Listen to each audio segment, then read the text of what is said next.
Hi, welcome back guys. This is your friend, Let Us Head Fanfics, back with amazing fanfiction. This is the second part of What If Deku Becomes Leviathan. Now before starting, please give this video a like and subscribe to the channel if you want more videos like this. Now let's get into the fanfic. It doesn't take Hitoshi long to figure out that it's one of those nights. He's hoping that as soon as his head hits the pillow he'll be out like a light.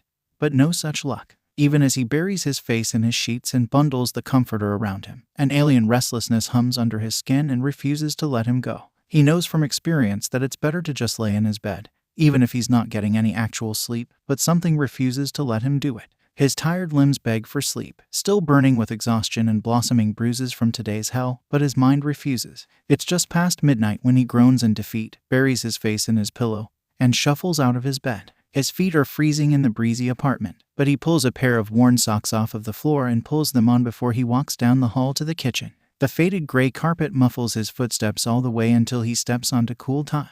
The room is dark, but he notices a single shadow that doesn't move like the rest. Instead of staying stationary, it pads behind him on silent feet and slinks around his socks. He pauses, and it stills for a moment before darting over and scratching on his leg. "Oh," Hitoshi mutters. "Stop that." The offending shadow, a black cat with bright yellow eyes, yawns at him lazily and rubs against his leg, thankfully not with her claws this time. He sighs and reaches down to rub her head. "Hey, Milk." Milk, blissfully unaware of the irony of her name, purrs brightly before slinking off to the kitchen. Hitoshi yawns, trailing after her and scratching the back of his neck as he does. Milk watches him intently as he grabs a glass from the cabinet and fills it with icy water, sipping from it as he jumps up onto the counter. The moonlight illuminates the room, sliding through the windows and casting rectangular prisms of soft light across the walls. He holds up his hand, admiring the way the light makes his pale skin almost glow. On the floor, Milk meows to get his attention and bats at his foot. "Seriously, do you ever sleep?" he asks her, leaning over the counter to get a clearer view of where Milk is treading circles into the tile. She looks up at him and meows, blinking at him with her usual golden stare before disappearing from view. She reappears a moment later when she jumps onto the counter behind him,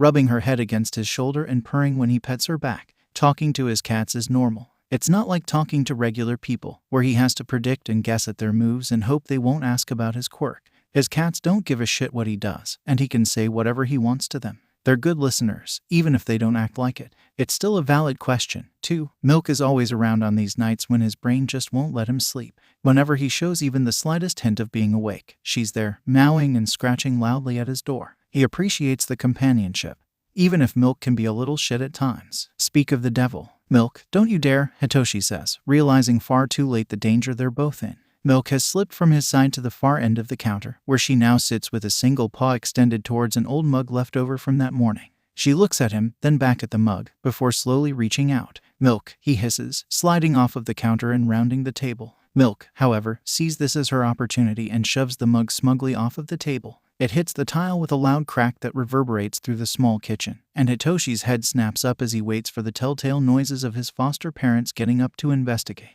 They're not bad people, but they certainly won't be happy about him being awake this early in the morning or him waking them up. Thankfully, he hears nothing, and he lets out a quiet breath and walks over to where the mug lies on the floor. It hasn't shattered, but a few spiderwebbing cracks now mar its surface. He picks it up, tracing his fingers along them with a frown. The mug isn't irreplaceable. Thankfully, it's just a faded purple one that always seemed out of place next to the white and ivory ones in the cabinet. He sighs, glaring at Milk, who looks at the mug and proceeds to groom herself innocently. He leaves the broken cup on the counter for his parents to find, washes down the last of his water, and grabs Milk off of the counter. She yowls in his grip, and he shifts her in his arms but doesn't let go. "Why'd you have to go and do that?" he mutters as he steps back into his room and closes the door with his back. "Shio won't be happy that you ruined her cup." Milk wriggles in his grip, and he drops her onto the floor. She jumps up onto his bed, stretching out and curling up into a neat black swirl in the center of his white sheets. Hitoshi rolls his eyes. "Honestly," he whispers, sinking onto the bed.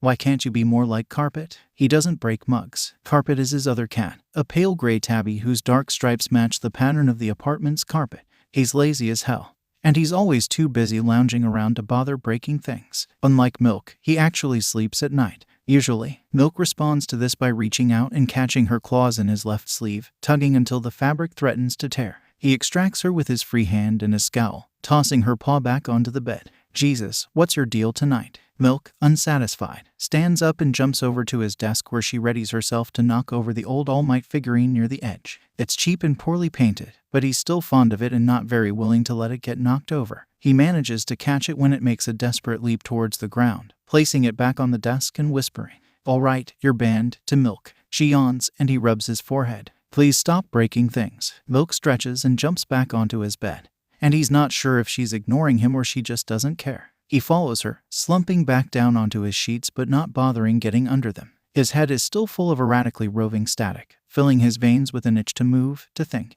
It's frustrating as all hell. "I had a effing wild day," he tells Milk quietly, and she blinks at him before rubbing her head against his fingers. He spreads them, and she licks his knuckles and yawns. Apparently UA really likes pitting their students against each other. He continues quietly. "I had to fight Midoriya and Uraraka. I had to use my quirk on them, and they were cool with it." Milk stares at him, somehow conveying the exact emotion that he's feeling. "I don't understand it," he admits, rolling onto his back so he can stare at the ceiling. "I thought it would be just like middle school, but it's not. People know about my quirk, and they don't give a shit." Milk curls up next to him, but her eyes are still open, so he keeps talking. "Some dude what's his name, Kirishima. Kirishima came up to me to tell me how cool my quirk is." He closes his eyes, rubbing his forehead. "And Midoriya told me that my quirk would be amazing for hero work after I used it on him. I don't get it." He holds one hand above his face, staring at it in the dim light. "I thought I'd have to fight to be a hero, and that it would be hard but worth it, but..." He pauses and reels his hand back in.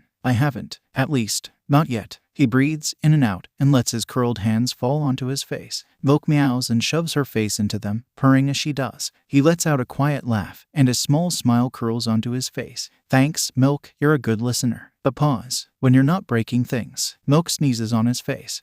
Izuku meets Uraraka on the train yet again, and they spend the ride trading stories to pass the time. Uraraka has 1,000,001 stories about the devilish Pomeranian that lives across the street from her, and Izuku is more than willing to recount certain hero fights he's memorized by heart. A short while later, when they finally arrive at UA, there's a crowd amassing outside the gates. Izuku glances at Uraraka, who looks just as baffled as he is and shrugs when he meets her eyes. They creep closer, staying on the outskirts of the cluster and trying to figure out what's going on. He spots microphones and cameras, and he makes the connection quickly. "It's the press," he says just as the realization dawns on Uraraka, and she lets out a sigh of relief. Izuku wishes he shared her feelings about it, but he bites his lip and plunges into the crowd nonetheless. Their uniforms act as a beacon for the reporters, who flock to them like pigeons to a chip and shove all sorts of microphones and cameras into their faces. Izuku blinks as one manages to single him out, asking him, "What's it like learning from All Might?" He glances to the side, but Uraraka has been similarly penned in.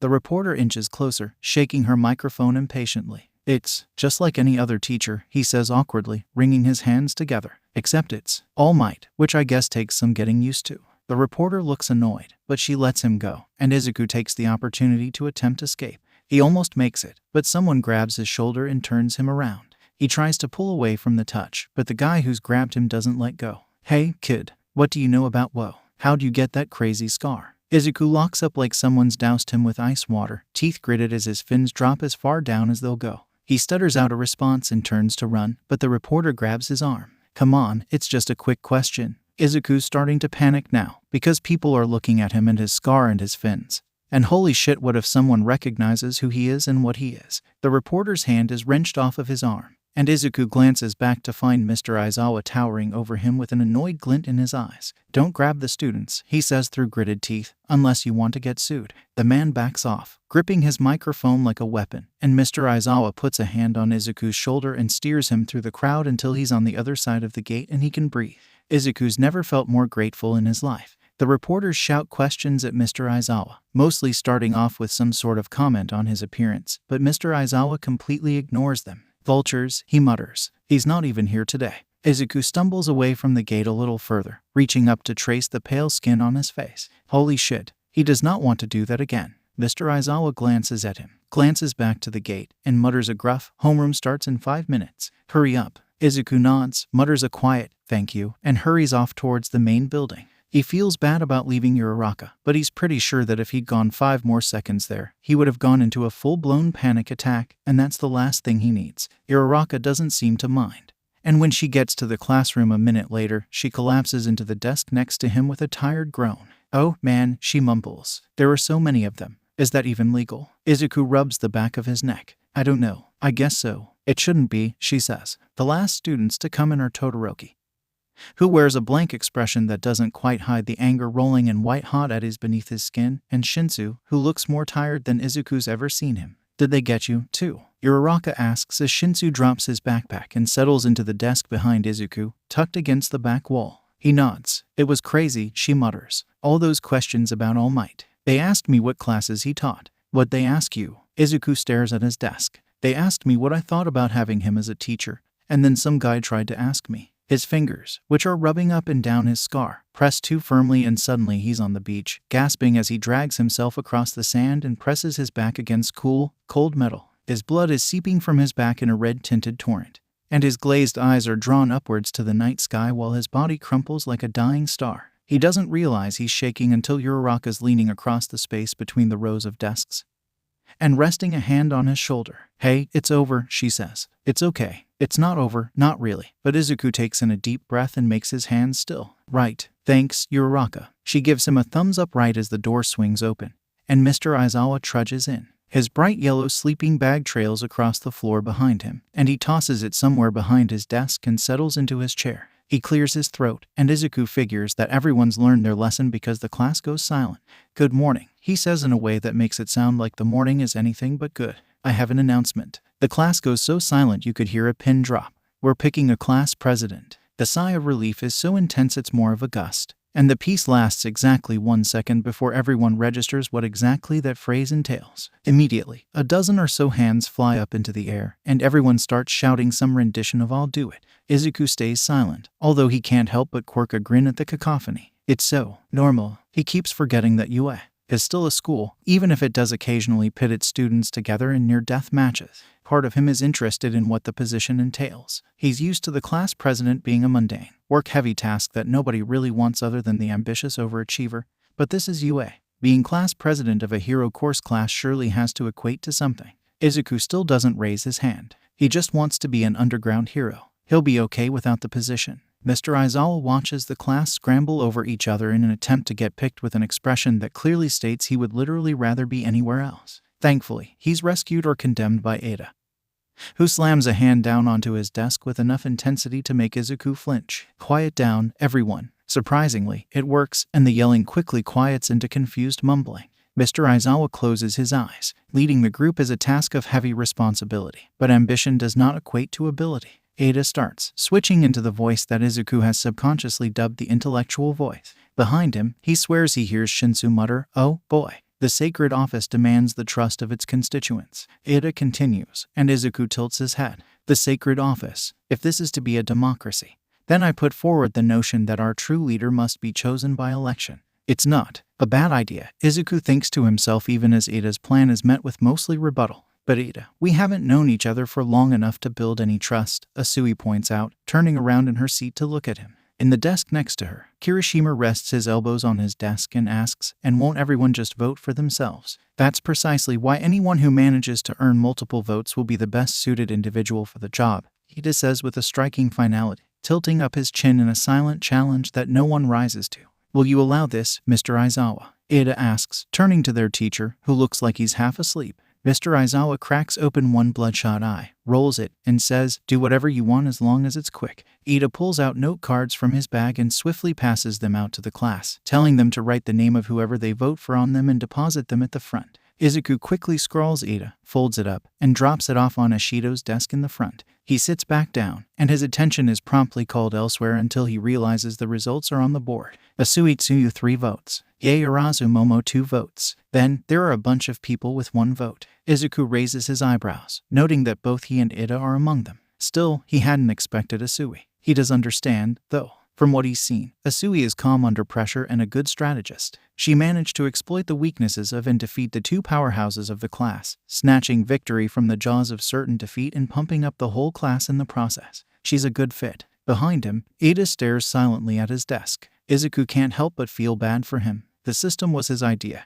yet in the end, it undermined him. Asui and Yaoyorozu take their places at the front of the classroom, turning to face the students. Yaoyorozu looks slightly sad about being bested, but Izuku supposes if it had to be anyone, it would be Tsuyu. Thank you, Kiro, Asui says. I'll do my best. As will I, Yaoyorozu says with a curt bow. Good, Mr. Aizawa says. Now go sit down. Izuku's still thinking about the reporter when lunch rolls around. He's barely focused as he gets his tray and sits down across from Ida and Uraraka, staring blankly at the table. Shinsu sits down at his right, glancing at him out of the corner of his eye. He bumps Izuku with his knee, and the involuntary flinch is enough to knock him out of his fogginess. He rubs his eyes. He wants to take a nap, but he knows how that'll go over. He takes a bite of his food, oblivious to the fact that everyone's staring at him until he looks up. Hey Midoriya, how much sleep do you get? Uraraka asks, peering at him over her plate curiously. Izuku blanks. It's right. He is a shit liar. A decent amount, I think. Why? It's not entirely a lie. Some nights are fine, and he wakes up in the morning feeling somewhat refreshed with his thoughts free of nightmares. The past few nights, however, have been anything but. He either doesn't fall asleep at all, or he waves up with a scream budding in his throat. Uraraka frowns. You don't look great. She stiffens, and her face goes red. I don't mean that you look bad, it's just. She traces a finger under her eye. You've got some shadows. Izuku rubs his face, poking the eye bags he'd forgotten are there. Oh, you really should be getting more sleep, Ida says, setting his spoon on his plate. If you do not, your performance will be limited. And that's not good in hero work. You're right, Izuku says, staring at his plate. I'll try. You too, Shinsu, Ida says firmly, and Izuku glances up just in time to see Shinsu raise his eyebrows. Now that he looks closely, he can see Shinsu's eyes are lined with dark bags as well. They aren't as intense as Izuku's, but they contrast more with Shinsu's pale skin. Shinsu looks like he's trying to make a decision, glances away, and says, I can't. Insomnia. Ah, Ida says with a knowing look. My brother used to suffer from insomnia. If you want, I can ask him how he managed it and pass his words along to you. Shinsu blinks at Ida like he's just announced that he's the second coming of Christ. He looks completely unsure what to say, but he settles for swallowing and mumbling, it's fine. Thanks for the offer, though. Ida nods, and Uraraka takes the opportunity to jump in and ask, you have a brother? Ada's eyes glitter, and he's practically glowing as he pushes his glasses up onto his nose and says, yes, I do. Have either of you heard of the turbo hero, Ingenium? Izuku's jaw drops. He's seen Ingenium on patrol once or twice, but he's never had the guts to flag him down for an autograph. Of course. Are you saying that Ingenium is your older brother? I am, Ida says, puffing up like a proud bird. He leads the people with his unwavering adherence to rules and regulations. A truly beloved hero. He pauses, seemingly to catch his breath, before continuing more gently. It's my admiration for my brother that's inspired my own desire to become a hero. Uraraka's grinning when he finishes, and Shinsu looks both surprised and impressed, although something like a flicker of jealousy crosses his face for an instant. Ida laughs, then, and quietly says, though, I realize I'm not yet ready to lead anyone. That's bullshit, Izuku thinks, but he keeps his mouth shut. Ida was born to be a hero, he realizes. It's in his blood. Ingenium comes from a long line of pro-heroes, which means Ida does too. He'll make a great one, Izuku knows. He's intelligent, a good leader, and has a good quirk. He also doesn't have a body count. Izuku snaps his teeth together at the thought.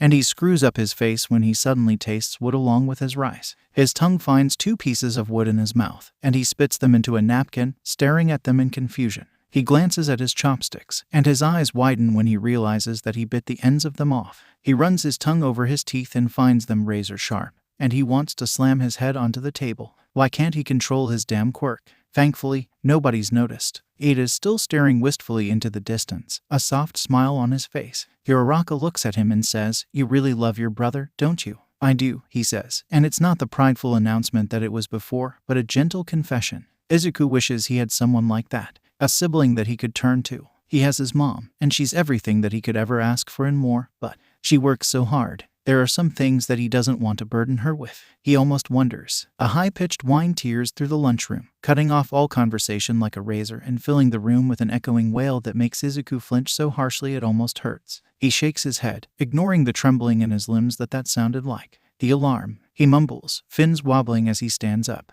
All around them, students are abandoning their meals and rushing towards the door in a terrifying torrent. Security level 3 has been broken. A monotonous, mechanical voice informs them over the intercom. All students please evacuate in an orderly fashion. Izuku glances around, hands still gripping the table. He doesn't know what security level is. Ada, thankfully, spots a third year stuck in the crowd near them and yells, what's security level 3? It means someone's infiltrated the building. The third year yells back, eyes wide and face twisted into confusion. I've never seen it happen before. Hurry up and get out of here. Izuku would rather do literally anything else than plunge into the massive sea of people flooding the doorway, but Ida shoves him along and he's forced into the mess. There are people everywhere, pushing and jostling him as they fight to get ahead of the pack, and Izuku nearly stumbles multiple times. He feels trapped, like the walls are closing in on him, and it's no surprise that when someone knocks into him more harshly than before, his feet skid and his head disappears under the surface of the crowd. Over the mess of yelling, he can hear Ida and Uraraka yelling his name, but he can't seem to find a place to stand up without getting knocked to his knees again.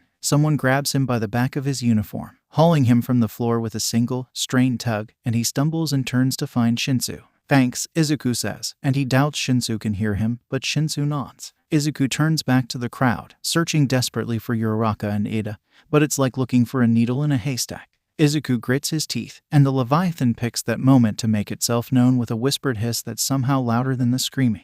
He ignores it, stomping on it and pushing it further and further beneath the tangled layers of his thoughts until he can't hear it anymore. He hears a familiar voice above the crowd, but he can't register who it is or what they're saying. A moment later, he spots Ida leaning over the crowd a few meters away with his hand outstretched towards Uraraka. As he watches, Uraraka slaps his hand, and Ida springs into the air. He doesn't fall, but floats above the crowd towards the ceiling. Izuku wonders what he's doing until Ida's engines sputter to life, and he suddenly goes whizzing head over heels down the hallway like some kind of warped frisbee. Ida ends his looping flight by slamming clean into the wall at the end of the hallway, gripping a pipe there to stay up. He's pressed flat against the wall like a mural, but his face is determined as he opens his mouth and shouts, "Everything is fine." Izuku can hear him even over the ungodly amount of noise, and apparently so can everyone else, because the stampede slows. It's just the press. Ida continues, "There's nothing to panic about. We're fine." Slowly, the room shifts from a yelling race to a couple hundred students milling about confusedly in a tight hallway.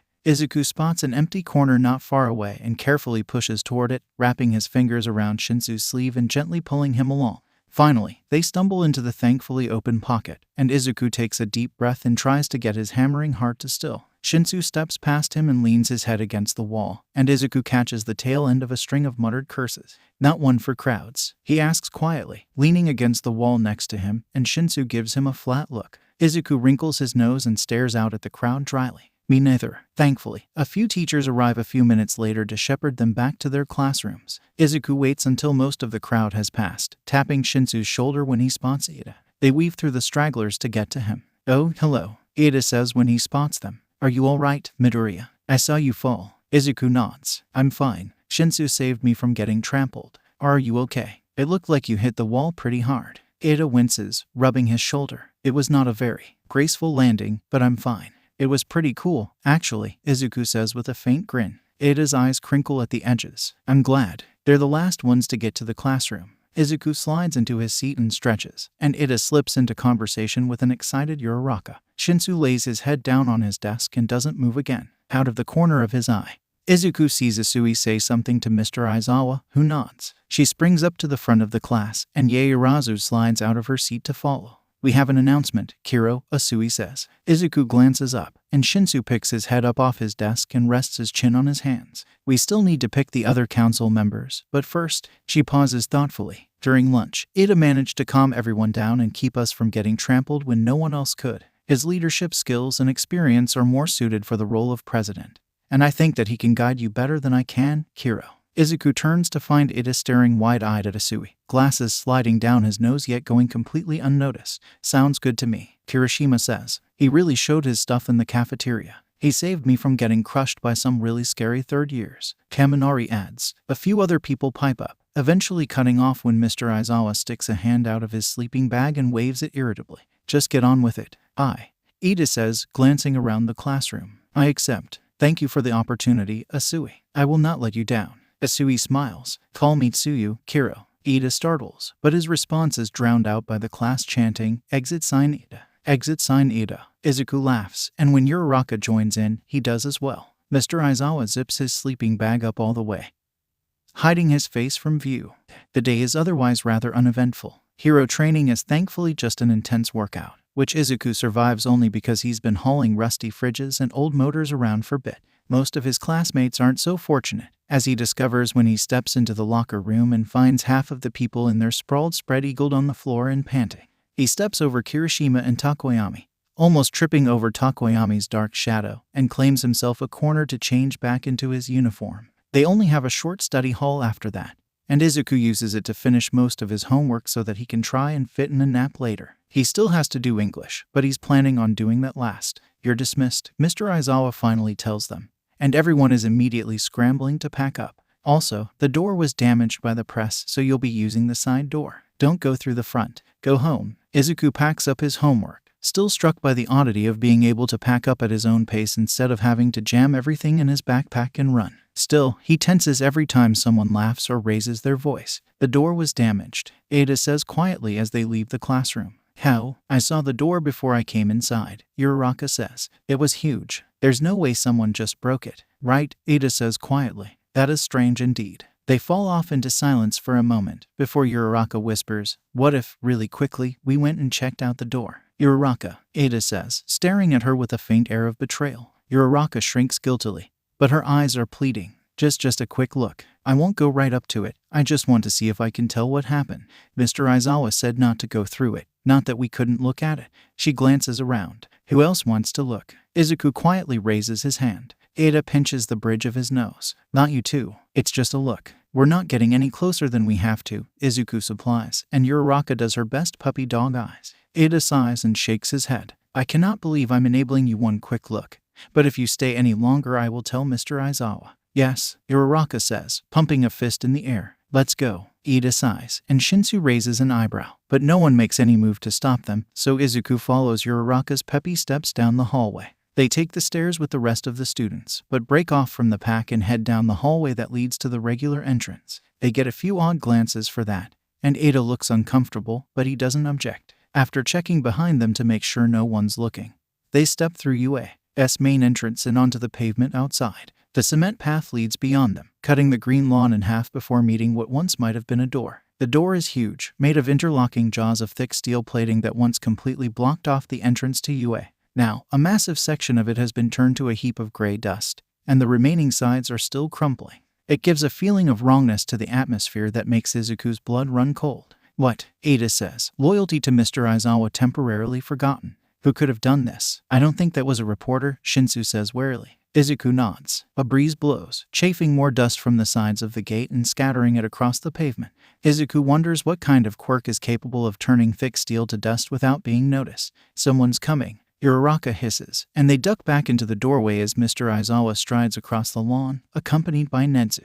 Izuku catches a glimpse of Present Mike and a tall woman for a second before Ada closes the door and shakes his head. That was our look, he says firmly. Uraraka looks like she wants to run back out, but she nods and follows Ada back down the hallway. Izuku trails after them, brows creased thoughtfully. Something about this doesn't seem right. Why would someone with a quirk like that break the door down and just walk away? Nothing else was disintegrated. They obviously didn't come inside, did they? Izuku shivers, and the Leviathan growls a low, guttural warning. He's aware of the scales clambering up his shoulders, and he shakes his arms in a feeble attempt to get rid of them. It's fine. He's fine. If someone had gotten in, he would have known. They all would have known. Fighting villains is a long way off. Right now, he has to focus on getting his quirk under control. The night passes uneventfully for once, and Thursday morning rolls around quickly. Izuku thanks whatever god there is as he rolls out of bed, feeling somewhat rested for the first time in what feels like months. His routine feels strangely normal by now. There's still the childish part of him that whispers in wide-eyed wonder, "You're going to UA. You're going to be a hero." And the other, tucked-away thoughts that chant murderer and liar over and over again, but they're ultimately insignificant as he rides the train to UA. He still can't tie his tie, but the dress code at UA seems far more lenient than his old school. He's not sure Kaken even wears a tie. He doesn't see Uraraka on the train this time, but he catches up with her at the gates of UA. The sky is overcast, and the sun is hidden behind rolling tides of silver. It casts a gentle light over the ground, highlighting the pavement and blissful lack of reporters at the repaired gate. Izuku breathes a sigh of relief. Oh, thank God, Uraraka mumbles, shaking her head as they walk through the gate. I thought we were gonna have to make a break for it. Izuku grins, although it turns forced as he remembers the man pointing a camera at his scar and the hands grasping at his arm. It's not something he wants to relive again. Is that how the press always acts? His dream of becoming an underground hero suddenly feels so much more sensible. The first half of the day is nothing but regular classes, starting with homeroom and finishing up with algebra. Izuku's never struggled with math. He has bit to help him fill in the gaps if he ever falls too far behind, but sometimes it just feels like the numbers are sliding out of his brain. Today is definitely one of those days. He's not even sure how knowing how to graph logarithms will even help him as a hero, but maybe the secret in defeating villains lies within numbers and graphs. It sounds unlikely, but Izuku's learned not to question things. Still, he's one of the relatively better off people in that subject. A few of his classmates Ashido, Kaminari, and Kirishima, more specifically, are left nearly sliding out of their seats by the end of the lesson. Kaminari looks like his soul has been forcibly extracted from his body, and Kirishima may or may not be crying. Are they okay? Izuku asks Uraraka, who shrugs with a baffled expression as Ida attempts to pry a limp Kaminari off of the floor beside his desk. Shinsu stifles a snicker into his hands. Izuku's still confused by the normalcy of it all as they head to lunch. It still feels surreal, not just the UA part, but just the whole I have actual friends, and we're training to be heroes thing. He does his best to ignore the part of him that whispers that he deserves none of it. UA is a million years away from his old school. He gets his food and, instead of scurrying away to hide in a corner and hope nobody throws anything at him, sits down to talk with his friends. Uraraka and Ida are always ready to jump into a conversation, and Shinsu is still hesitant, but he sits without asking. It feels good. Izuku wonders how long it will last. What you thinking about? Uraraka asks him around a mouthful of rice. Izuku blinks, realizing that he's been zoned out of the conversation for the past few minutes. Just, class, he stumbles, resisting the urge to sigh as scales bloom from his eyes. Real helpful. We were discussing the use of support items in mainstream heroics. Ida offers helpfully, allowing Izuku to slip back into the conversation. Uraraka believes that it should become more normalized. It should. Uraraka says, support items help heroes a lot. Look at 13's costume. Izuku nods. Support items help a lot, as long as they're functional. Ida looks at him over a bite of pork. As opposed to what? Blowing up the neighbor's mailbox. Izuku mutters under his breath, ducking his head when all three of them turn to stare at him. You've seen support items that blow up mailboxes? Uraraka asks carefully. It wasn't technically a support item, but it could have been, Izuku offers awkwardly. We didn't have to pay for the mailbox. They had insurance. Hold on. Ida asks. Midoriya, you were involved with the destruction of private property. No, Izuku says. I was the one who said it was a bad idea. Does anyone else want the story behind this? Shinsu asks, side-eyeing Izuku curiously. Uraraka raises her hand. Ida sighs and nods. Izuku groans and buries his head in his hands, but he ends up telling them the story of Bit, the renegade drone, and the poor mailbox that happened to be in the line of fire. Ada's concerned about the legality of it, and Izuku's hasty to assure him that the police are well aware of Bit's antics by now and that it's perfectly legal to construct machinery like that as long as they don't blow up anything else. Wow, Uraraka says once he's done detailing the sad remains of the mailbox. That's crazy. Holy shit, Shinsu mutters. Izuku only shakes his head, lips twitching. Compared to the lightsaber incident, the mailbox was tame. He sighs. I'm actually going over to his house tonight. He's probably blowing up my phone right now. The three of them stare at him warily, and he rubs his forehead and says, not literally. Thank goodness, Ada says, looking far too relieved. Uraraka looks like she's about to giggle, but her expression abruptly turns to one of realization. Wait, she says. Speaking of phones, I still need to get your numbers. I've been meaning to ask you, but I forgot. Izuku blinks, but he scribbles his number on the napkin that Uraraka slides him. Ada does the same, and after him, Shinsu scrawls his number in near illegible script. Uraraka squints at it for a moment, but she seems satisfied. Thanks, she says with a grin. I'll text you guys after school. Ada nods, and Izuku can't help his own smile. After lunch, it's another hero training session. Izuku sighs as he slides into his desk, already bracing for another 2 hours of run laps until you drop with Aizawa. But Aizawa isn't here, and he doesn't show even as the bell rings. Instead, Izuku hears a familiar patter coming down the hallway, and then, it is All Might bellows, sliding across the room and coming to a stop behind his desk with a graceful flourish. Hello again, students. Izuku isn't sure how to feel about this. On the one hand, it's All Might in his classroom, but the last time All Might taught him he spent 10 minutes slamming into walls and running away from Ida. He wonders what he's going to do today. We'll be doing another exercise today. Put on your costumes and meet me at Grounds Omega, he says with a salute before darting out the door, coughing. The class is quick to follow him, rising from their desks in a hurry that Izuku is quickly swept up in. He swallows whatever worry he has. He'll be fine. 10 minutes later, they stand at the edge of Grounds Omega in their hero costumes. Before them is a slightly crooked building, similar in appearance to the one from the Heroes vs. Villains exercise, save for what appears to be a large lake encircling part of the first floor. The whole place looks somewhat abandoned. Welcome to Grounds Omega,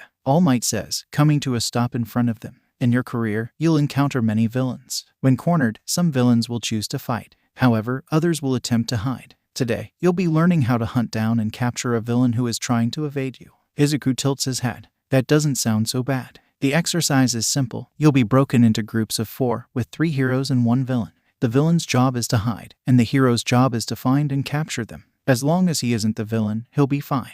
He can capture someone without hurting them with his quirk. Whoever finds and successfully detains the villain first is the victor. If the villain manages to remain uncaptured for 20 minutes, they win. Once again, the odds are unsurprisingly in favor of the heroes. Izuku's starting to wonder if it's some kind of mental conditioning where they're taught that the heroes are supposed to win. He's not sure why UA would think that the hero class students would need to be taught that. Follow me down to the viewing room and we'll get started. As All Might leads them towards the building, Izuku feels something tap on the top of his head. He glances up and finds nothing, only to be hit in the eye with a raindrop a second later. Within moments, the gray clouds above him open up, and it begins to lightly rain. Izuku ducks into the doorway leading to the viewing room, pausing as thunder rumbles somewhere in the distance. He hopes that the coming storm won't interfere with the exercise at all. All right, All Might says once they're all inside. As you can see, you'll be able to observe your classmates as they participate in the exercise. He pauses. Now, let's get started, shall we? The class cheers. All Might beams, pulling a list out of his pocket and clearing his throat. First up, we have Bakugo, Shoji, and Kirishima as heroes. Izuku can't help but wince, pitying whoever has spent 20 minutes running from that matchup. Hopefully it won't be. And as the villain, Midoriya, got him it. The class turns to look at him. Some people are excited, unaware of the trap Izuku's about to be forced into. Others, however, are more sympathetic, like Asui's. Slowly, Izuku turns to look at the people he'll be running from. Kirishima flashes him a bright, toothy grin, Shoji nods, and Kaken. Kaken looks like a tiger who's been handed an antelope on a silver platter. His eyes are burning with an emotion that Izuku registers only as danger. On his back, phantom handprints twinge and burn. Shit. He turns away, ignoring the way his fins wobble and scales appear on the back of his neck. God, this is bad. Kaken's just been giving free rein to hunt and detain him, and Izuku knows from experience that it can only end in pain.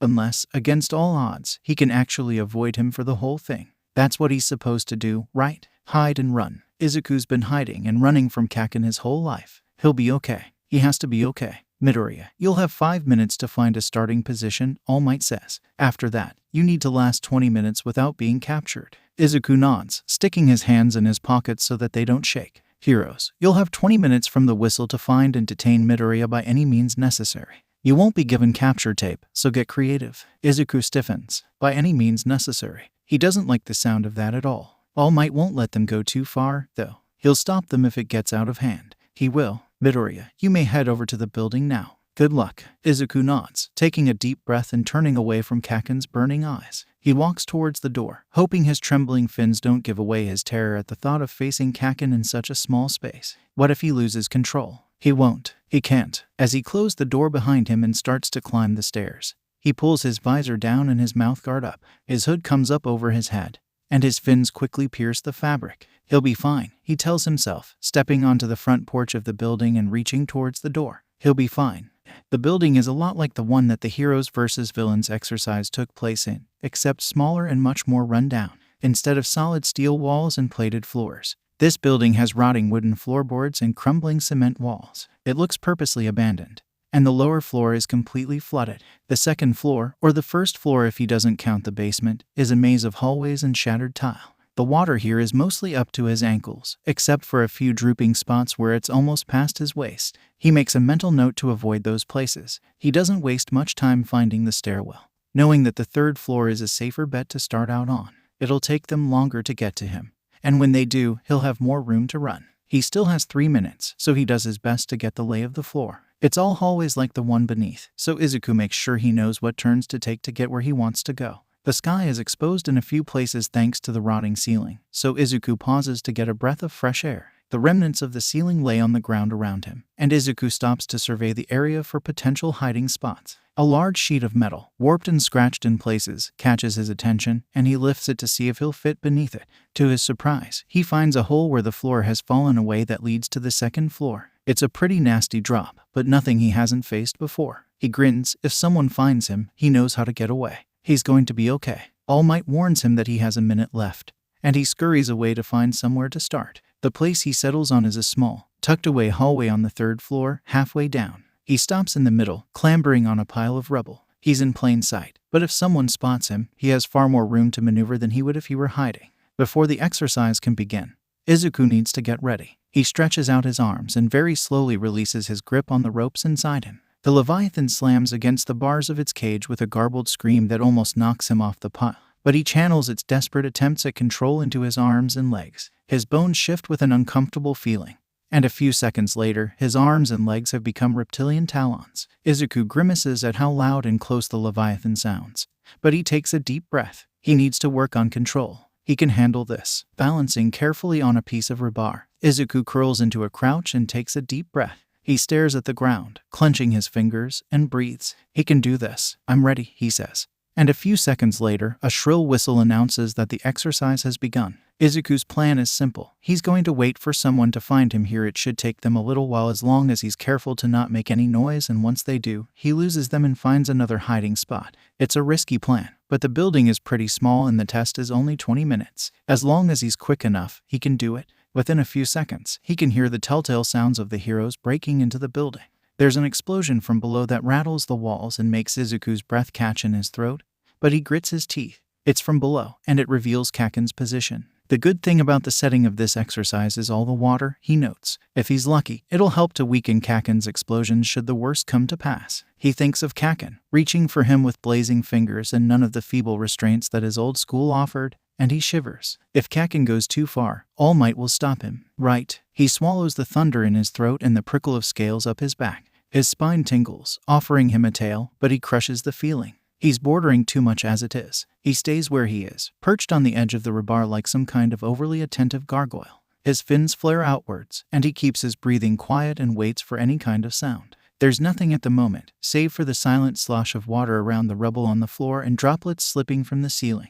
He keeps a careful watch, looking back and forth. A few tantalizingly long minutes pass until someone finds him. The only warning he gets is the rebar shifting ever so slightly, and he glances over his shoulder and leaps out of harm's way. Shoji's strange arms come together on where he was only a split second before, and he regards Izuku with a slightly impressed look. I should have known it wouldn't be that easy, he says with a nod, and Izuku gives him a fanged grin before turning tail and breaking into a sprint. So it begins, thankfully with Shoji and not with Kaken. Izuku's thankful for all his scouting as he leaps over a mountain of debris, skidding to a halt and ducking under a metal pole stretching across the hallway. Behind him, Shoji is using his massive arms to send rubble flying aside, smashing and crushing his way through the hall and using his size to his advantage. Izuku doesn't have his raw strength, but he doesn't need it. Not right now. A few stray bricks fly over his head, and he looks over his shoulder to see Shoji gaining on him, heart pounding in his chest. Izuku swings around the corner, claws scrambling on the ground. He feels Shoji swipe at his feet and throws himself forwards, scrambling on all fours for a moment before getting back to running on two legs.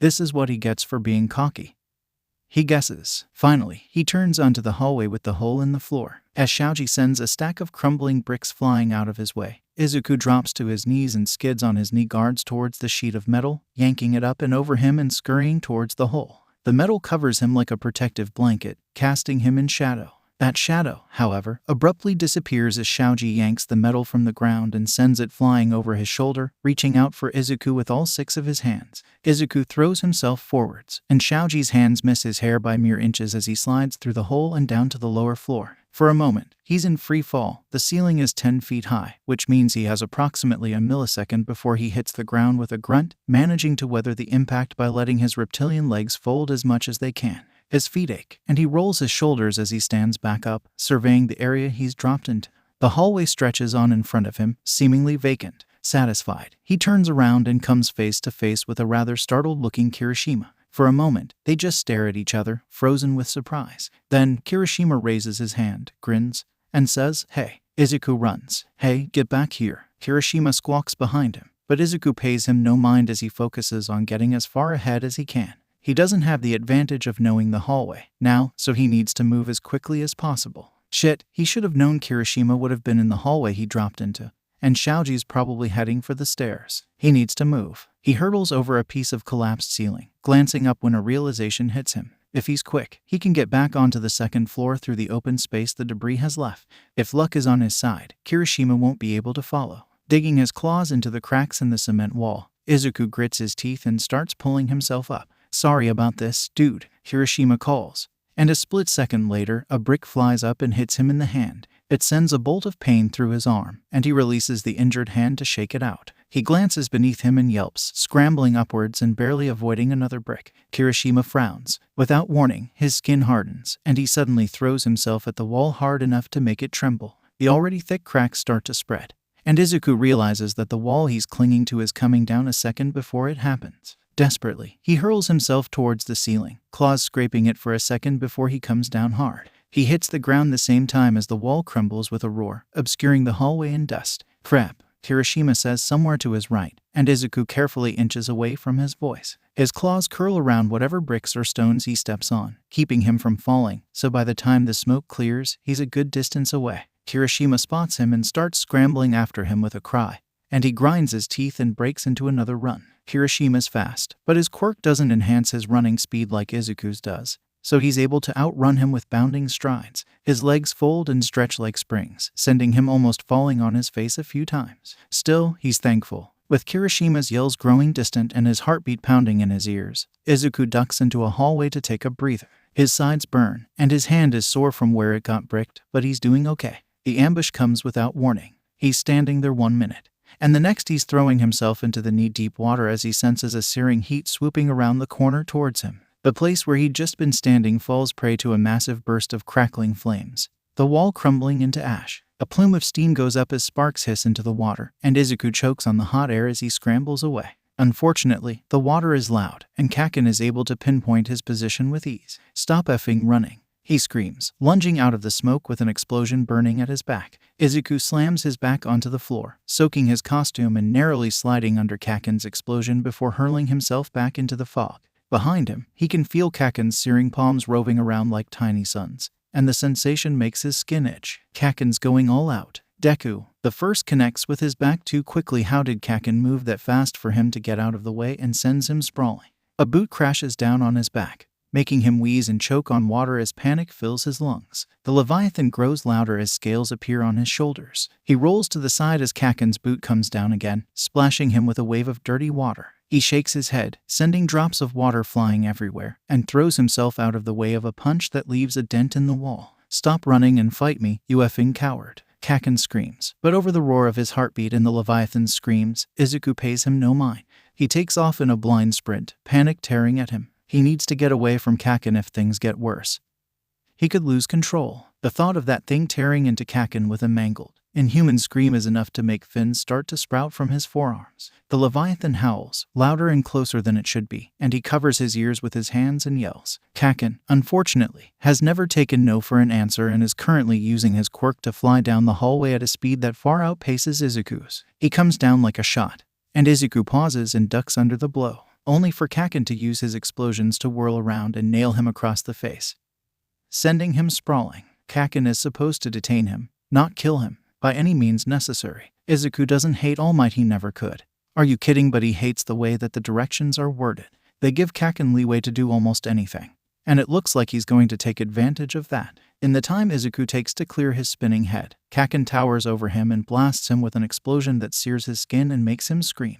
The Leviathan creeps into his throat, and his cry abruptly becomes something dangerously inhuman. Kaken pauses for a split second, but he doesn't let up. While Izuku clutches at his burns, Kaken grabs the hem of his costume and flips him into the ground, knocking the air out of his lungs. He gasps as his head submerged for a terrifying second, grasping at anything that could get him away. "Fight back, damn it. Use that useless quirk of yours," Bakugo screams, grinding him further into the ground with a flurry of explosion-backed punches. Izuku tried desperately to escape, but the fight is one-sided. "Call it off, All Might." Nothing happens, and Izuku is forced to think. When Bakugo pulls back for another swing, he ducks into the space under his fist and takes off at the fastest sprint he can muster. His lungs ache, but the Leviathan's thrashing and his own adrenaline send him off faster than he ever could on his own.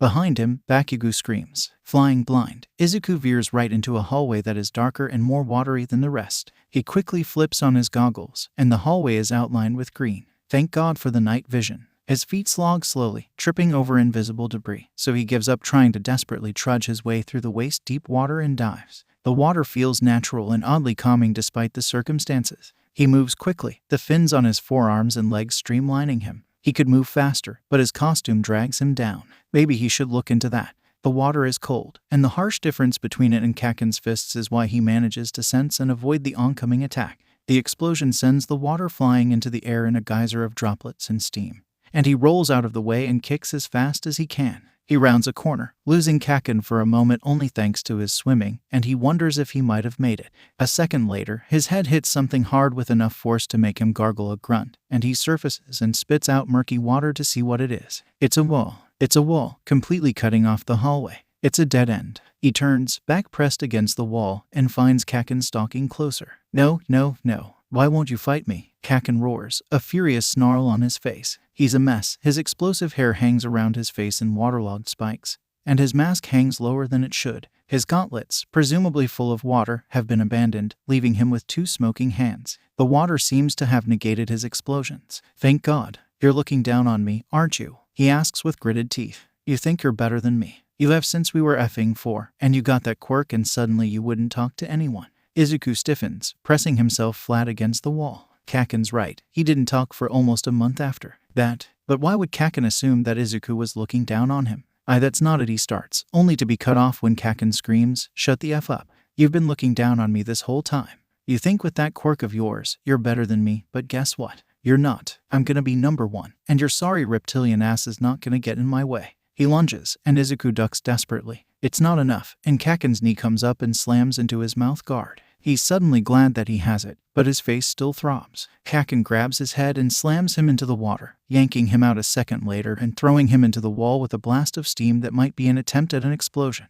It still sears his back, and the Leviathan responds by ramming the cage with all of its force and covering his back in nearly black scales. Fins start to poke out of his costume, and the Leviathan is deafening. Stop, Izuku screams, clutching his head. He's going to lose control. Already, his head feels foggy, and he's clinging with everything he has. He has to get rid of something. Kaken doesn't stop, smashing him into the ground, but he ignores the way his ribs creak under the blow and focuses on pulling anything away. The Leviathan snaps at his efforts, but he barely manages to erase the scales on his back and shoulders. The screaming returns to what's manageable, and Izuku sucks in a relieved gasp. His relief is immediately cut short when Kaken pulls him up, holding him slightly above his own head by the throat. He gasps and kicks, thoughtlessly clawing at the fingers clasped around his neck.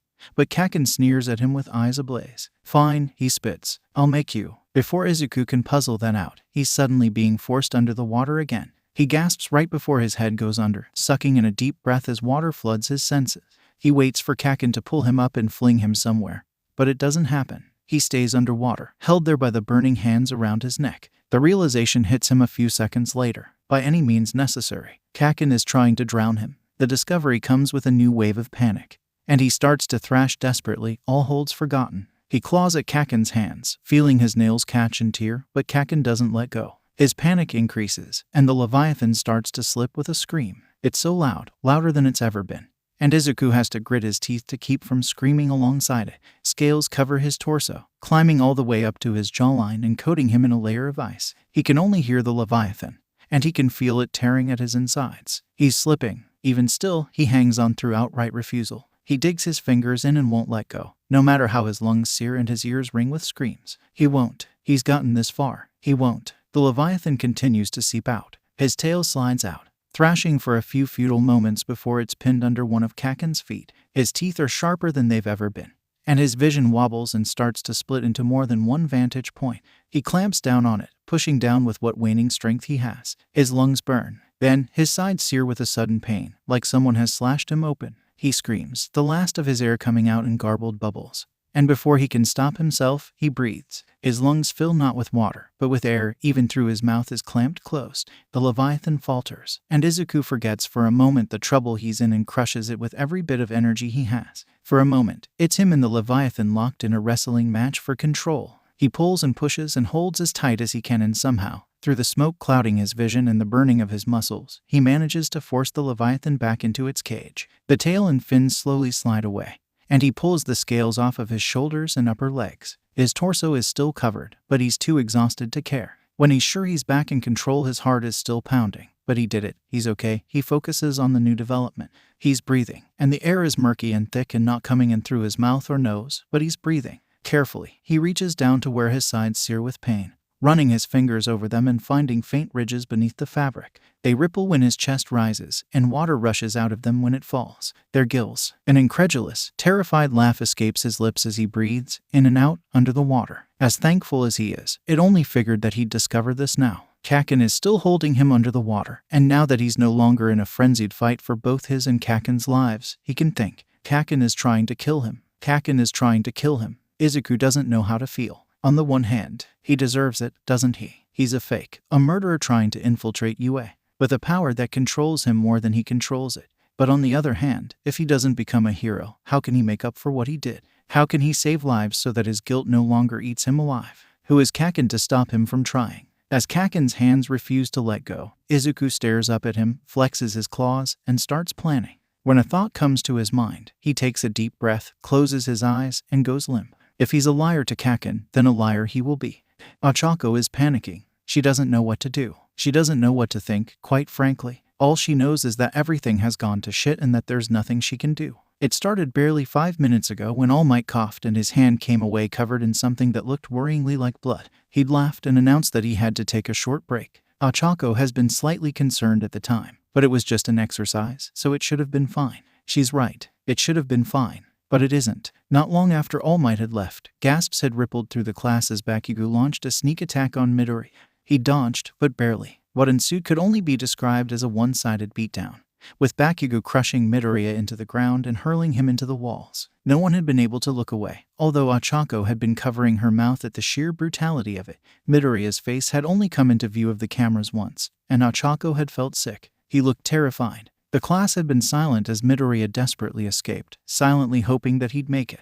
That hope had been shattered when Yaoyorozu had whispered with wide eyes, "He's heading towards a dead end." Sure enough, Midoriya had run straight into the wall before plastering himself against it in terror. He and Bakugo had shared a short conversation, one that could only be faintly heard through the abandoned headphones on the table, before Bakugo has lunged and the beatdown had continued. That Bakugo, someone whispers. He's terrifying. Why is he doing that? He has Midoriya. He's already won. Bakugo holds Midoriya up by the throat, and Ochako is powerless to watch as Midoriya gasps and claws at the hands holding him upright. A second later, Bakugo's hands force him under the water, and as he struggles, Ochako realizes that Midoriya's not coming back up. He's trying to drown Midoriya, she whispers with wide eyes. Next to her, Ida's engines flare to life with a dull roar, and he turns to the door. "I'm going to look for a teacher," he says desperately before rocketing out the door and down the hallway. No running rules abandoned out of desperation.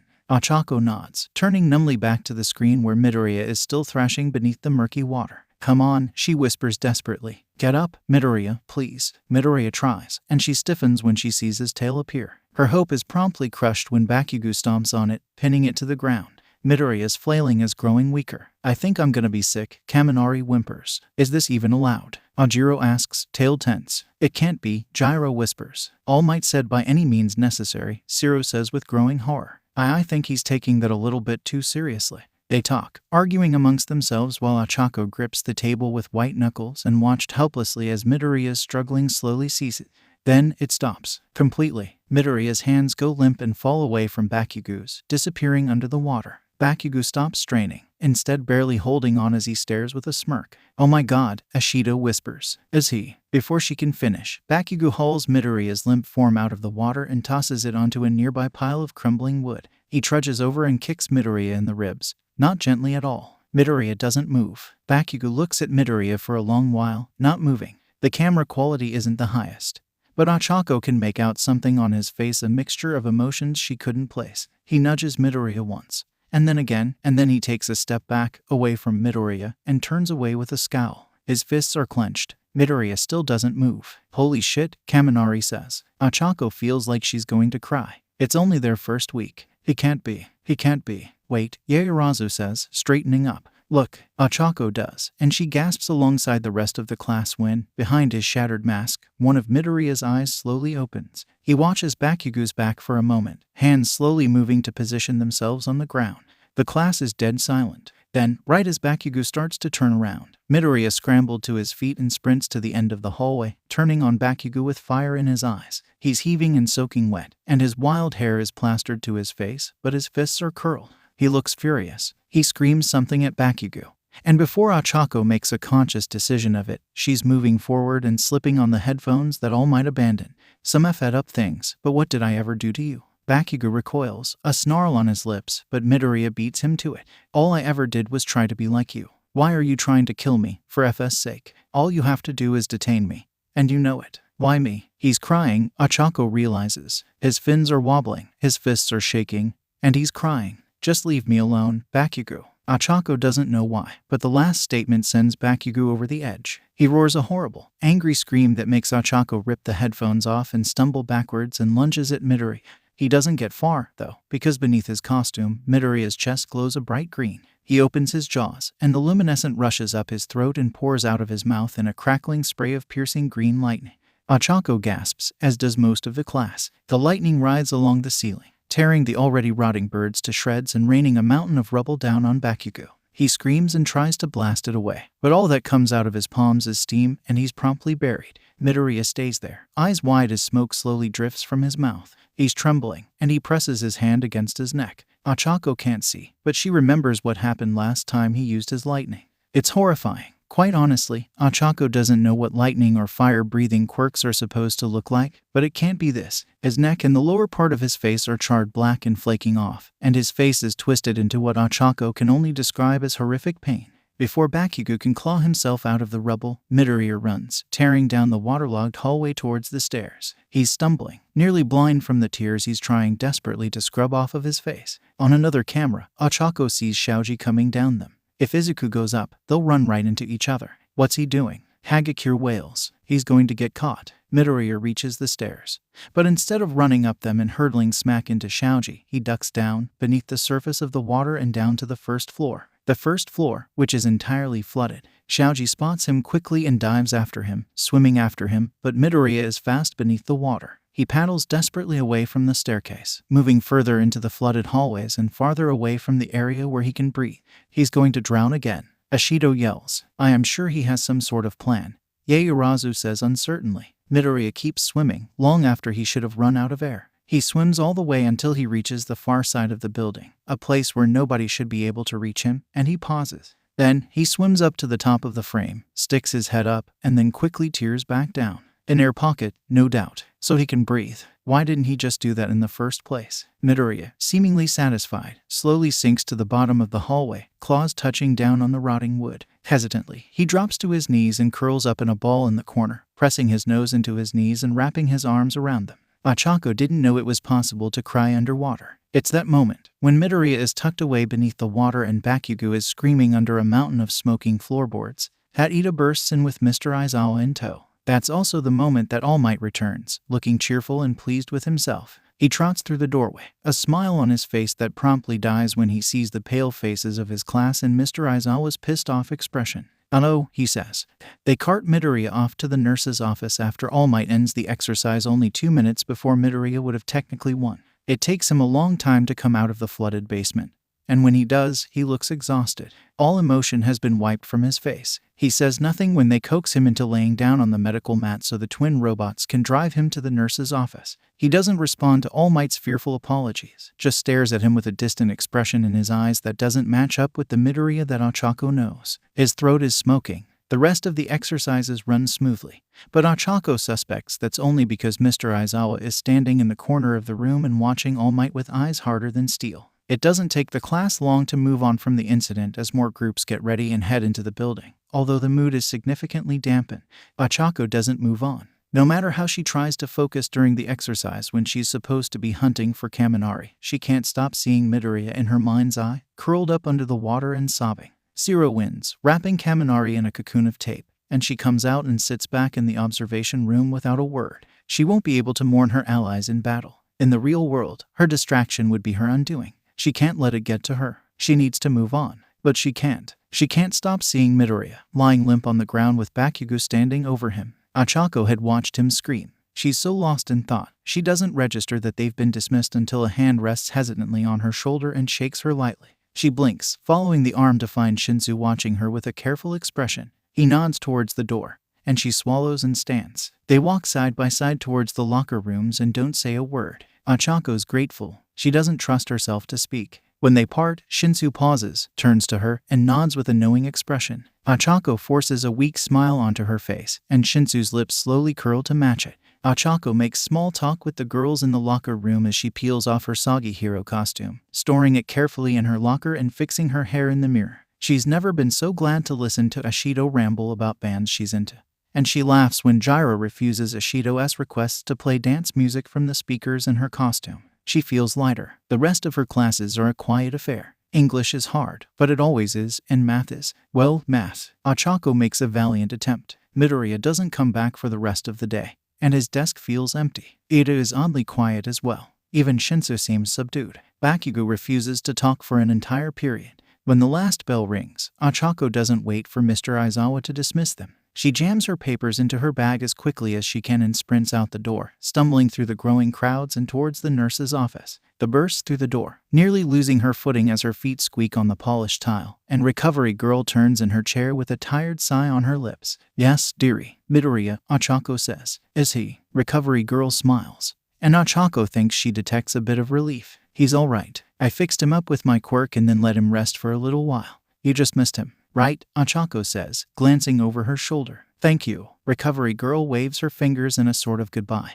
and Ochako closes the door and turns only to run into Ida and Shinsu. "Where's Midoriya?" Ida asks with a worried frown, glancing over her shoulders at the door. Recovery Girl said he just left, Ochako answers, rushing past them before spinning back around impatiently. "Come on, I want to make sure he's okay." Ada nods, and the three of them head back down the hallway, weaving around the swarm of students flooding out of their classrooms and hurrying towards the stairs. They save some time by taking the far staircase instead of the crowded main one, but they still have to run towards the gates. When they arrive, there's a bustling crowd of people emerging from the main gate. It's been repaired, Ochako notes, but she can't spot Midoriya's head of green hair. She tries, she really does, but as more and more people break away and start heading away from the gates, it's evident that Midoriya's already gone. She frowns. She really wants to check on him. He hadn't looked okay when he'd left. Not just physically, but mentally, too. She's scared for him. Eventually, she's forced to break away from Shinsu and Ida and head towards her station, but even still, she's worried.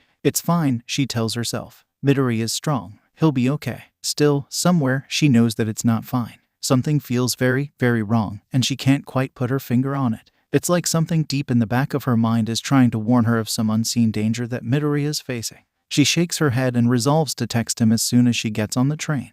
Izuku doesn't stay home for long. The house is dark when he arrives, since his mom works until 6 on weekdays, and the walls feel like they're made of dark, crumbling cement. He can still feel the vibrations of explosions ricocheting off the walls, gripping his chest and crushing his ribs. He tears out of his uniform and tosses it onto his bed. His backpack is abandoned by his desk, papers halfway spilling out. He hurriedly throws on a red t-shirt and shorts, and he's still pulling on his shoes as he stumbles out the door. He kicks it closed, locks it with his free hand, and runs down the hallway. He needs to go anywhere where he can't be found, where he can be alone and breathe and scream about the unfairness of it all. Someone where he can be safe, both from others and from himself. He thinks about water. Dirty, soggy water sloshing over his head and filtering through his gills in gritty breaths. And when he stumbles out the door of his apartment complex, he turns towards the beach and runs. The scent of salt reaches his nose by the time he's halfway there, strengthening his resolve and filling him with a sense of calmness that he couldn't replicate if he tried. He shakes his hair out of his eyes and barely avoids getting hit by a car, stumbling out of harm's way and waving apologetically at the honking driver. His heart feels like it's going to burst. He jumps across the final road, skipping onto the fine sand. He looks up, and his heart sinks. Helping Bit haul trash away from the beach had been great in a number of ways, but all his time there had led him to develop an attachment to it. Now that a large section of the trash is gone, people have flocked to it, and a number of people are milling about on the shore. There aren't a lot of people, seeing as the sky is still rather gray and it had been storming earlier, but it's enough. Part of the beach is still ridden with trash, mostly new bits of garbage that had washed up in the past few months or had been dropped there by dumpers, but the rest is clean and covered in people. Izuku swallows, wincing as his raw throat burns. He wishes Recovery Girl could heal him all the way, but simply fixing his neck and his bruises had left him sleeping for the rest of the school day. He's still tired, but his desperation outweighs it. He doesn't know where to go. He could go to the abandoned hotel, but during the daytime he runs the risk of getting spotted and arrested, and that's the last thing he needs right now. Bit's house is similarly a no. He loves Bit, but the thought of interacting with even a single person is exhausting. Plus, he doesn't know if he can drag himself to leave the beach. He walks further down the shore, keeping his head ducked and avoiding the curious eyes of a few beachgoers. As he draws closer to the water, he slips his shoes and socks off, glancing around for a place to put them. After a moment, he settles on stashing them under a piece of trash along with his phone and his keys. No longer fearing something important getting wet, Izuku sloshes out into the water all the way up to his knees. The water rises and falls around him, swirling around his legs like an old friend. He breathes, and the sting of salt and crisp wind settle inside his lungs. The Leviathan is blissfully quiet at least, until a child shouts somewhere upshore, and then it's getting to its feet with a snarl and Izuku is reminded of his predicament. He needs to get away from the people. He starts to thoughtlessly move towards the remaining trash on the beach, but his eyes flicker out towards the horizon. He could swim out far enough that no one would be able to bother him, but someone would probably try to come to get him. He wishes he could hide under the water and never come out. Except, he realizes with wide eyes, he actually can do that now. Maybe not forever, but for long enough. Feeling giddy, Izuku smooths his hair out of his face and moves out further. He momentarily debates taking his shirt off, but the thought of people seeing the scar on his back makes him nauseous. So he leaves it and pushes his way out to where the water is almost up to his shoulders. Then, he thinks back to the exercise, filtering out the situation and instead focusing on what he'd been feeling. The Leviathan has been covering his chest. He remembers. He'd felt a rush and that searing pain in his sides. And then his gills had appeared. He grimaces. He's not fond of the idea of repeating that again. But he figures he needs to get used to it. He needs to get used to a lot of things, too, like being in life-threatening situations without losing his already frail handle on the goddamn Leviathan. But he figures he can focus on that when he's not on the verge of a breakdown. Slowly, Izuku lets the cage open a crack. But this time he forces the Leviathan's gutters howls into his chest. It coils around his ribs, squeezing his lungs and checking him to the bone, but he ignores it and tries to channel it further into his sides. Gills, gills, give me gills, he tells it, and his response is a low growl somewhere in the back of his mind. He bares his teeth at it, pushing harder until finally he feels his sides splitting open. It hurts, and he bites his lip as tears spring to his eyes. But he can feel the rub of his t-shirt against Gills. With a glance over his shoulder to make sure no one's watching, Izuku rolls his shoulders and dives under the water. He blinks the sand and salt out of his eyes, ignoring the distant burning feeling, and focuses on breathing. Cool, ocean water floods through his gills, and he gasps. The water here, instead of being murky and hard to breathe, is clear and crisp. It's like winter air. And he shivers at the sensation of it. He can't hear anything from above the water. Huh, he says without thinking.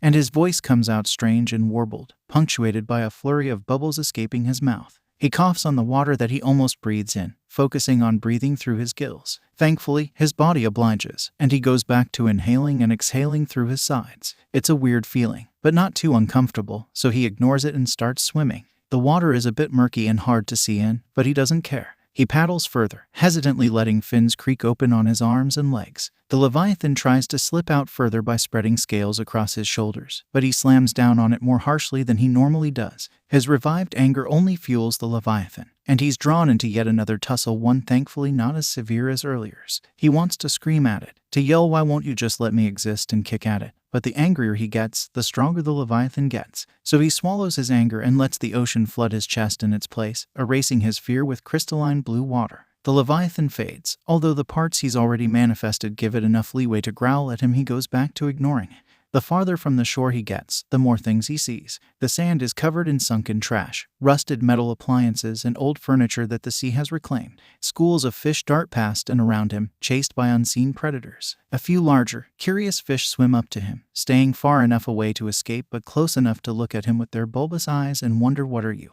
Izuku, with his murderer's quirk and resolve to become a hero, can't answer. He swims deeper, trailed by curious fish and glittering silver bubbles. The sand down here is a pale, blue-tinged grin, and he carefully draws his still human hands through it. His head throbs when he sinks, but the feeling vanishes when he's stretched his jaws, so he doesn't worry about it. Swimming like this is strange. So far beneath the surface with water filtering through his gills, he doesn't float. He's weightless, but not in the way he is when Uraraka uses her quirk on him. It's more like he's suspended, with equal pressures pushing up and down. He does a quick flip, spinning and reveling in the way the water twists with him. He feels so free. And to think Bakugo is the one to thank for that. The Leviathan rises, bleeding scales onto his arms, and he bats the thought away. He wants to focus on the now. The space beneath him abruptly changes color, and Izuku glances down to find that he's swum right off of the coastal shelf. Beneath him, the sand drops away, disappearing into a shadowy abyss that stretches for as far as his eyes can see. Izuku hastily kicks back to the sandy area, turning around once he doesn't feel quite so exposed. With his back to the shore, he slowly lets himself sink, dropping to his feet and standing on the edge of the unknown. Beyond him, he can see nothing but blue. The ocean is a strange thing in its complexity. It's so vast, and it encircles whatever enters its grasp without care. To the ocean, Izuku is simply another human, another shape to tug beneath the waves and play with like a toy. He is nothing to the ocean in its rolling, shuddering magnificence, and he takes solace in that. The warm water of Dagaba Beach, however, is different. It treats him not like a murderer, not like a stuttering, awkward teen with a broken quirk, but like a lost child. It cards hands of salty brine through his hair and whispers, "I found this one." Between two giants, on the precipice of the void and nothingness, Izuku is no one. He is not the boy who nearly suffocated earlier only to be saved by an insignificant twist in his biological structure, or the boy who wakes up in the night with tears on his face and a scream on his lips. He is not Izuku, and he is not the Leviathan. He is an insignificant thing, a puny space where the water cannot tread, and he is no one. Izuku settles down onto the sand, flexing his fingers and staring at them. His skin is a dull, unsaturated green, a far cry from the color it usually is. His red shirt is a similar shade, all color having been leached from it by the blue light. He is a ghost of himself, and he lets his mind drift in solace. He looks up for a moment after what might have been hours, and far above him, he sees the sun glittering on the top of the water. It's a brilliant shade of orange, and as he watched it, he noticed that the water is getting even darker around him. Shit, Izuku doesn't want to leave his newfound paradise, but his mom will panic if she comes home to an empty house without a note and he has homework to do. With a sigh that flutters his gills and makes his soggy t-shirt ripple, he stares out at the rising shadow. It reaches out towards him, and he drops his anger and his troubles into its outstretched hands and swims away. The sun sinks lower and lower, its golden rays ceasing to penetrate the surface. The blue water slowly bleeds into black, and Izuku's mind pleasantly supplies him with the image of the tar-black beach. Fear starts to grip him, and he crushes it and swims faster. The sand rises beneath his feet, forcing him higher and higher until his head bursts above the surface of the water. He takes a deep, water-lined breath of afternoon air through his mouth, coughing up what water remains in his lungs. The sun is barely a red glimmer on the horizon,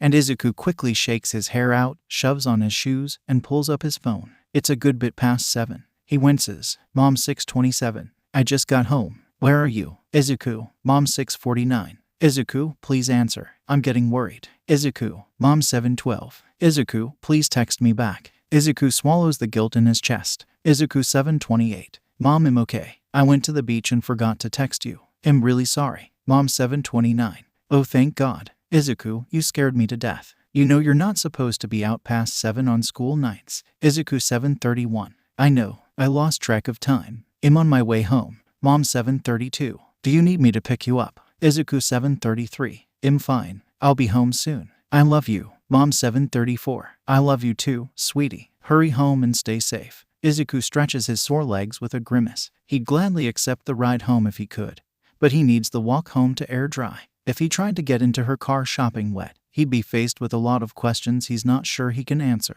He goes to pocket his phone but realizes that he still has the unread notifications. He checks and finds that Mom isn't the only one who texted him. Unknown number 325. Hey Midoriya, it's Uraraka. I didn't see you after school, so I'm just texting to see if you're okay. We're worried about you. Shit, Izuku realizes. He hadn't stopped to talk to them or anything, he'd just run. They care about him and want to know if he's okay, and all he did was run. He swallows the scales climbing his throat and replies. Izuku 7:35. Sorry, I didn't see you on my way out. I'm okay. Thanks for asking. He still has 2 more unread messages, and he realizes with a sinking feeling that he knows who they belong to. Uraraka isn't the only person he forgot about. 20,000 degree knife 435. Dude, where are you? I thought you were gonna help me with the lightsaber. Mido. Slytherin 736. Shit, I'm so sorry. Some shit happened at school today and I totally forgot. Tomorrow. As the messages send, he starts the short walk home, ignoring the chill of the wind against his slick skin. His hair hangs in his eyes, sandy and salt-encrusted,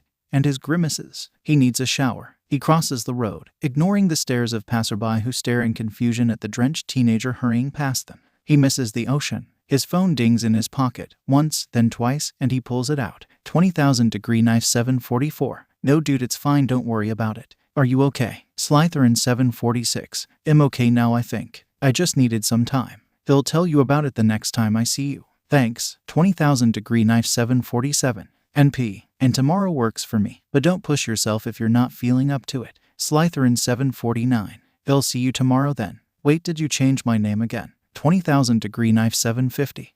Slytherin 751. Unbelievable. Slytherin changed name to Izuku. 20,000 degree knife changed Izuku's name to the best boy ever. The best boy ever 752. Why? 20,000 degree knife 753. It's the truth. The best boy ever 754. Divided by. So does your mom know you're still working on the lightsaber? 20,000 degree knife 755. First of all, rude. Second of all, we made a bargain. I'm allowed to work on it as long as the laser isn't strong enough to cut stuff. The best boy ever 757. Thank God. Okay, I'm home, GTG. Thank you, bit. 20,000 degree knife 758. Tell your mom I said hi. Izuku slides his phone back into the pocket of his relatively dry shorts and stares up at his apartment building. The sun has fully set, and the building is illuminated by the light coming from inside.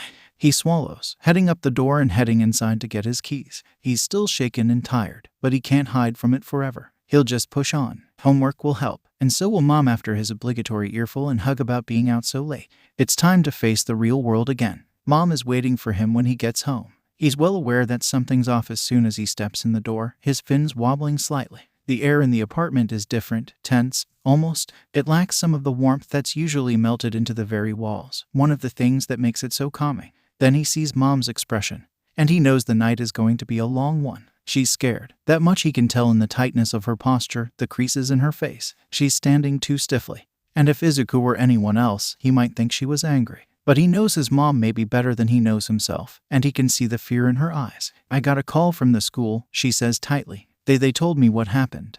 Oh, Izuku says, his voice coming out in a ragged, mostly healed but still injured croak. He'd known that he'd have to talk about this with her eventually, but he hadn't expected that to be as soon as he walked through the door. He's not sure if he's ready, but then again, he's not sure if he'll ever be. The events of earlier feel like a dream, almost, some kind of overly realistic nightmare that feels real, but isn't. He desperately wishes that were the case, but he knows from long nights hating his quirk and begging the stars for a different one that wishes don't mean anything to murderers. Izuku, Mom whispers, and her voice sounds so pained, so scared. I want you to tell me what happened. I don't want to hear it from them, I want to hear it from you. And please, baby, don't lie to me. Izuku feels paralyzed where he stands, one hand still gripping the kitchen doorway. His hair is oily and salt-encrusted, hanging around his face in greasy curls, and his fins are trembling, and he smells like salt and fish. He knows how he must look to her, like someone who tried to run away from his problems. Isn't that what he did? Can I shower first? He says. I'm all salty and I need to think for a while. She looks at him sadly, but she sighs and nods. Go take a shower, then, and come out when you're done.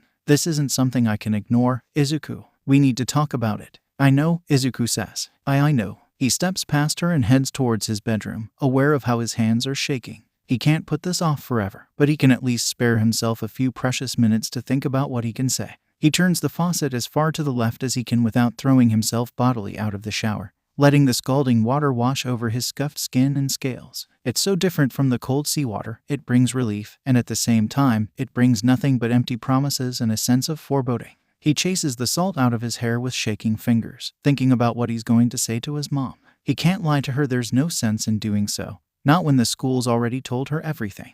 What can he say that he doesn't already know? What is she expecting him to say? Does she want to know why Bakugo tried to? Tried to what, exactly? What was Bakugo trying to do? In the spur of the moment, Izuku had assumed the worst. Maybe he'd been right. But even after everything they've been through, Izuku knows Bakugo. He knows that Bakugo wouldn't kill someone who wasn't fighting back. Above everything, Bakugo craves to win a fair fight. Is that why he tried to drown Izuku? Because he wouldn't give him a fair fight? He doesn't know. Just because he knows Bakugo doesn't mean he understands him. He's still lost for words when he escapes the steamy bathroom, dressed in baggy pajamas and still toweling off his hair. He lingers in the doorway of his bedroom for what feels like a year, unable to make his feet pass through the threshold and into the land of half-explanations and unanswered questions. But he knows he doesn't have a choice, so he lets go of the doorframe, and he walks. Mom is waiting for him on the couch, her hands folded in her lap and her mouth drawn into a thin line. He sits across from her, trying not to curl into himself too clearly, although he suspects his quivering fins give away his worry. Tell me what happened, she says softly, and Izuku swallows, opens his mouth, and speaks. He talks about an exercise that should have been just that, of running and of learning to use his location to his advantage. He talks about crumbling walls and floors, and then he talks about running from Kirishima straight into Bakugo.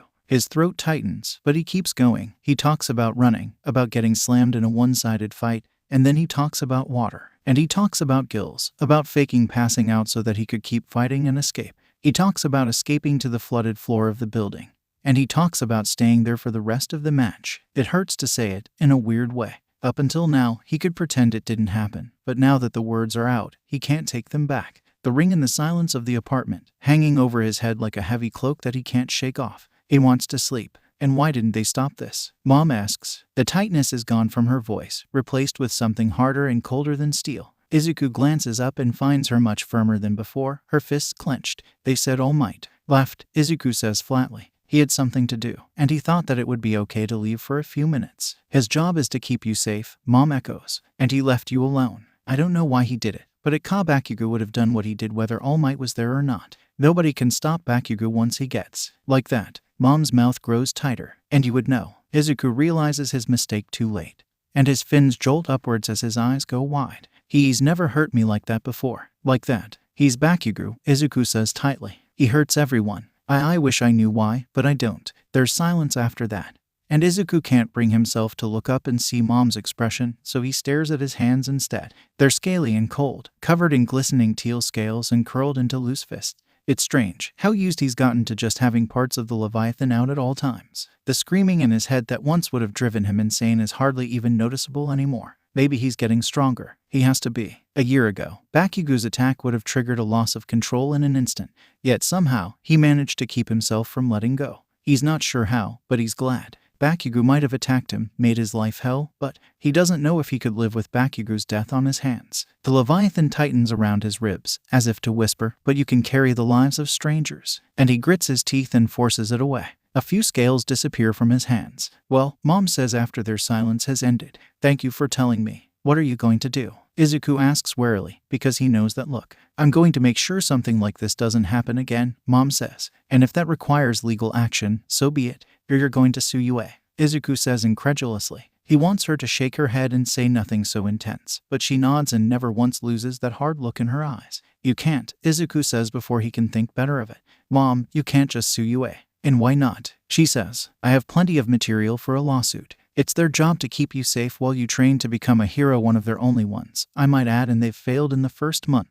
If I don't take action, who's to say it won't happen again? It won't, Izuku says. All Might was he's a new teacher. He just, Mom, please don't do this. If you sue, then what'll happen to me? What if they expel me? There are other schools, Mom says. I won't stop you from being a hero, even if it's dangerous. I know how important it is to you. She pauses. But I need to make sure you're safe along the way. There's nowhere safer than Yue, Izuku pleads. This was a one-time thing. The teachers will make sure it doesn't happen again. I know they will. What's stopping Katsuki from attacking you again? Mom says. What's stopping him from killing you? He wasn't trying to kill me, Izuku says. That's not like him. He was just trying to win. By drowning you, Mom says, looking pained. Her eyes are begging him to understand. But Izuku can't let her take away this chance. He can't. I have gills, Mom. Izuku says. I'm fine. Did he know that? Mom says. Izuku's aware his hands are trembling, so he clenches them. Neither of us did, he says. But that's not the point. How is it not the point? Mom asks. He tried to drown you, whether it was to kill you or not. He can't go unpunished. What if he still acts like that when he's a hero? What if he tries to drown someone who doesn't have gills?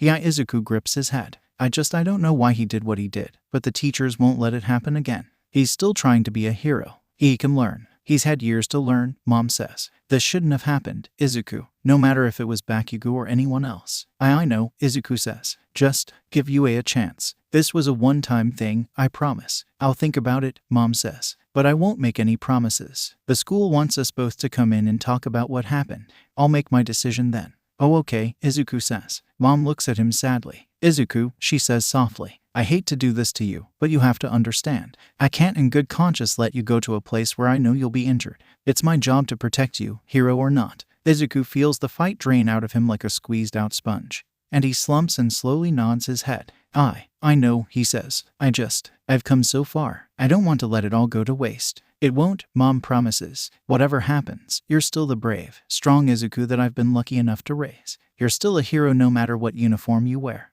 Thank you, Mom, Izuku says, before he slowly rises from the couch. I'm gonna go to bed. I'm not hungry. Mom frowns, but she sighs and reaches out to gently brush the hair out of his eyes. All right, sweetie. Good night. Get some rest. Good night, Mom, Izuku says. And he grabs his backpack and wordlessly heads into his bedroom. He has homework to do. Maybe it'll serve as a distraction.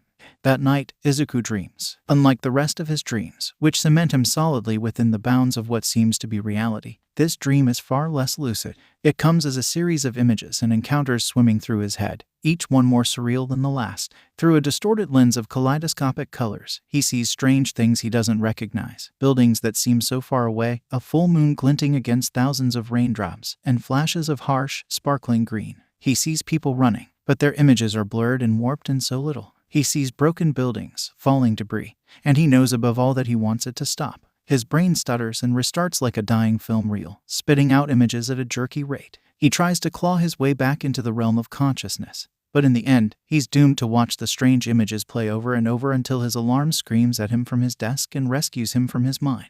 He doesn't feel rested at all. More specifically, he feels like, instead of sleeping, he ran 3 miles and then fell off a cliff. It's not the most enjoyable feeling. He wonders what he saw as he sluggishly gets dressed, blinking a leaden tiredness out of his eyes. He feels stiff, his muscles ache, and his throat is sore, and everything is kind of fuzzy. Getting on his uniform is a challenge, since moving his legs is like trying to operate a stubborn marionette, but he manages. Breakfast is a largely silent affair, which Izuku is thankful for. The thought of speaking is both exhausting and painful, and he has to save his energy for the talk soon. He's up earlier than usual, so he should be able to get everything over with before school starts. He just hopes that he'll have some energy after to finish the day with. They take the train, but it's not the one he usually does, so Uraraka isn't there. Izuku doesn't know if he's relieved or sad. Uraraka's bubbly personality is a blessing, and it might score him some stay at UA points with Mom, but he's not sure if he could handle her energy. Well, he'll have to soon enough. Mr. Aizawa is waiting for them at the gate when they arrive, slouched against the frame and looking at something on his phone.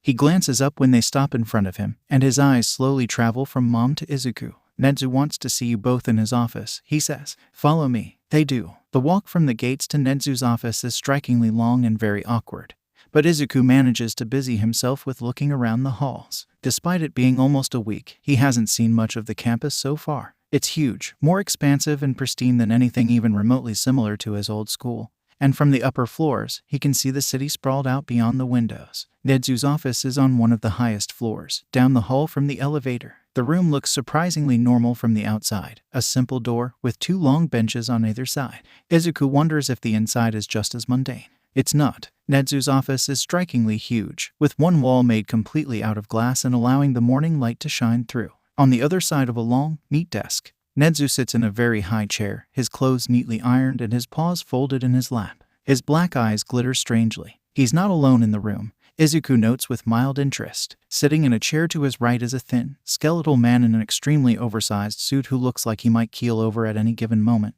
And a few seconds later, Mr. Aizawa takes a seat to their left. Thank you both for coming, Nedzu says. And Izuku's aware of the fact that he's standing in the doorway staring. Please, have a seat. Mom's footsteps are light yet stiff as she crosses the room to sit on the couch across from Nedzu. Izuku sits next to her, clasping his hands and praying that this conversation doesn't go as badly as he fears it will. Mom is the first to break the short bout of silence. She clears her throat, raises her eyes, and speaks. Nedzu, I would like an explanation as to why what happened was allowed to happen to my son. And I hope on your behalf that it is satisfactory. Nedzu, thankfully, doesn't cower under her gaze. Her regards her levelly, with a sort of interest, almost, before he folds his paws and begins to speak. Yesterday, Midoriya here was placed in an exercise alongside Bakugo as well as 2 other students, Kirishima and Shaoji. The goal of the exercise was, in your son's case, to remain hidden or uncaptured for 20 minutes, or in the other's case, to find and capture the villain. A pause. During the exercise, the teacher in charge, All Might, had to take a momentary leave for personal reasons. He did not follow school policy, which calls for even short absences to be filled by a substitute, and instead left his students alone for long enough for the ensuing fight to take place. We take full responsibility for his actions and those that followed. I see, Mom says tightly. Now, explain to me why I shouldn't pull my son out of your school and sue you for negligence. Izuku goes very still. Mrs. Midoriya, rest assured that we are currently and already have taken lengths to make sure nothing like this ever happens again. All Might has been thoroughly reprimanded for his actions, and he is well aware that a repeat of such carelessness will result in him getting fired, number 1 hero or not. Mom nods. Bakugo Katsuki will also be facing retribution for his actions. As it stands now, the likelihood is that he will be expelled. Midoriya, is there anything you'd like to say on the matter? You're going to expel Bakugo. Izuku says blankly. The words feel surreal. He's been going to school with Bakugo for years, and Bakugo's never gotten even a slap on the wrist. The words expulsion and Bakugo make a puzzle that just doesn't quite fit together. Why? Nezu tilts his head. You should be more than aware of the why in this situation. Midoriya. I know, but Izuku swallows. He hadn't been willing to give up being a hero for Bakugo. But if Bakugo loses his place at UA because of Izuku because of the Leviathan, he's trying to be a hero, he ends up saying. Why do I have to be the reason that chance is taken from him? Izuku, Mom says. She's not scolding him. She sounds more surprised and sad than anything. Mr. Aizawa narrows his eyes ever so slightly. The reason Bakugo is currently facing consequences has everything to do with his actions, not you. You are not the reason he's losing his position at UA. The responsibility for his actions lies with him alone. He wouldn't have attacked anyone else like that, Izuku says. He wouldn't. We have history, and there are a lot of things between us. I think they all came out, and that was the result. So you're saying his actions were the result of unresolved anger and possibly insecurity? Nezu says. Izuku blinks. Anger absolutely, but he doesn't really see Bakugo as insecure. Still, he's in no position to fight, both figuratively and mentally, so he nods silently. With all due respect, anger issues or not, Bakugo attempted to kill my son. Mom interjects, her hands clasped tightly in her lap. That is not being overlooked, Nezu says. However, it allows me to believe that there's far more to this issue than meets the eye. We won't be able to come to a solid conclusion until I speak with Bakugo himself on the issue, but there will be consequences, I promise you. Good, Mom says. She's angry, but some of the steel has melted out of her spine. Make sure nothing like this ever happens again. It won't, Nezu says. Now, Midoriya, I believe we'd both prefer if you were on time to class. Thank you for your time. Izuku sits for a moment, his foggy brain not even registering what's happening. And then it clicks that Nezu's dismissed him, and he hurriedly gets to his feet. He feels scales prickle at his eyes in embarrassment. And the Leviathan slowly starts to shift as if waking up. Thank you, he says hurriedly. And then he hastens towards the door to make his retreat. Mom follows with a similarly distant goodbye. And then they're out the door, and Izuku can finally breathe. He just wants this to all be over. He doesn't want to think about it anymore. He just wants to get to class and maybe take a nap. If Ida will let him. The thought of interacting with Ida is simultaneously relieving and exhausting. But Izuku presses onwards. He doesn't have a choice. He might as well make the most of it. Katsuki's been sitting outside of Nezu's office for 35 effing minutes. The jackasses at UA hadn't even let him wait. They'd simply shepherd him, the hag, and his dad to the bench outside of the office like they were a bunch of lost ducklings. Katsuki had bared his teeth at the person guiding them, but the thread had washed off like water from wax. He'd effing hated it. Now, he's sitting here bored out of his effing mind while he waits for Deku to finish whatever the hell it is he's doing in the office. Probably fixing up some kind of sob story, if that look in his eyes was anything to go by. Katsuki doesn't get it. UA is supposed to be where the best of the best train to become even better. Why the hell would they take Deku? All he's ever done is run and cry and hold himself back until the end of time. He's such a effing fake. It disgusts Katsuki. Finally, the door opens and Deku steps out. His ugly fins aren't shaking. They're just drooping like a kicked puppy, and he looks like he can't even see the floor he's walking on. His eyes are blank, like they've been sucked dry, and they never once look up. They never get the chance to. Anyways, because as soon as Katsuki looks up,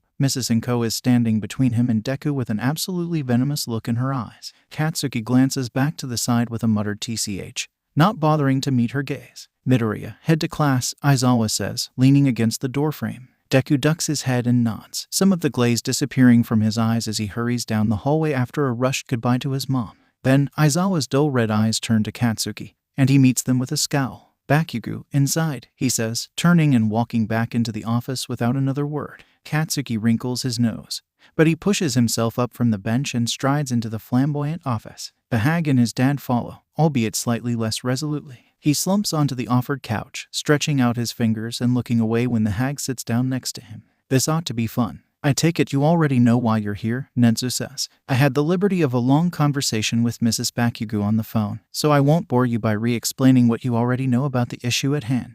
Pay attention, the hag hisses, slapping the back of his neck. Katsuki rolls his eyes and stops slouching to the side, staring at Nezu irritably. We would like you to explain your perspective on all of this, Bakugo, Nezu says. As of right now, no one is able to understand your motivations for your actions during the exercise. If you explain, then there is a chance that we can help you instead of outright expulsion.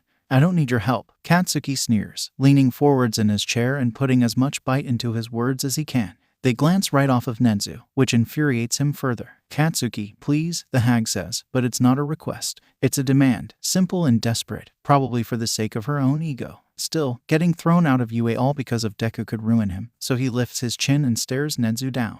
You don't know Deku like I do, Katsuki says. The piece of shit never gives up. He never stops trying, even when it's pointless, and his worthless ass will never be anything. He gets this look in his eyes. This stupid look, and you know he's never going to effing stop. He exhales forcefully through his teeth. I knew Deku wasn't going to fight me, he was just going to sit there and let me punch him until he effing dropped, and there's no effing winning with that. Not with him. So you attempted to drown him, Nezu says, watching him oddly. I wasn't trying to effing kill him, Katsuki snarls. I figured maybe I could get it through his head that he didn't have a choice to fight back. Apparently, he was too effing stupid to figure it out. He was fighting back, though, Nezu says. We have access to the footage. During the time when you held Midoriya underwater, he was very clearly struggling. No, he wasn't, Katsuki says. That's the thing that nobody seems to realize or care about. He could have thrown me across the effing room if he had the balls to try. He's holding back because he was looking down on me. He's so high and mighty, he was ready to pity me even if it killed him. What do you mean? Nezu asks. For FS sake, there was a time in grade school right after his shitty quirk first showed up. He says he doesn't remember it. And he's probably effing lying about that, too, but we were arguing and he just went batshit. The dipshit broke my effing arm in half and then passed out for like 3 hours. We were 5 effing years old. If he could break my arm as a 5-year-old, there's no goddamn way that he's not holding back now. I can't imagine Midoriya was holding back in the sort of situation he was placed in, Nezu says, his whiskers twitching. He was, Katsuki snaps. I know he was. He's always like that, looking down on me. He didn't even use that goddamn lightning attack. Are you aware of the fact that, at the moment, Midoriya's usage of his lightning gravely injures him? Nezu asks. He can take it, Katsuki hisses. If he can walk back into school with a effing scar like that and pretend nothing happened, then he can take whatever his stupid quirk does to him. Everyone in the room starts paying more attention at that, especially the weird skeleton guy. Good. They're finally actually listening to him instead of pretending to like everyone else. I was wondering about that. Actually, the skeleton man says. The scar. Do you know how he got it? No, Katsuki spits. I don't. Nobody does. He just dropped off the face of the effing earth for 2 weeks and then came back with it.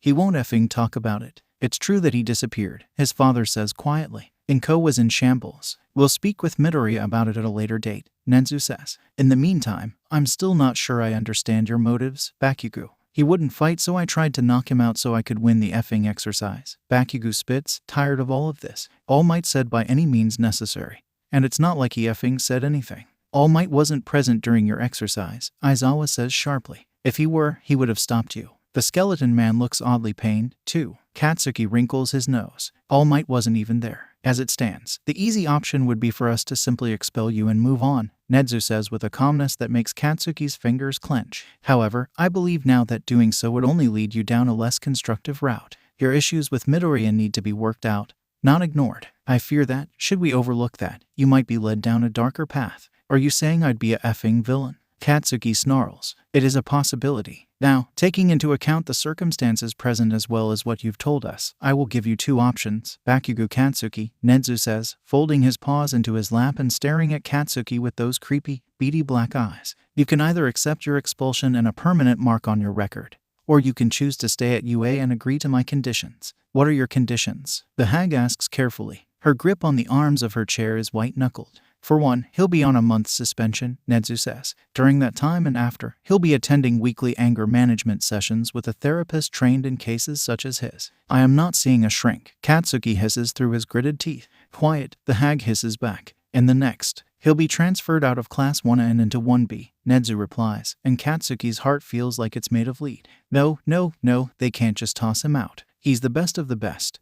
They can't just toss him to the sidelines. You can't just, he starts to snarl, standing up with enough force to rattle his chair, only to be silenced by his father gripping his arm. Not tight enough to hurt, but tight enough to shut him up. He wrenches his arm away, but he sits back down in the chair and doesn't miss the thankful look Aizawa shoots his dad. Why the transfer? The hag asks, and Nezu tilts his head and looks thoughtful. As it stands, the majority of Bakugo's classmates are currently either scared or outright hateful of him, he says. They were present for his actions, and have come to their own conclusions on his character as a result. Transferring him to 1B would not only offer him a new start, it would separate him from people who may not want to interact with him. He pauses, especially Midoriya. Katsuki wants to swell. He wants to take pride in that fact, that his classmates fear him and know how great he is. But the only feeling he gets from that knowledge is a sinking, sickening feeling in his chest. He hates it. Why does he feel bad? You told me to win, Katsuki snaps. And I won. Deku's effing fine. Why am I effing getting punished? Because you attempted to kill one of your classmates, Mr. Aizawa says coldly.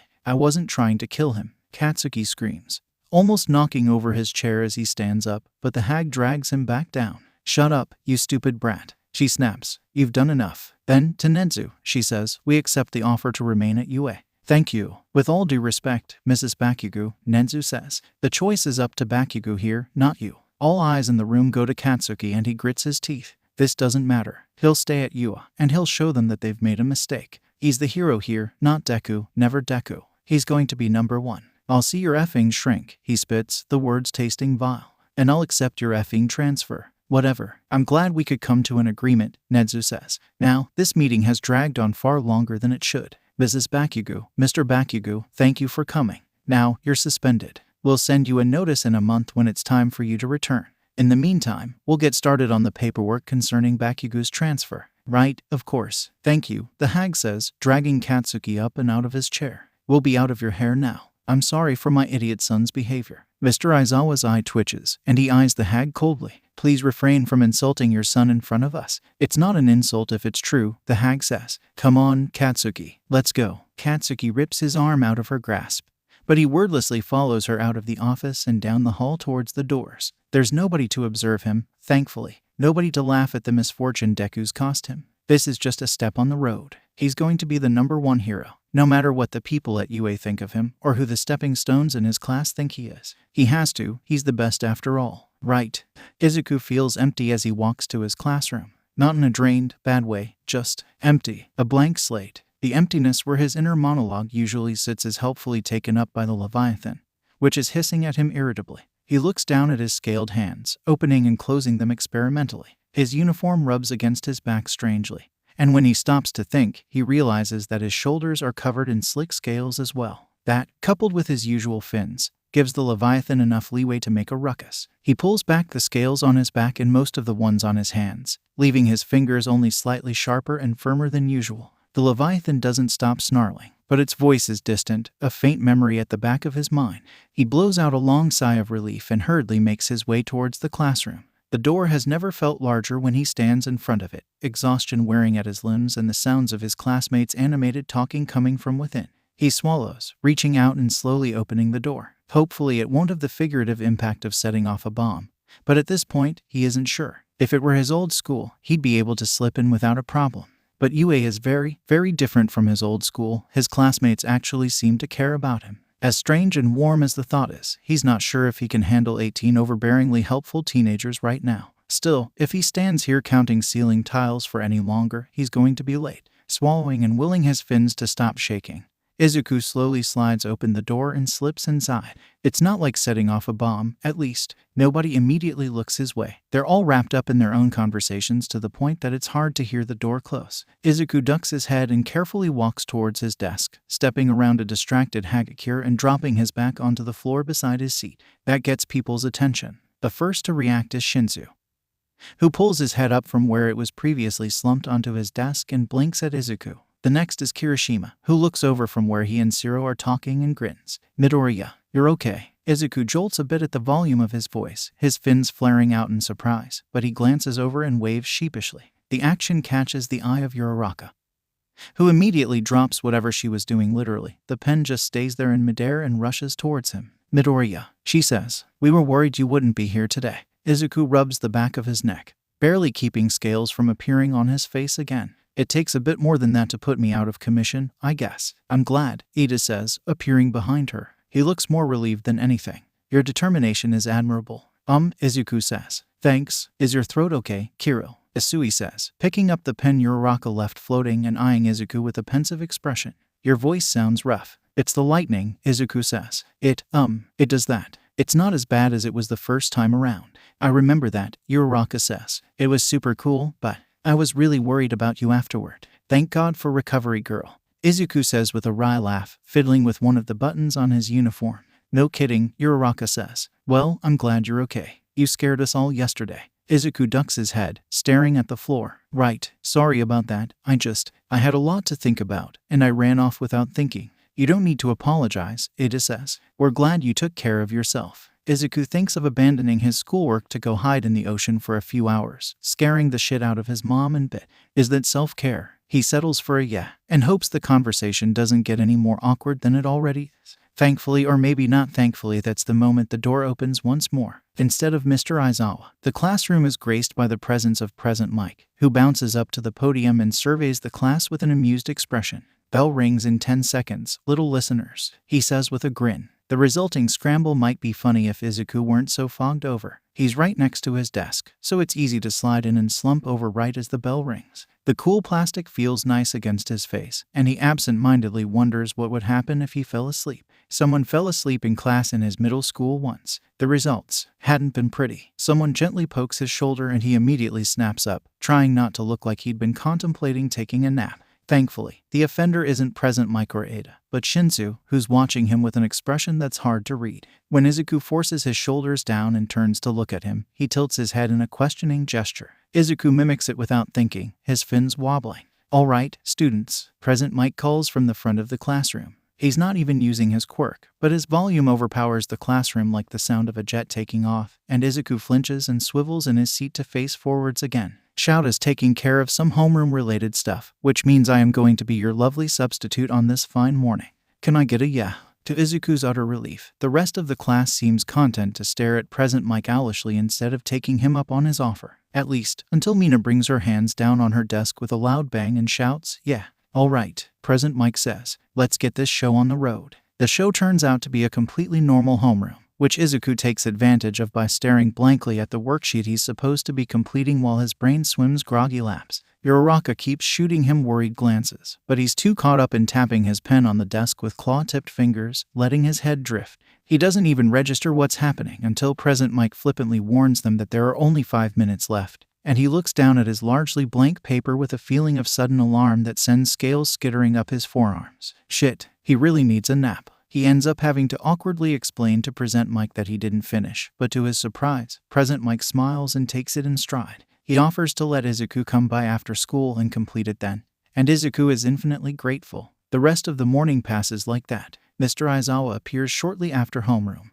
looking somehow more tired than he did when Izuku saw him earlier, and classes continue like usual. Izuku gets to lunch without horribly botching too many other worksheets, but braving the hallway is a ride. Thankfully, Uraraka seems at least somewhat keyed into his spaced-out behavior, because she manages to keep him from making a fool of himself. They sit in their usual spot, with Shinsu to Izuku's left and Ida and Uraraka across from them. A few minutes in, his limbs start feeling fuzzy and heavy, like someone slowly turning his bones to lead, and he blinks and rubs his eyes. It's only for a moment that he pushes his tray forward so he can rest his elbows on the table, but that moment is followed by him pillowing his arms and resting his chin on them. He tries to follow Ida and Shinsu's conversation, but his eyelids feel like they carry the weight of the world, and he sighs and closes them. Just for a minute. Iya, Midoriya. Izuku blinks his eyes back open, his fins flicking irritably. He hears his name, but it's distant, like it's coming through the curtain of a waterfall. He tries to close his eyes and go back to sleep, but a second later, a hand rests on his shoulder and shakes him lightly. He lifts his head with a frown, blinking the heaviness out of his eyes. Shinsu, Uraraka, and Ida are all looking at him strangely, and their trays are all empty. It's almost as if he stiffens, almost knocking Shinsu over as the hand is thrown from his shoulder. He starts, only to cut himself off as his fins flatten themselves against his head. Shit, Midoriya, are you feeling all right? Ida asks with a frown. At his side, Uraraka looks similarly worried, and Shinsu's hand hovers over his shoulder hesitantly. I'm fine, he says. I'm tired. That's an extremely vague explanation. He knows, but there's not much he can do in lieu of explanations right now, so he just sighs and stares at his untouched tray blankly. He doesn't have much of an appetite if he's being honest. When did you sleep last? Uraraka asks. Izuku blinks. Last night. He's not sure if it counts as sleep, really. He wishes that he could say that he spent the night in blissful unconsciousness, but he knows that he'd ended up in another dream. He can't remember the images clearly, they're all distorted, like they're being projected onto the surface of a ceaseless stream, but he knows that they'd been there. "You don't look like you slept last night," Shinsu says. And Izuku barely bites back, "and I might as well not have," and shrugs. "I'll sleep after school," he says, and he hopes that whatever's haunting his unconsciousness will leave him alone. And maybe for all of tomorrow. Thank God for weekends. Uraraka gives him a thumbs up before she pauses. "Speaking of weekends, if you guys are up for it, do you maybe want to hang out? Like this Saturday?" Izuku's fins straighten out, and he blinks at her, unsure if he heard her correctly or if it's his sleepless brain talking. At his side, Shinsu seems to be having a similar reaction. "I don't think I have anything planned," Ada says, far more used to this whole having friends thing. "What did you have in mind?" Uraraka shrugs, looking sheepish. "I don't know. I just figured we could get lunch, maybe. You know, just for fun." Ada hums, thoughtful. "That sounds enjoyable. What do you two think?" Izuku blinks slowly. He can't really remember the last time anyone asked him to hang out. Maybe one of his classmates, before Bakugo scared them into avoiding him like the plague. Either way, it's been a long time. He doesn't really know how it works, if he's being honest. Maybe it's something like this, where they just sit and talk. He thinks he could do that. "I think that would be fun," he says, almost instinctively waiting for Bakugo to burst in and ruin it all. But Bakugo isn't here, and Uraraka is different from anyone at his old school. "Great," she says, beaming. "What about you, Shinsu?" Shinsu looks like the human embodiment of a deer caught in a pair of headlights. He's stiff, looking uncharacteristically startled. He looks tense, like he's waiting for something to happen. Whatever prophecy he's banking on doesn't come to fruition, and his surprise slowly bleeds into something softer, something new. "Sure," Uraraka grins. "Awesome. I got your phone numbers, so I'll text you an address and a time or something like that. I'll be looking forward to it," Ada says. "Yeah," Izuku says, ignoring the part of him that hisses that he doesn't deserve any of this. "Me too."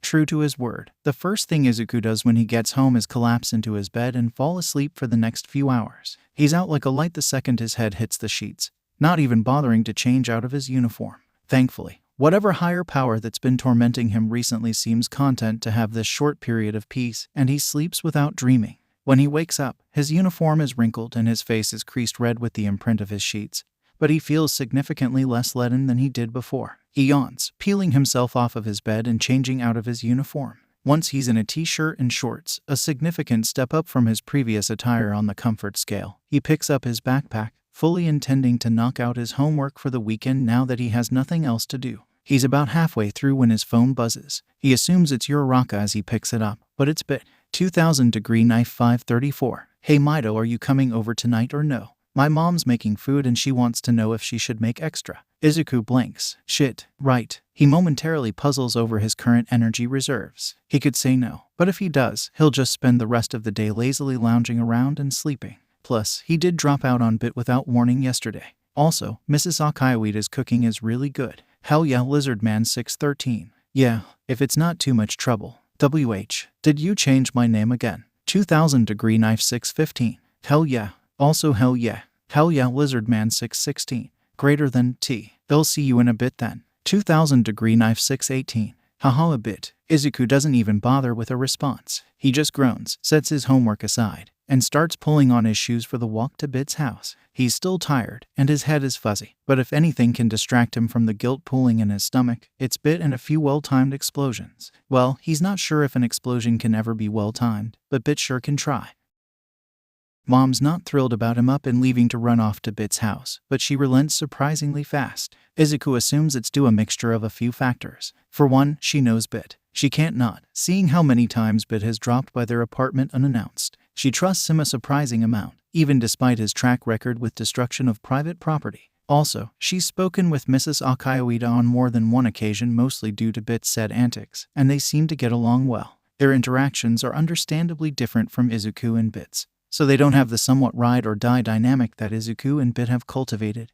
But that's probably for the best. Maybe it's mostly because she assumes he needs to be with a friend tonight, after everything that's happened.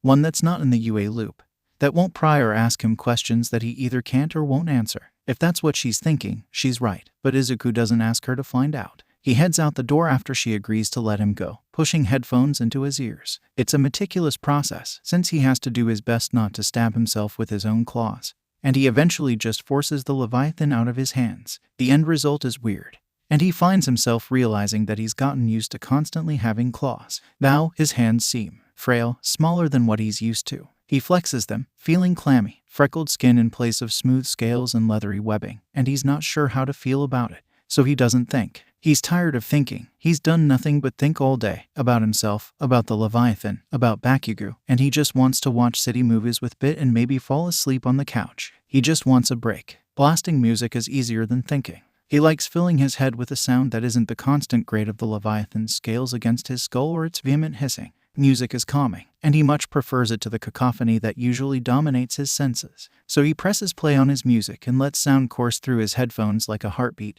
blocking out his mind and focusing on the world around him, with his perception confined to such a small space. He's on Bit's doorstep before he knows it. He swallows, pausing his music and shoving his headphones haphazardly into his pockets. The bell lingers just within reach, but before he can ring it, the door slides open of its own accord with a soft creak. It's not Bit that stands in the doorway, or his mom. Instead is a figure that Izuku's seen only a handful of times, but seen nonetheless. "Hey, kiddo," Mr. Akayoida greets, extending a hand. Izuku makes sure his own are still human before he reaches out to take it. Mr. Akayoida is a tall man, with tan skin and a face dotted with dark stubble. He doesn't have his wife or his son's silvery hair, but he does have those gray eyes that gleam with no small amount of mischief. From what Izuku knows, almost all of Bit's technological ambition comes from him. He's the do-it-yourself dad type, according to Bit, and Izuku thinks the description is pretty accurate. He's the type to encourage Bit's madness, at least to a degree. It's fortunate for the rest of the world that he's only around on weekends. He's back early today. Hello, sir, Izuku says, waving a hand awkwardly. Mr. Akayoida seems completely indifferent to his social inadequacy, and steps aside, ushering him into the house and sliding the door shut behind them. The Destruction King is in the basement, Mr. Akayoida informs him. Try and keep him from blowing up the street. I'll do my best, Izuku responds with a grin, and Mr. Akayoida winks and leaves him to open the door to the basement and head down the stairs. They're significantly more scraped up than they were the last time Izuku was here, but he chalks that up to Bit's usual antics. He's not sure if trying to keep the stairs presentable would be worth the effort. When he steps into the basement, Bit is sprawled out on the couch, dressed in a t-shirt that's at least 3 sizes too big and a pair of sweatpants. He doesn't look up, too enthralled in what Izuku can only assume is yet another episode of that weird Power Rangers rerun. His hair is pulled back into a small, fluffy ponytail that sticks straight out like a unicorn horn, and Izuku can't help his snort. Bit notices him, glances back over the arm of the couch, and raises his eyebrows. He offers a cheerful wave, rolling off of the couch and springing into an upright position. "You came," he says. "Yeah," Izuku says, rubbing the back of his neck. "Sorry for randomly dropping out." "No worries," Bit says, waving him off and crossing the room towards the table. "Shit happens. How's murder school?" Izuku knows Bit means nothing by it, but he can't help his slight flinch at the word murder or the way scales skitter up his arms. It's too fresh. He just doesn't want to think about it. Thankfully, ever-observant Bit immediately notices his discomfort, and if he's alarmed by Izuku's reaction, he doesn't show it. He just says, "My school's been boring, like always. They told me I couldn't make a jetpack using school-supplied materials." "Wait," Izuku says, thankful for the change of subject. "They actually tried to contain you. We had a substitute," Bit explains, a grin on his face as he scrounges through a messy pile of half-assed blueprints and spare parts. "One who wasn't used to. And they weren't warned?" Izuku asks. Bit laughs. "Apparently not." He finds what he's looking for, then, pulling out a thin cylinder of metal that Izuku momentarily assumes is the infamous Pringles-King grappling hook. But then he sees the thin grates and buttons on the sides, and he recognizes the equally infamous lightsaber. Bit holds it up, adjusting it in the pale light. It's slightly scuffed, which Izuku guesses is from the incident at the department store, but for the most part, it's intact. "So, right now, the problem isn't powering the laser. That I have figured out." He holds the thin cylinder up in the palm of his hand, as if weighing it. It's about the size of a bicycle handle. "The problem is stopping it." "Stopping it," Izuku echoes. "Yeah, like, you know how a laser pointer just goes on forever. Since it's a light beam, this does the same thing. I need it to have a finite length, so it doesn't shoot a hole through the nearest object whenever I turn it on. Like it did at the department store?" Izuku asks, unimpressed, and Bit snorts. "Yeah, pretty much. So, any ideas?" "Not really," Izuku says. "You're the technopath, not me." "I wish I was a technopath," Bit says wistfully. "It would make things much easier. But, then again, I wouldn't be able to charge people 500 yen to charge their phones." "Isn't that a legal quirk use?" Izuku asks, picking up the metal cylinder and gingerly turning it over. "For a number of reasons." Bit shrugs. "Well, what are they going to do?" His face twists into a pouty, childlike expression,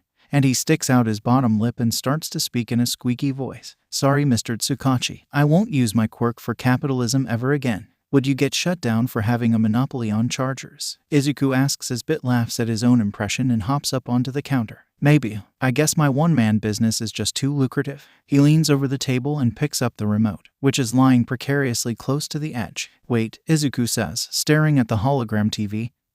And then at Bit. You made the hologram, right? Yeah, I did, Bit says, perking up. Why? Couldn't you reuse that concept? Izuku asks, frowning thoughtfully and staring at the lifeless metal. The hologram should work the same way as a laser pointer, seeing as it's made of light, but something stops it and suspends it in midair. I thought of that, Bit says, but the holograms are harmless. I can't use a hologram to cut a steel beam in half. He swipes a hand through the hologram for good measure, and sure enough, all he succeeds in doing is making the screen wobble and distort slightly. They're harmless now, Izuku presses, remembering an old article he read. But when they were first being developed, they weren't, right? Bit opens his mouth to reply.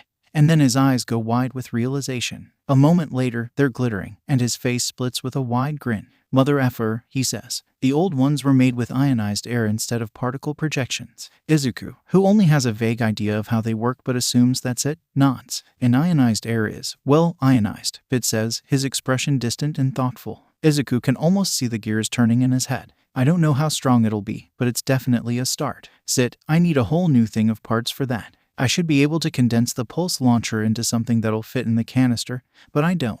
Just like that, he's gone, launched into full mad scientist mode that even Izuku's year with Bit has not prepared him to properly parse. He starts redrawing the blueprint on the table with a white pen, scratching out lines and retracing them, and Izuku's content to lean over his shoulder and watch. They spend the next hour or so like that, with Bit tossing out hypotheticals and suggestions, and Izuku returning them to the best of his ability. Most of his scientific knowledge is simply obtained by osmosis and his proximity to Bit, so he's not terribly helpful, but Bit seems more than happy to have him nonetheless. Mrs. Akaioida calls them up to eat, eventually. Izuku feels awkward sitting at the table, surrounded by Bit and his family, but Mr. Akaioida seems perfectly content to half include, half drag him into the conversation. The atmosphere remains light, and Mrs. Akaioida's incredible food only adds to the scene. In time, that familiar guilt rises to tug at the back of Izuku's mind in time with the Leviathan's faint hissing.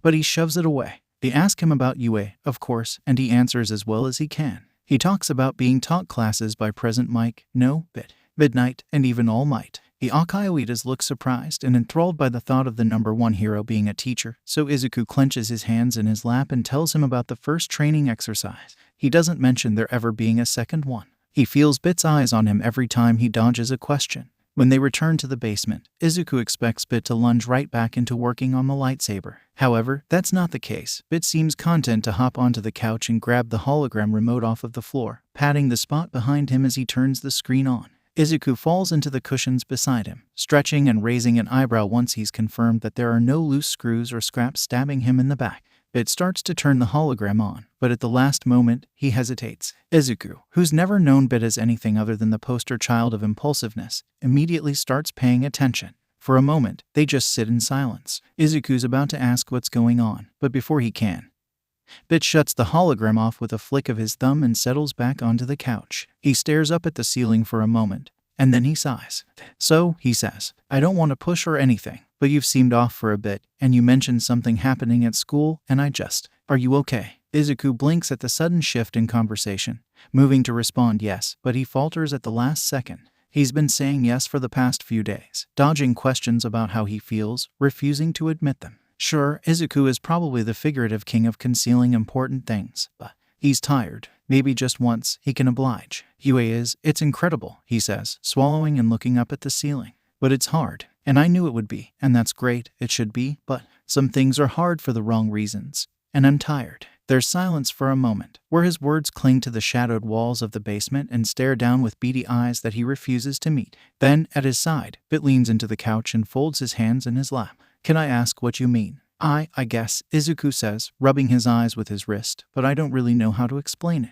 It's just a mix of everything, really. I feel so out of place, like I shouldn't be there. Everyone else, they know what they're doing. Or at least, they seem to. And then I'm over here, just trying to keep up. Well, you're there to learn, aren't you? Bit asks. You can't expect yourself to know everything from the get-go. I know that, Izuku says, his words coming out too sharply. I mean, God, I don't know. I don't know what I'm doing. I thought everything would work out when I got into UA, but it's just getting more complicated, and that's the truth, isn't it? Things were supposed to get better. UA was supposed to be his key to compensation, a way for him to finally do something so that his guilt would stop eating him alive. But no matter how he tries, he keeps messing up, and it's just never enough. He started wondering if it ever will be. There are a few seconds after that where neither of them speak. The silence is heavy, not in a tense, tightly strung way, just heavy, like a blanket, draped over Izuku's head. That might have been intended to comfort, but instead only suffocates. Then Bit brushes some hair out of his eyes, takes a deep breath, and turns to face him fully. So, you dropped out. That catches Izuku off guard, and he turns to stare at Bit in disbelief. No, of course not. Why would I? He stops when he realizes Bit's watching him with a soft smile, feeling his fins slowly lower in confusion. So you're choosing to keep going, even though everything's confusing and you're exhausted? Ha, Bit says. In that way, that means he already has this whole conversation mapped out. Why? Because I worked hard to get where I am, Izuku says quietly, realizing too late Bit's plan. And I'm not going to let the bad things dictate who I'm going to be. Sounds like hero talk to me, Bit says, kicking his legs up on the footstool. I think you don't give yourself enough credit. You're allowed to be tired, Mido. It's UA, for FS sake. Their whole shindig is how hard it is to get in and stay in. I guess, Izuku says, rubbing the back of his neck and staring at the far wall. It's complicated, like I said. Then I won't press anymore. Bit shrugs. Just know, you're stronger than you think you are. If anybody can take UA head on, it's you. Izuku doesn't think Bit understands the ironic truth of that statement, but he swallows and nods. Thank you, he says quietly. Thank you. I think I needed that. You're welcome, Bit says, tilting his head with an expression that's almost his usual grin. Now, kick their asses for me, all right, Izuku says with a wobbly smile, and when Bit opens his arms, he doesn't resist the hug. It's not until he checks his phone, maybe 20 minutes later, that he realizes how late it's gotten. It's almost 9, and the sun has sunk to just below the city skyline in a blaze of orange. The thought of walking through dark streets to get back to his apartment alone isn't a friendly one, seeing how high crime rates are these days. Maybe you could just stay here, Bit suggests, peering over Izuku's shoulder at the blaringly bright phone clock in his hands. It is the weekend. Are you doing anything tomorrow? Izuku shakes his head. I don't think so. Are your parents okay with it, though? Oh, they'll be fine with it, Bit says, grinning. They'll probably thank you, actually. I'm pretty sure they see you as some sort of danger deterrent. Izuku ignores the irony of that. To keep you safe from other people, or to keep other people safe from you? Both, Bit says. His parents are indeed fine with it, and so is Izuku's mom. He texts her to say where he is and why, and she agrees with him that it's probably a good idea. It helps him dig an old air mattress out of one of the hall closets. It doesn't look like it's seen the light of day in a while, but it's functional, and that's all Izuku can ask for. It does take them a while to blow it up, but that's mostly due to their own incompetence, not any production errors regarding the mattress. When it's relatively firm, they toss some blankets and pillows onto it and call it a bed. It still gives slightly when Izuku falls onto it, but he ignores it in favor of avoiding the deafening whir of the air pump. I'm feeling nostalgic, Bit hums. And Izuku pulls his head out of his nest of sheets to see Bit offering him clothes that are still a size too big. He eyes the shirt, squinting at the text on it. Come to the dark side, we have pie. He asks, really, do you have a problem with excellent puns? Bit asks without turning around. Why do you even have this? Izuku asks, lifting it. I thought you were a connoisseur of blank t-shirts. This is not fashionable, Izuku snorts, examining the shirt. Before he can comment more, Bit snatches the shirt from his grasp and wings a different one at his head. Fine, he snaps, but there's no heat behind it. I see I'm the only one with taste in this house. Maybe so, Izuku laughs, turning and heading into the bathroom. When he closes the door, his eyes land on the mirror. For a moment, he simply stares, caught off guard by how familiar this feels. He looks, for the most part, the same as he did on that night so long ago, where he'd stumbled into Bit's house in a papery gown and stared at his scar for the first time. He reaches up to trace it once more, this time with a black, inhuman claw rather than a trembling hand. Despite the similarities, though, he knows he's different. The space under his eyes is speckled with teal scales, and his fins stick out of his head like they always do. He's become so casual these days. It's strange. He wonders if it's a good change or not. Some things, however, never change, because the Leviathan chooses that moment to snarl at him when he hesitates for too long. He rolls his eyes and looks away from the mirror. When he finishes his nightly routine and falls onto the air mattress, he expects Bit to keep him up by rambling about random things. To his surprise, Bit seems content to just pass out with hardly a word. It's so genuinely unsettling that Izuku stays up for a while, just waiting for something to happen. Eventually, the boredom gets to him, and he closes his eyes and lets himself fall out of consciousness. He has the dream again. Not the one where he's brutally torn apart by the two things he hates most in the world, the strange, incomprehensible one. It presents itself slowly, like it's hesitant to emerge from the curtain of his conscious, but the moment it does, he's bombarded with flickering film reel images. Some are the same as last night, a full moon, glowing like the beam of a spotlight and illuminating thousands of icy raindrops, a blurred image that looks like falling debris, and the glint of a sharp blade. Some, however, are different, like the splatter of red on gray cement, claws and teeth that bite and tear, a world fragmented into 3, then 5, then 12. He sees blurs of things, of people, of angry eyes and broken sunglasses, and they all meld together in a puzzle he just can't fit together. Weirdest of all is the feeling he feels. Not angry or scared, but cold. Not in a physical way, not really, but like he's made up of razor-sharp edges and blooming thorns, of icy steel that's so cold it burns skin and rolling seas. He feels overwhelmed, like there's simultaneously a vacuum inside him that's pulling him in and an exploding nova in his head that wants to get out. He feels cold, then big, then small, and it's all too much. And then he wakes up. He doesn't jolt into reality with a scream ghosting his lips like bad aftertaste, or with his hands tangled in sheets so tightly they're near tearing. He wakes up as he would from anything else. His eyelids flutter open, and then he's staring at the wonderfully mundane walls of Bit's bedroom. It's a jarring shift, like someone grabbed him by the shoulders and flipped him upside down, and it honestly gives him vertigo. Izuku ends up staring at the ceiling of Bit's room, confused and mildly uneasy. That's not to say he isn't thankful. He doesn't know what he'd do if he ended up having a city nightmare right in front of Bit. He's just confused, plain and simple. A shuffle of sheets announces that he isn't the first to wake up, and a moment later, Bit leans over the side of his bed to peer at Izuku curiously. He's not wearing his glasses, and his hair is sticking up in a way even more unkempt than his usual gravity-defying waves. Still, he's definitely awake, and if his lack of sluggishness is anything to go by, he has been for a while. "You okay?" he asks, raising an eyebrow. Izuku groans and rubs his eyes with the heels of his human, oddly enough, hands, letting one arm flop to the side. "Yeah," he ends up murmuring. "What time is it?" 11-ish, Bit replies, disappearing back over the edge of his comforter. "Welcome back to reality." "Thanks," Izuku chances, bracing his palms against the ground and forcing himself into a sitting position. "How long have you been up?" "About an hour," Bit replies. "I woke up when Mike started yelling." "You sleep like the dead, dude." What?" Izuku says, glancing around the room to find present Mike sitting on the back of a chair and staring at him with the intense beadiness of a very loud bird. He offers a wave, and Mike responds by bobbing his head and turning around to ignore him. "You've been up for an hour and you never put your glasses on," he says eventually, once he's satisfied that Mike isn't about to start screaming. He hears a thoughtful hum. "Didn't need 'em. What have you been doing for the past hour, then?" "Googling the legality of owning a lightsaber," Bit replies, entirely too nonchalantly considering the content of that statement. "Technically, there aren't any rules against it, since I built it myself, but I need to make sure I am not letting my hard work get confiscated by Tamakawa again." "Like the ping-pong ball gun?" Izuku asks, resting his chin on his knees. He hears an indignant noise. "Like the ping-pong ball gun? Look, I can get taking an actual gun or something. But, like, the ping-pong ball gun wasn't even a public safety hazard. It just shot ping-pong balls. Didn't you shoot him in the head with it?" Izuku asks. "That was an accident, and you know it," Bit replies. "He said I'd get it back when I went 3 months without getting the cops called on me." "Do you know how much people around here hate innovation?" "They don't hate innovation," Izuku says, yawning.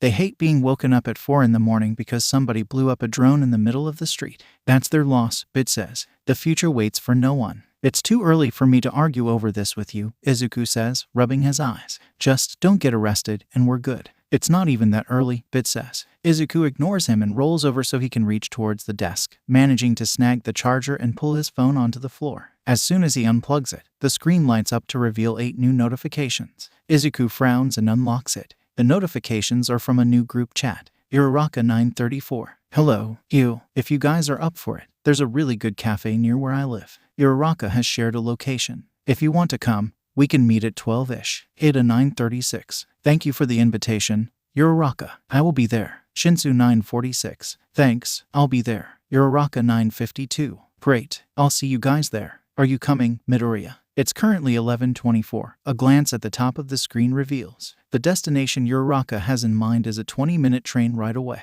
For a moment, Izuku just stares, and then he manages an eloquent, "OF. What's up?" Bit asks, leaning back over the edge of the bed to stare at him. I'm meeting some friends today, Izuku says. And I forgot. But the unhelpful bastard just laughs. Are these your UA friends? What time are you meeting them? 12, apparently, Izuku says, running a hand through his hair. At a cafe, 20 minutes away. I don't have any money. I can lend you some, Bit suggests. Izuku swivels around to stare at him, eyes narrowed. I thought you didn't have any money. I have a bit, Bit says. And then he snickers to himself at the pun. Why? Then why'd you make me haul trash for you instead of buying materials? Izuku asks. I said I had a bit. Not enough to afford decent materials, Bit says, grinning in a way that suggests otherwise. Do you want it or not? Yes, Izuku says. God, I'm gonna be late. You'll be fine, Bit says, pulling his phone out of his pocket. Just, maybe hurry.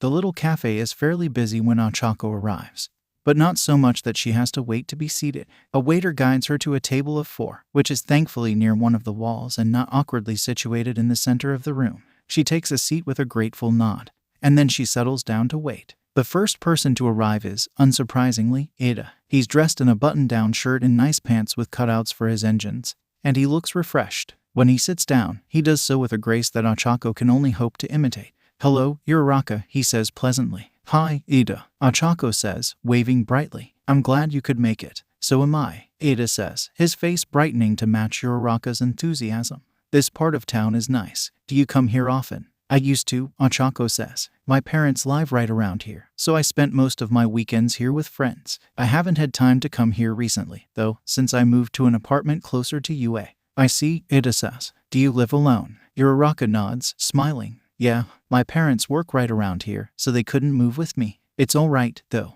A little weird, but alright. They talk a little more after that, during which Ida flags down a waiter and orders some waters for the table. A few minutes later, Shinsu arrives, slumping into the seat across from Ida and yawning behind a hand. To Uraraka's amusement, he's dressed in a black t-shirt with a cat pun on it and jeans. More surprising, though, is the pair of rounded glasses perched slightly off-kilter on his nose. Hey, Shinsu, Ochako says. Glad you could make it. Me too, Shinsu says, rubbing the back of his neck. Thank you for inviting me. Of course, Ochako says. And then, because she can't help it, I didn't know you wore glasses. Not many people do, Shinsu says, reaching up to fix the glasses in question so they're not so lopsided. I usually wear contacts. How long have you had them? Ida asks, probably more well-versed in glasses discussion than Uraraka. Since I was 8, I think. Shinsu shrugs. My eyes went to sit pretty early. I got mine when I was 10, Ida says. Bad eyesight runs in my family, so I shouldn't have been surprised, but I was still disappointed. It's not so bad, Shinsu says. Just a bit of a hassle. Indeed, Ida says. I'd like to switch to contacts, but I haven't quite gotten around to it yet. Seeing you without glasses would be weird, Ida, Ochako admits. They're part of your whole. She gestures with her hand. Your whole thing, you know.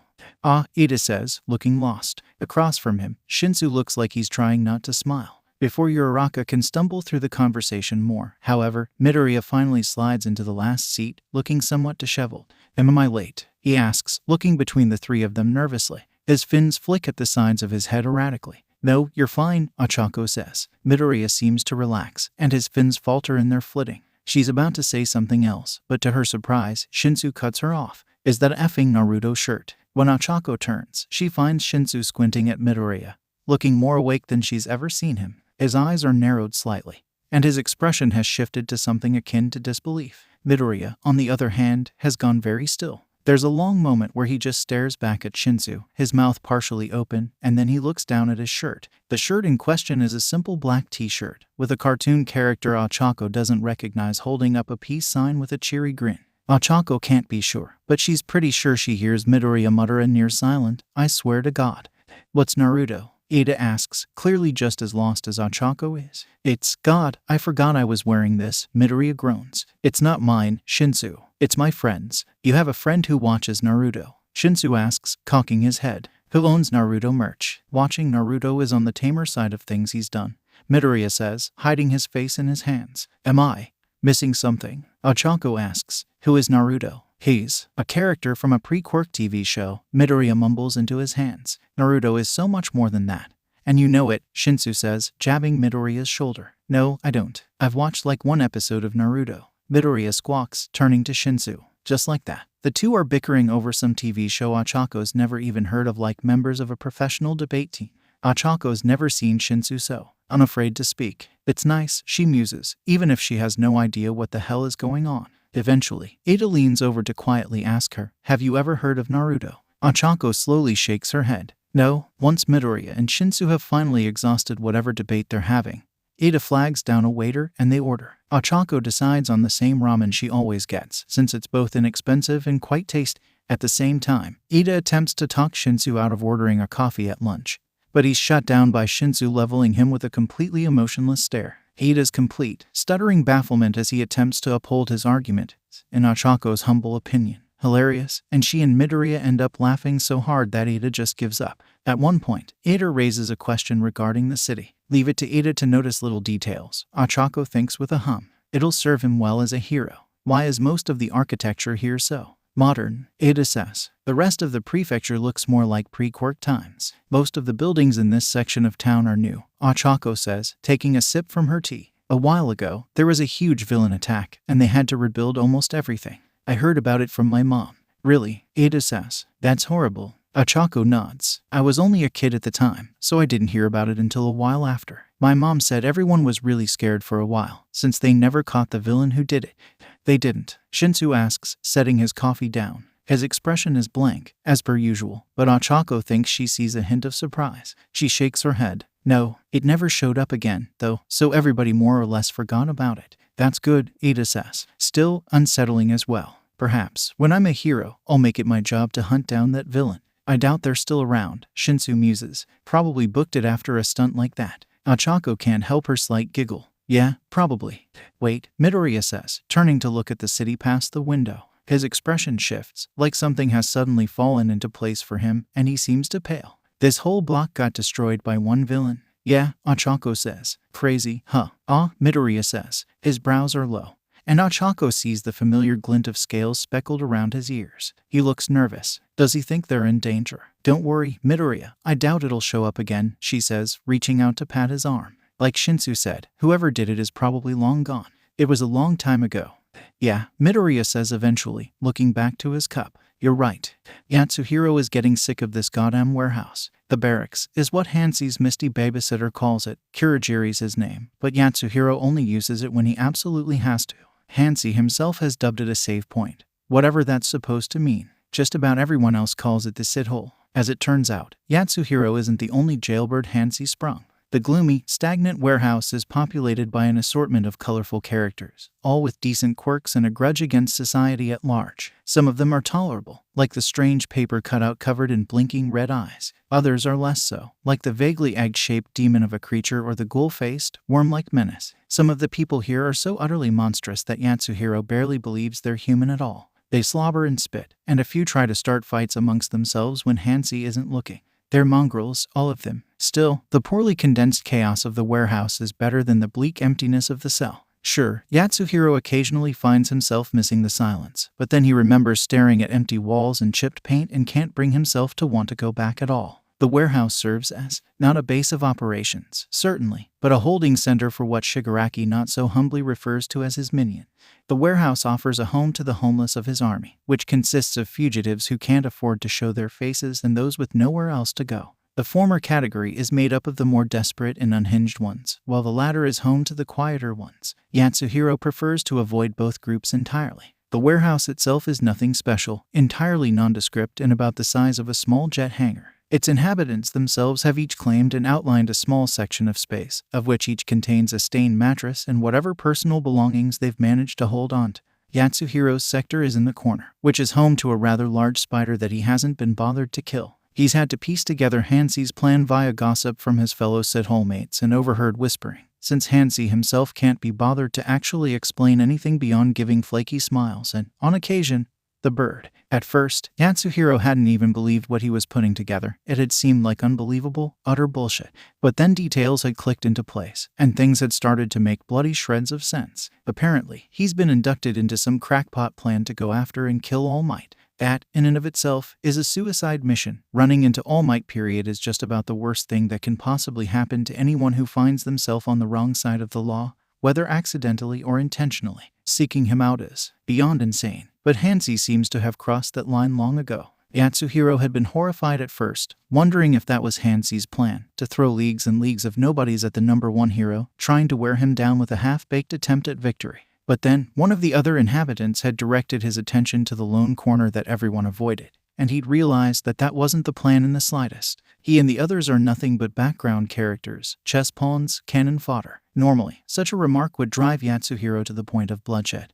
But in this case, he's never been happier to go unnoticed. The real star of the show is the creature that sits, unmoving, in the corner of the warehouse, the one Yatsuhiro had foolishly assumed was a cognizant person like him. The Namu, Hansi calls it, his tone laced with utter delight. The Namu, the warehouse inhabitants whisper, as if merely saying its name will attract its attention. It's a hulking beast of bulging muscle and tight sinews, built more strongly than All Might himself. Its hunched form is vaguely anatomically reminiscent of a human, but the rest of it is not. Its face is strange, almost bird-like, with a plastic border that separates deep purple skin from melted gums and chiseled teeth. Where anything human might have a forehead, or at least a skull, the Namu has nothing but bug-like, unblinking eyes, and an exposed brain that pulses with a slimy sheen. It's disgusting. If Hansi is to be believed, the Namu isn't some horrific quirk user he scrounged up in the seventh circle of hell. It's a genetically engineered weapon created with the express purpose of killing All Might. Yatsuhiro had found that difficult to swallow at first.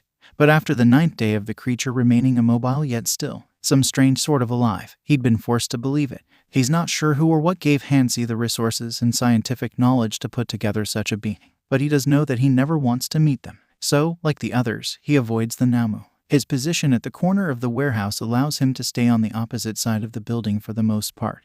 But it's right next to the door, so fresh air is a commodity in short supply. He can't wait for this to be over, no matter how it ends. Whether the Namu kills All Might or is killed in return, it ends with him as a free man. He'll do his piece, and then he'll slip through the cracks. Everyone else here has a similar motivation. All of them have been promised something: freedom, money, transportation. After all, nothing comes for free, especially an agreement to not run when face to face with the number one hero and possibly a handful of other pro-heroes. Yatsuhiro's plan, in that situation, is simple: find a hostage and play his usual tricks. This time, there will be no negotiator, no Tsukachi with his ugly trenchcoat and fake composure, and whoever he's bargaining with will be forced to work it out themselves. It's a best-case scenario, in all honesty, and it'll be even better if he can grab some civilian or a kid. He's hoping that the place Hansi's choosing for the confrontation won't be too populated.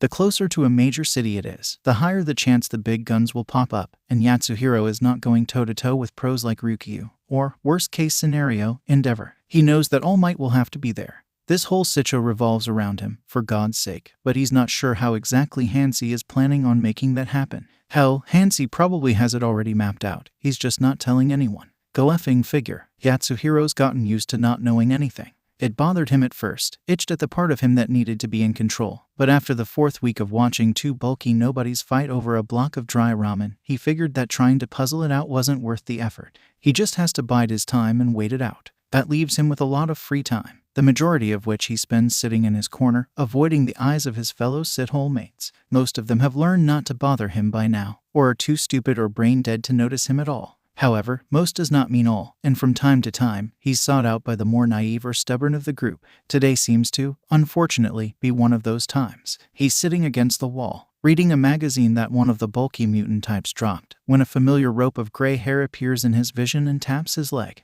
He wrinkles his nose and opts to ignore it, but the owner of the hair will not be ignored, and soon, another rope joins it.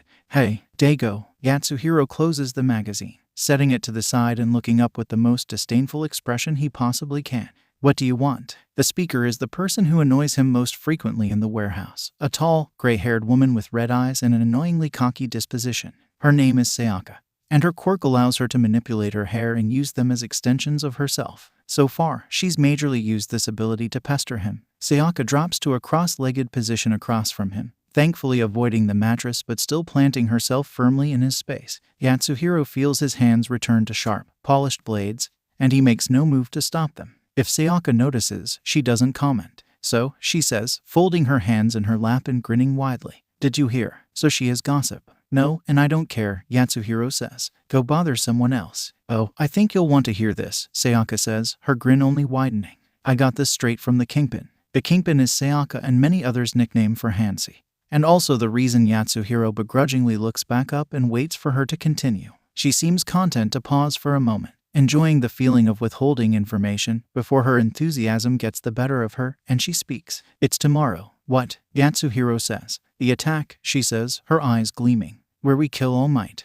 where we change the world. What the hell do you mean it's tomorrow? Yatsuhiro snaps. How do I know you're not bullshitting me? Kingpin's making the announcement soon, Sayaka says, waving off his irritation. I overheard him discussing details with Foggy over there. You'll never guess where the attack is taking place. Just get on with it, Yatsuhiro says, not at all interested in her games. Normally, Sayaka would be irritated by his indifference, but now she doesn't seem to care. Yue, she stage whispers, leaning forward conspiratorially. Yatsuhiro stares at her in disbelief, waiting for her to cackle and say, just effing with you. But she doesn't. She just grins, thrilled at being the bearer of bad news and waiting for his response. Yue, he echoes eventually, as in, that Hyuji's hero school, the one with the best security in Japan. Apparently they have a contact waiting in the wings who can completely shut down security, Sayaka says. And one of our guys has a quirk that disables electronic communications. It doesn't matter if he can get in, Yatsuhiro hisses. If we shut down a school, somebody's bound to notice. Do you want to get maimed by, I don't know, Endeavor? But we're not attacking the school itself, Sayaka says, her gleaming eyes hinting that she's enjoying this far too much. Turns out, one of the first-year classes is taking a little field trip to an off-campus training facility. Guess who's going with them? All Might, Yatsuhiro says. Sayaka nods earnestly. And a few other pros, of course, but they'll be easy knockouts. I'm almost excited. I'm sure you are, Yatsuhiro says distastefully. Now, go bother someone else, before Hansi finds out you're spilling secrets. If they were secrets, he should learn how to whisper, Sayaka says, but she stands up nonetheless and dusts off her outfit. Have fun sitting in your corner. Yatsuhiro doesn't respond when she bounces away, hair flowing around her head like it's suspended underwater. He just flicks his blades back into hands, feeling them compress with a metallic scraping sound, and picks up his magazine. An attack on Yue. Can Hansi get any more out of his mind? His eyes, although focused on the magazine, are drawn up to the Namu. It still rests dormant in the corner, the slow rise and fall of its bulky chest the only sign that it's even alive at all, and Yatsuhiro is struck by the fact that, if Sayaka is to be believed, he'll see it in action tomorrow. He's not sure if he wants to, quite frankly, but he knows he won't have a choice. Either way, whatever happens tomorrow, he'll be a free man. It'll be fine. Izuku should have known that his oddly benevolent dreams weren't to last. Nothing benevolent ever is, not with him. He wakes up Monday morning with a scream caught in his throat, and he barely manages to choke it down before he can attract the attention of everyone in his apartment building. His heart thuds in his chest, bringing with it a lingering sense of disorientation and nausea, and he stumbles to the bathroom to wash his face with cold water. In the flickering fluorescent light of his bathroom, the shadows slipping down his face are ghostly and sharp. They drag him right back down into his nightmare. And images of Blade, gurgling with blood dribbling from his ragged lips, and the Leviathan, with its hundreds of teeth glinting in the pale moonlight splatter across the backs of his eyelids. He plunges his face forcefully into the water, forcing himself to focus on the cold pressing against his skin and the swish of fabric across his shoulders. He's okay. It's just a dream. Another damn dream. He's back to relatively presentable by the time he's gotten dressed. His tie is still a tangled heap, but that's normal for him. What might be harder to hide are the gray circles under his eyes, unusually prominent. He rubs at them with a frown, but they refuse to go away. He sighs, smears his wet bangs out of his eyes, and turns away from the mirror. The rest of the morning passes in a familiar, bleary haze. He's too caught up in his head to really feel things. He keeps falling back into the depths of his mind, where the Leviathan prowls an empty beach and Blade waits to pull himself out of a shallow grave. They're there whenever he blinks, whenever he gazes off for a moment too long. They never leave. Uraraka finds him on the train, endlessly fidgeting with his headphones. It's clear that she can tell something's wrong with him. Again, why is it always on the train that he's at his worst? But instead of pointing it out, she just makes meandering small talk with him for the remainder of the ride. Izuku wonders if she knows how grateful he is for her. Would she be the same way if she knew what he'd done? He shoves the thought back into its dusty box in the corner of his mind, doing his best to not let his thoughts show on his face. Every time he thinks he's free, the guilt crawls back. It's never gone for long. By the time the train hisses to a stop at their station, Izuku has majorly stopped feeling like he's about to slide out of his own skin and back into a nightmare. The cold metal of the pole grip finally feels like an actual texture instead of something he's imagining, and he clings to it. Uraraka tells him all about a movie she watched last night on the short walk to Yue. Izuku's not the best conversation partner, but he pipes up when he can, and Uraraka's smile slowly refills some of his fleeting energy. Walking into Yue is just a regular part of his routine now, as strange as that is. It's become familiar, and he likes it that way. He's never really felt welcome in a school before, whether it was thanks to his own guilt or Bakugu's influence. Yue is a breath of fresh air in that regard, and really, in many others too. Izuku has barely settled in his seat by the time Aizawa trudges into the classroom, his hands in his pockets and his sleeping bag curiously absent. He looks tired, but then again, that's really nothing new. A couple of the braver students offer cheerful, "Good morning, Mr. Aizawa," and they get a grunt in response. As soon as Aizawa steps up to the podium, a hush falls over the class. Aizawa eyes them all, his expression as inscrutable as always, before he sighs. "I have an announcement to make," he says. The class immediately perks up, even Izuku starts feeling slightly more awake. "Shiozaki Ibara, please stand." All eyes dart to the back corner of the classroom when a person stands, having previously gone unnoticed. She's tall, with olive skin and a thin build, and her uniform is well kept. Rather than hair, wiry vines sprout from her head, a rich green in color and spattered with thorns. They're styled like hair, Izuku notes with interest. 2 are crossed over her forehead, almost like a crown, and the rest are gathered into a very loose ponytail tied with a wide strip of fabric. Her eyes sweep the class, and Izuku hesitates when they pause momentarily on him. She tilts her head slightly, as if thoughtful, before continuing her searching elsewhere. Izuku's not quite sure what to make of that. "This is Shiozaki Ibara," Aizawa says, fiddling with something on his podium. "She's a part of this class now. In other news, we're taking a field trip, so go get your costumes on and meet me at the gates. We'll be taking a bus there. Don't be late, or you'll be left behind." Dismissed. A sudden transition from one point of excitement to the next almost gives Izuku whiplash, but frankly, it's merely what he's come to expect from UA. If the class was excited before, they're practically giddy now. When Aizawa leaves the classroom, there's a mad dash for the wall of shelves holding their costume cases. Izuku gets his last, skirting the edges of the crowd now swarming a rather startled Shiozaki. He debates trying to help her, but if Ashido's involved, there's really no point in trying to pry her off.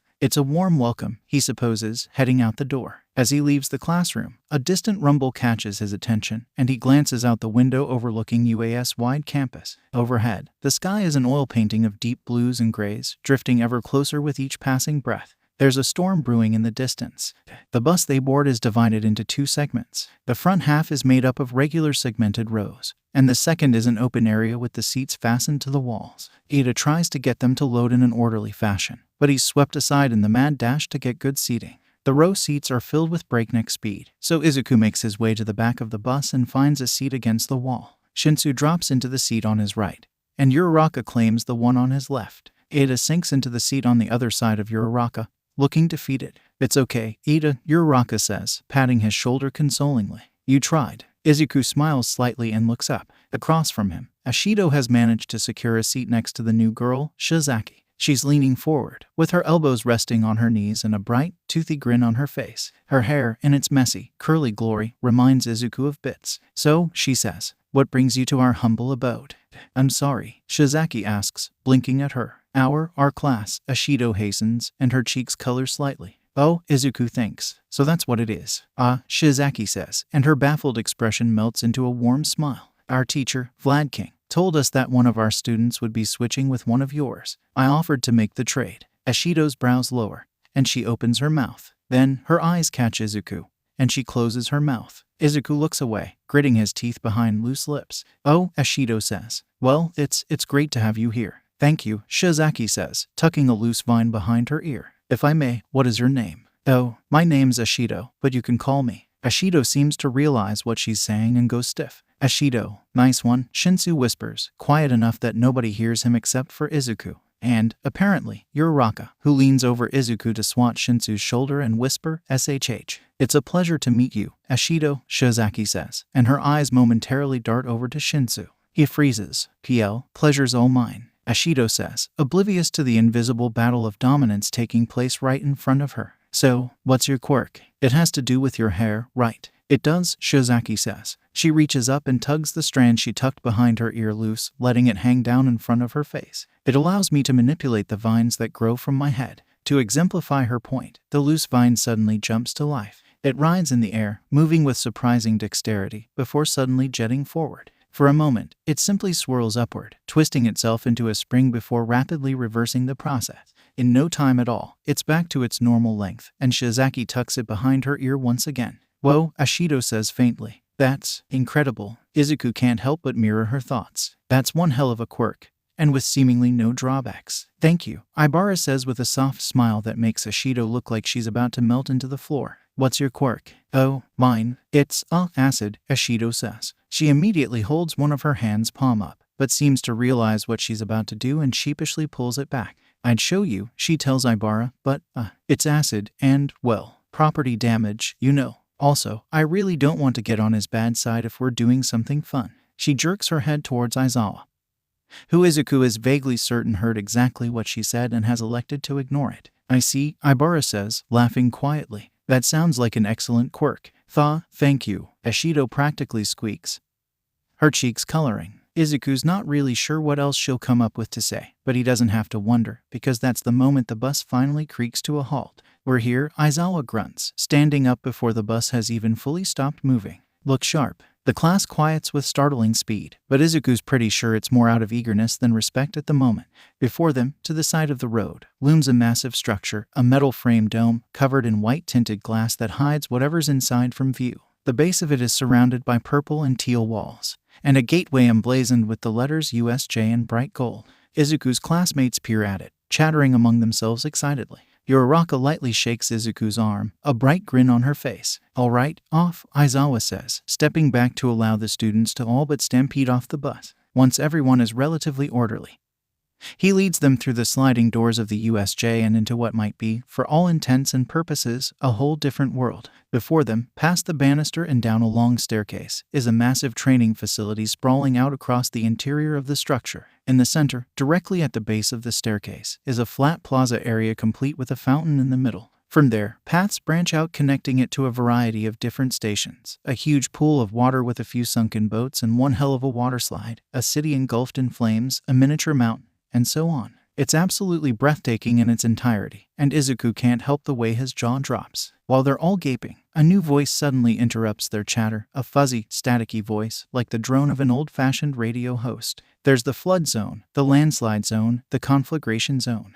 every disaster you can imagine. I built this facility myself, you see, and I call it the Unforeseen Simulation Joint. All eyes dart over to the newcomer, who stands slightly off to the side. They're dressed in exceedingly large puffy suit, which resembles an astronaut's gear rather closely, and a strange helmet topped by a black dome emblazoned with two white eyes. It's such a striking, recognizable costume, but to Izuku's surprise, someone speaks before he can voice his realization. It's 13, Uraraka chirps, bouncing up and down. The space hero, who does their best work in rescue scenarios. They're my favorite. I'm glad to hear that, young lady, 13 chuckles. A moment later, Aizawa steps up to them. He speaks quietly, but Izuku can hear him nonetheless. Where's All Might? He asks. He was supposed to meet us here. 13 sighs. Nedzu pulled him for something. Said it was important. Didn't you get the email? Apparently not, Aizawa growls. Damn that rodent. It's not that big of a deal, 13 says, holding a gloved hand up. He was supposed to be here for morale, mostly. Of course, Aizawa mutters. Let's just get started.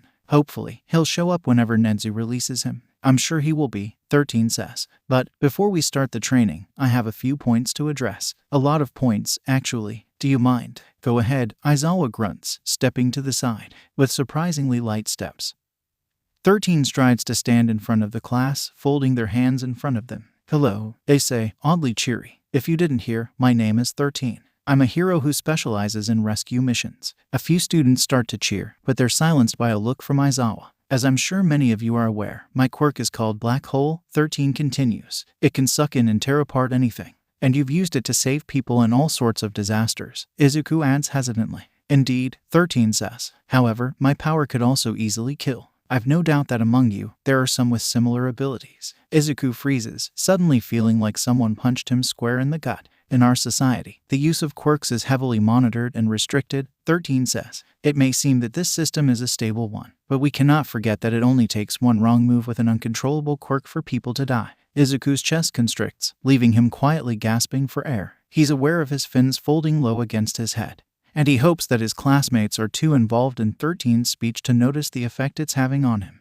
He doesn't need to be told this. He knows it more than anyone else. How could he forget? This class will show you how to use your quirks not to take down villains, but to save lives, 13 says. Your powers are not meant to inflict harm. I hope you leave here today with the understanding that you are meant to help people. 13 finishes their speech with a curt little bow, earning uproarious applause from their riveted listeners. Izuku is too stunned to join in, instead staring blankly at his hands. For a moment, thoughts of the Leviathan's jaws and Blade's bloody face are swept away in the face of a new discovery, a blooming sense of hope, of pride. pride in his own abilities, something he's felt before only in fleeting, infrequent moments. 13's right. That's why he's here, isn't it? Not to harm, but to save, to make the future better, and to make up for the past. If he's strong, he can use his quirk to take care of people rather than scare them. He can be the hero he wanted to be, before his childish dreams were dashed in a blaze of lightning and rubble. He knows he can do it. He has to. Then, over the sound of the discussion, there's a distant rushing sound followed by a deep, thunderous rumble.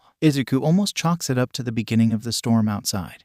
But then Aizawa's head jerks in the direction of the sound, and Izuku follows. His eyes are drawn down the long staircase to the distant plaza. There, just in front of the fountain, something is spiraling. A billowing cloud of black smoke, swirling in a slow orbit of its own making. It almost looks like a galaxy, Izuku thinks, bewildered. But there are no stars to be found within the rising smog. Instead, there are flickering spots of yellow, like whispers from the edges of a flame. He's ready to assume it's part of the exercise. But then the smoke explodes outward into a much larger cloud, and from its foggy midst emerge people, strange people, dressed in blacks and grays, staggering out like an army of the dead. First comes a lanky man covered in flaky hands, followed by a hulking beast of shadowy muscles and jagged teeth. After that, Izuku catches glimpses of strangers with long limbs and gaping mouths, men with gas masks strapped to their faces, women with red eyes burning like hellfire, and he knows something is very, very wrong. Stick together, Aizawa barks, and that only confirms the cold dread creeping into Izuku's chest.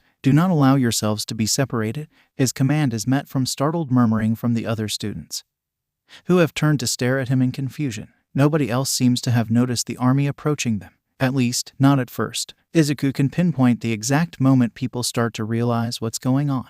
It presents itself in furrowed brows and wide eyes, in aborted backsteps and gaping mouths. Uraraka goes pale, and Ida's jaw tightens. Shinsu seems casual at first glance, but his fists are balled so tightly they shake. 13. Evacuate the students and contact the school, Aizawa says. His voice is firm, tempered steel in the face of the danger ahead of them. Aizawa, 13 says carefully. They don't say anything further, but the name alone acts as a warning. Whatever they're trying to say slides right off of Aizawa, and he steps toward the base of the staircase. A single tug loosens his tangled scarf, and from its confines, he pulls something Izuku's never noticed before, a pair of bright yellow goggles, slitted like the visor of a medieval helmet and scuffed around the corners. Izuku recognizes it immediately. You're Eraserhead, he breathes, the realization momentarily drowning out the panic building in his veins. Aizawa's eyes dart over him, almost curious, before his expression hardens and he turns back to the plaza. Communications are jammed, 13 says, their voice low and careful. The whole defense system's down.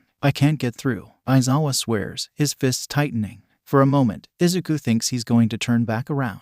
Then he takes a deep breath, pulling his scarf into his hands. Take care of them, 13, he says. And then he leaps over the lip of the staircase and disappears. There's no time to watch. 13 calls them over to the door, and Izuku's classmates follow in a hasty rush. Izuku wrenches his gaze away from the plaza, fighting past the ringing in his ears and the cold grating against his skull. Each step he takes towards the door sends a jolt up his spine, tingling like the lightning building in his throat. He can feel the Leviathan coiling around his ribs and panting with ragged breaths in the back of his mind.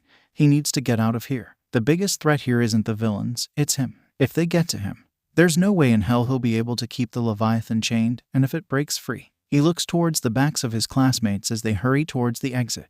They're all so trusting, naive to the true danger here. He feels sick. At first, he thinks everything might be okay. They'll get out of the USJ, backup will arrive, and the villains will go down without ever touching them. But they're hardly a few meters from the door when darkness blooms out of midair, the smog, broiling and writhing like black fire, with tendrils of smoke creeping across the ground. Their group stutters to a halt, staring up at the newcomer. Izuku can't breathe. Evacuating, were we? The smoke says in a voice more like a windy rush. I'm afraid I can't allow that. 13 steps forward without an ounce of hesitation. Stand down. The smoke regards them indifferently. I think not. 13. The League of Villains does not deal in petty threats, like the one you've issued. That gets people murmuring, but in hushed, hesitant tones. Everyone's curious as to what a full-on villainous organization might entail, but no one wants to shatter the foreboding stillness that hangs over the conversation. It's like the calm before the storm. Forgive our audacity, but I'm afraid you, 13, are not part of our plan for today. The smoke continues. We have come here with one goal in mind, to end the life of All Might, the symbol of peace. Izuku's brain stutters to a startled stop, and the Leviathan takes advantage of his momentary lapse in control to attempt to seize hold of its chains. Izuku stiffens, pulling with everything he's got. The Leviathan slams back into its cage with a screech that makes him want to clamp his hands over his ears. And he hopes to God his classmates can't see what's happening to him. You see, we were under the impression that he would be here today, the smoke says thoughtfully. Its form continues to waver and ripple, but its eyes, once stationary, dart to the side. Curiously, it seems that he is not. Well, that's no matter. I will not warn you again.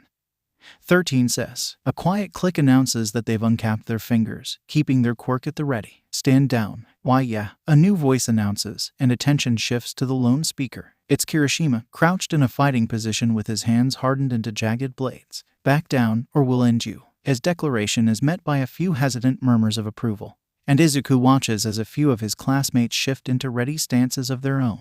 Zero raises his elbows, eyes narrowed, and Ajiru's tail whips across the ground dangerously. Bold, the smoke muses, indifferent to the vague threat. So young, and yet you've already been indoctrinated with the words of heroics. I'm afraid your path ends here, young ones. Begone from this place. That's the only warning they get. The smoke explodes outward, arching up and slamming into them with the force of a tidal wave. Izuku's vision goes completely dark, and he's forced backward by what feels like a hurricane's gale. Above all, it's cold, like the biting edge of a blizzard, rushing right through his costume and chilling him to the bone. The Leviathan rises to meet its challenge with a bellowing screaming, and Izuku, caught between the two powers, can only fall to his knees and scream. His cries, however, are lost in the roar of the smoke. He reaches out with one trembling hand, reaching for anything, anyone, but there's nothing there but emptiness and gritty smoke. And then, there's nothing at all. The ground beneath him vanishes, and with a scream, Izuku plummets into the void.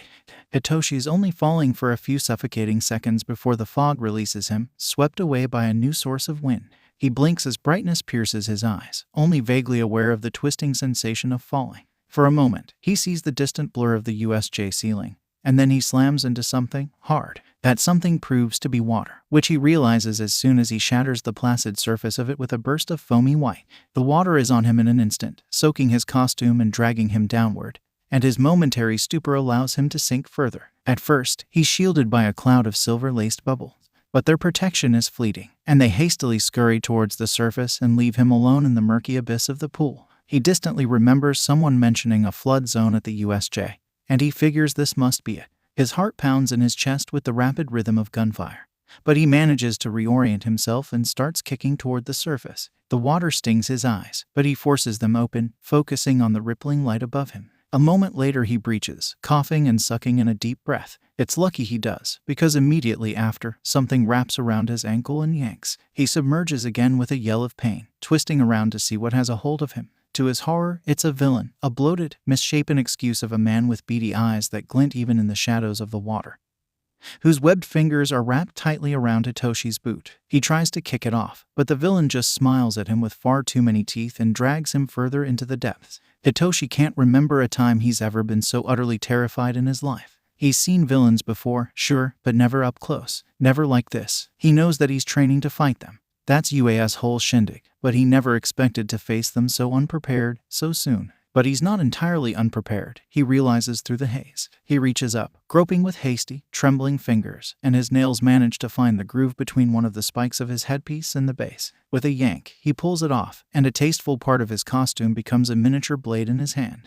He plunges it into the villain's hand with all of the force he can muster. The villain recoils with a feral screech, releasing his leg. He makes a desperate breakaway, angling toward the surface. His lungs burn with the effort, but eventually, he breaks the surface and begins to swim with everything he's worth. His costume drags in the water, and he's not going in any particular direction, but he doesn't care. He just has to get away from that horrid thing trying to drag him to a murky grave. Then he looks up, and a good distance away from him, he sees a boat floating in the water. It has to be part of the flood zone, he realizes. If he can get to it, he can get out of the water. He just hopes there aren't any villains already on board. But then Hitoshi makes the mistake of looking over his shoulder, and he sees a fin gliding through the water towards him. It's moving fast, too fast. There's no way he can outswim them. But, he decides with gritted teeth, he can try. It's a futile race, in the end. But Hitoshi swims with everything he has and then some, moving faster through the water than he ever has in his life. Adrenaline pumps through his veins, each pulse reminding him that if the villain gets to him, he'll die. There's no way that they'll allow themselves to get caught off guard so easily a second time. He's not even a dozen meters from the boat when the villain finally catches up with him. He hears a bout of deep, ragged laughter, and despite himself, he turns. The villain bursts out of the water right as he does, leaping towards him in a spray of white with its claws outstretched and its fangs bared. At the last possible second, Hitoshi is roughly snatched right out of their grasp. Something coils around his waist and yanks so fast he ends up skimming across the surface and tumbling head over heels back into the water. When his head stops spinning and he's managed to get all of the water out of his burning nose, he opens his eyes to meet the level gaze of his savior. "Hello, Kiro," Asui says, before she uses her tongue to toss him up and onto the deck of the boat. Hitoshi hits the deck in a flailing heap, wheezing as he tumbles to a stop. His head whirls wildly, and he shakes it quickly to get it to stop. His shoulder is aching suspiciously, but he ignores it and pushes himself to his knees. When he looks over, Asui has managed to clamber up the side of the boat and is perching on the metal railing.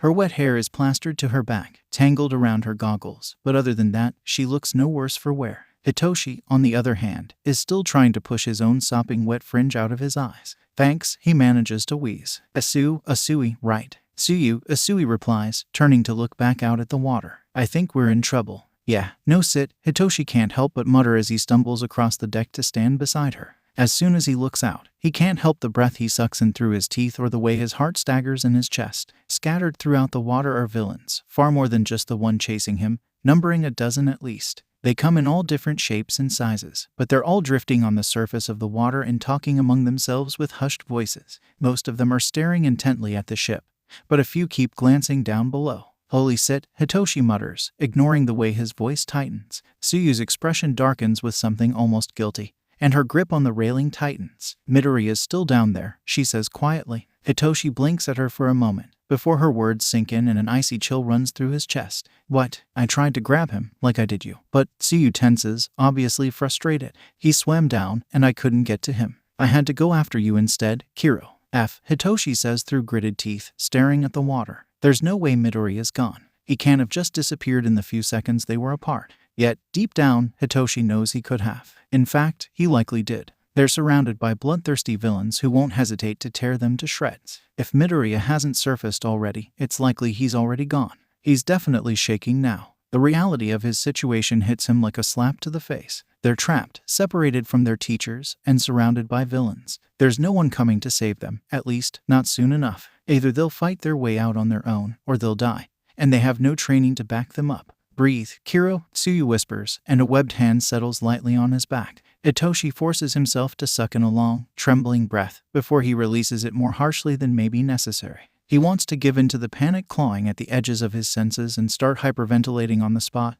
but he can't. That won't save him. "Oh, okay," he manages. "Do we have a plan?" Suyu opens her mouth to respond, but she never gets the chance. At that moment, something breaks the surface of the water between them and the villains, bursting forth in a blur of flailing limbs. When the droplets clatter back down, Hitoshi realizes it's Midoriya, tearing towards the boat with startling speed. The villains surge toward the new opportunity, but before they can, Suyu wraps her tongue around Midoriya's waist and pulls him up as quickly as she can. She sets him on the deck gently, but as soon as she pulls her tongue back into her mouth, Midoriya collapses to the deck like a sack of bricks. Hitoshi shares a wide-eyed glance with Suyu, dropping to his knees beside Midoriya. She does the same, crouching on the other side and smearing his unruly hair out of his eyes. It almost looks like it's gotten longer, Hitoshi thinks blankly. Midoriya never got the chance to put on his visor, so his eyes are on full display when not cloaked by the shadow of his hood. At least, they would be, if they weren't cinched shut with something alarmingly akin to agony. Waves of scales keep appearing and receding around his eyes, and he's twitching with gasping little whines. "Midoriya," Suyu says firmly, resting a hand on his shoulder. Midoriya flinches at the touch, and scales dart across the bridge of his nose with renewed vigor. His hands, fully transformed into teal-scaled claws,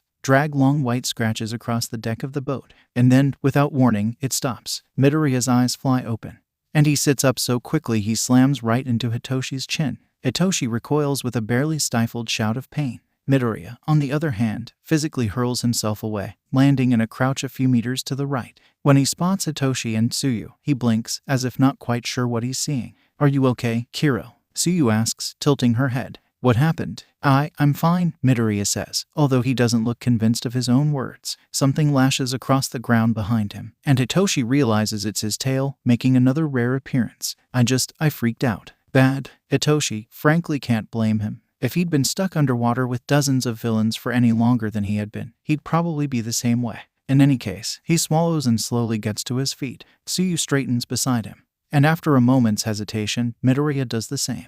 So, Midoriya says after a moment of painful silence. This is pretty bad. Pretty bad, Tsuyu agrees. At least you're alive. And Hitoshi's not sure if he's imagining it, but he swears Midoriya looks almost guilty at her words. He turns away, gripping his shoulder, and mumbles, "Why yeah, right." Midoriya joins them in silently watching the water from the railing. Before them, the villains are drifting about and still talking, but none of them are making the first move. It's almost as if they're hesitant. They're not attacking, Midoriya murmurs thoughtfully. I wonder. He jerks forward and raises a hand. A few of the nearer villains flinch back, even though Midoriya doesn't do anything further. That's what I thought, Midoriya says, before he turns to them. They don't know what our quirks are. That's why they're waiting for us to make the first move, so they can analyze us. Is that good? Hitoshi asks. Hopefully, it means we have a head start on whatever we decide to do, Midoriya murmurs. But there's no way we can fight them head on. Tsuyu nods, croaking quietly. We're outnumbered too badly, Kiro. Maybe we could just wait it out, Midoriya suggests. Maybe someone will come.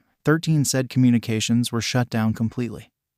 Hitoshi says quietly. Nobody even knows we're in danger. Midoriya swallows tightly. Right. Up to us, then. They spend a few short minutes just staring at the villains, analyzing. Midoriya is startlingly adept at picking them apart, offering suggestions as to what their quirks might be and possible uses and countermeasures. Tsuyu is just as much of a strategist, her eyes narrowed. Hitoshi suddenly feels rather useless, but he quashes the feelings. He can have a breakdown when they're not in mortal peril. The problem is that all of them appear to have powerful quirks, the kind that will be useful in combat, Midoriya says through gritted teeth. We can't outrun them, and we can't overpower them. We don't have that kind of manpower. Then, he hesitates for a moment. His expression, once tight with worry, slowly unfurls into thoughtfulness, and his eyes slide over to Hitoshi. Unless, he says quietly, we can use that manpower against them. You're asking me to brainwash them, Hitoshi realizes. I can't take control of that many villains at once, Midoriya. The strain would probably knock me out cold. Not all of them, Midoriya presses. If you brainwash the right one,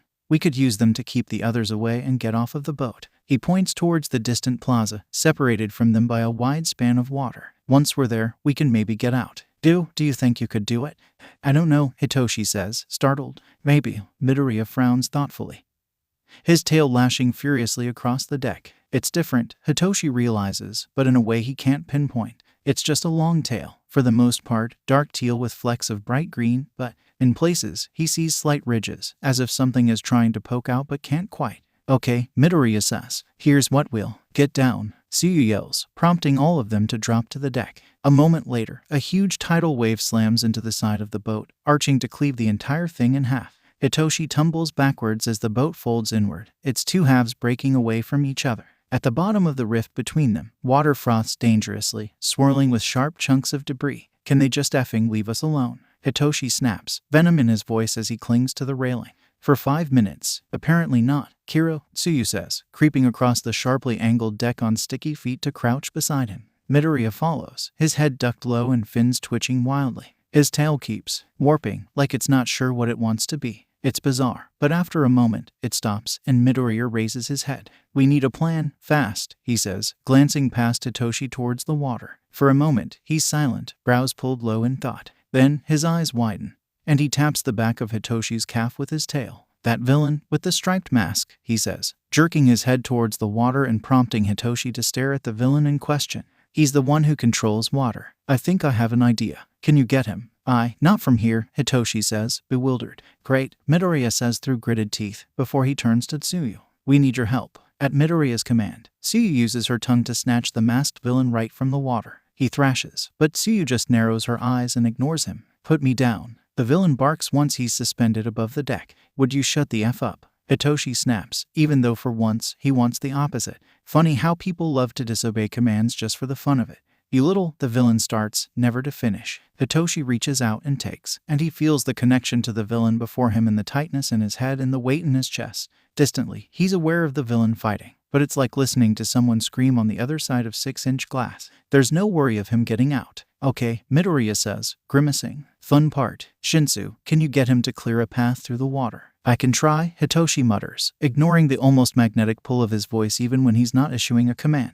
You heard him. Make a path in the water from here to the shore. The slightly nuanced command hurts his head, but the villain obeys. The other villains stare at him, bewildered, but their confusion is quickly replaced by shock when the captured villain lifts his hands. Itoshi can feel the push of the villain's quirk just as much as the villain likely can. All around them, the water begins to swell, like some gargantuan being is rising from beneath its surface. Then, with a loud roar, it splits in half. Both sides rush away from each other in sweeping arcs, revealing a thin strip of dry cement leading from the boat to the shore. Hitoshi worries it'll just crash back together, but it says they're suspended, almost as if some great wind is rushing up from the ground, forcing the water upward rather than together. "Let's go," Tsuyu says, springing over the railing and clambering down the side of the boat to dry land with the villain in tow. Hitoshi manages to awkwardly slide down the deck of the boat towards the sunken section, from which he leaps from the railing and onto dry ground. The impact jars his head and doesn't help his building headache, but he ignores it. From there, it's a dead sprint to the shore. Over the silvery walls of water bordering his path, Hitoshi can faintly see the villains trying to force their way through the barrier. But the current is too strong, and they keep getting sucked under the water and tossed backwards. It feels like justice. After what feels like too long, the path banks sharply upwards, and they haul themselves over the edge of the flood zone's huge pool. Hitoshi's boots scrape on the pavement and threaten to slide back down. But he manages to push himself up and crouch on the edge. As soon as Midoriya joins them, Tsuyu draws her tongue back like a slingshot and flings the villain as far as she can out into the water. Hitoshi relinquishes control, and the mental tether snaps like a worn cord. The effect is immediate. The water, once suspended with almost dreamlike tranquility, crumbles with the roar of an avalanche. A moment later, it slams back together in a clap that reaches stunningly skyward. The villains that weren't caught in the immediate fallout scramble backwards, distant pinpricks in the water that seem hesitant to get closer now. Good, Hitoshi thinks bitterly. If we're careful, we can skirt the plaza and avoid further fights, Midoriya says, wheezing slightly. There's already a lot of villains in the plaza, Tsuyu points out. Sure enough, it seems like almost a third of the villains' army is there, clustered around a point near the fountains. Hitoshi squints, trying to make out what's happening. And then he sees a row of them go flying, whipped by a blur of white, and he realizes that they're fighting someone. That's Mr. Aizawa, Midoriya breathes. That's too many. His fighting style isn't. There's no way he can fight off that many at once. But Aizawa, in Hitoshi's humble opinion, seems to be doing fine. As the fight continues, it slowly draws closer to the water's edge, and Hitoshi can start to make out more and more. Aizawa is unbelievably fast, barely a blur of black darting back and forth. In his wake, villains are left in crumpled heaps or groaning piles, and the majority don't get back up again. Those who do tend to get flung far away from the battleground by a flash of white, which Hitoshi realizes is Aizawa's scarf. It's a weapon. As the minutes tick by, the numbers of the villains dwindle ever further. But even Hitoshi can tell that Aizawa is growing tired. His movements, once razor fast, have started to slow. He's not the only one that notices. It's only now, once Aizawa is nearly spent, that the one villain who had previously been watching from the sidelines launches into the fight. He's a strange man, dressed in a black shirt and loose pants nearly worn to rags. More bizarre are the strange hands clamped onto him, which clutch at him even as he weaves through the fray to get the Aizawa. He moves with far more precision and skill than the other villains. Whoever this is, he's far more dangerous than the others. The hand villain keeps snatching Aizawa's scarf out of the air with lightning-fast grabs, keeping it from wrapping it around him. This frequently ends with Aizawa yanking the scarf back and pulling the villain towards him, where he's free to kick the villain firmly in the gut.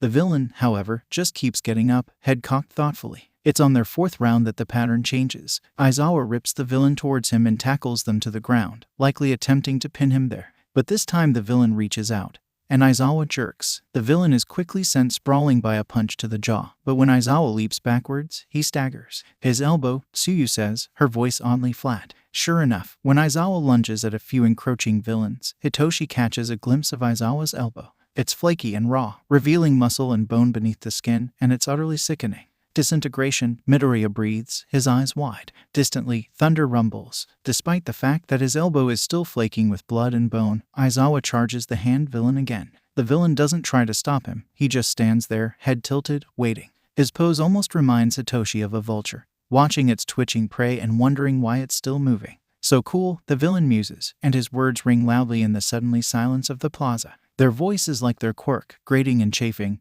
like sandpaper. But hero, I'm not the final boss here. It's a subtle movement, a flick of the wrist. Its effects are anything but. In a blink, the monster that had previously been standing stock still behind the hand villain comes to life. It moves with a speed that leaves shattered footprints in the ground, appearing behind Aizawa in a blur of black and pink. There's no time to cry out a warning. Before Hitoshi can even open his mouth, the monster has grabbed Aizawa's head in one of its colossal hands and slammed him face first into the concrete. Hitoshi can't breathe. The world seems distant, held away by the ringing in his ears. Aizawa's yellow goggles clatter to the ground in front of him, and finally, he makes no move to fight. He just hangs there, twitching slightly, caught in the hold of a monster dredged up from a child's worst nightmares. Midoriya makes a noise akin to a strangled whale, hunching his shoulders and clutching at his head. He keeps flinching, and he's trembling almost violently, even from a meter or so away.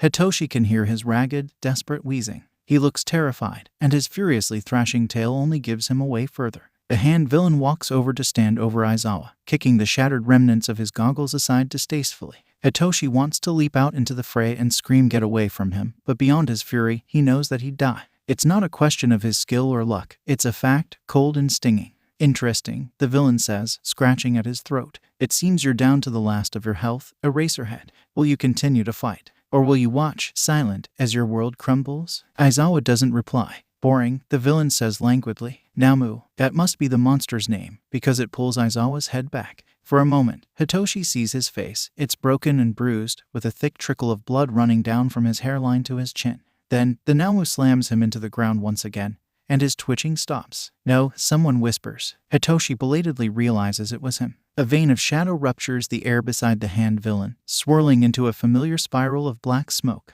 Hitoshi grits his teeth as the warper villain appears from nothing, quickly reforming into their full, Bastardist state. Shigaraki Tamura, the smoke greets calmly. The hand villain, Shigaraki, apparently, turns toward them sharply, almost dangerously. Hirajiri, he greets coolly. Has 13 been eliminated? They've been incapacitated, yes, but I'm afraid a few students were able to distract me for a brief moment, and an invisible member of their party managed to slip past my guard and escape. Any dread Hitoshi feels at the mention of 13 being incapacitated is momentarily swept away by crushing relief. Someone got out, almost definitely to get help. Someone's coming. They might live to see tomorrow. Shigaraki makes a strange, gurgling noise, scratching so furiously at his throat that Hitoshi can hear the faint scritch all the way from the water's edge. His head is bowed harshly, and he keeps jerking it from side to side, like he's lost. We won't stand a chance against dozens of pro-heroes, Shigaraki seethes, his voice low and furious. He turns away from Hitoshi, facing the fountain. It's game over for us. For now, let's go home.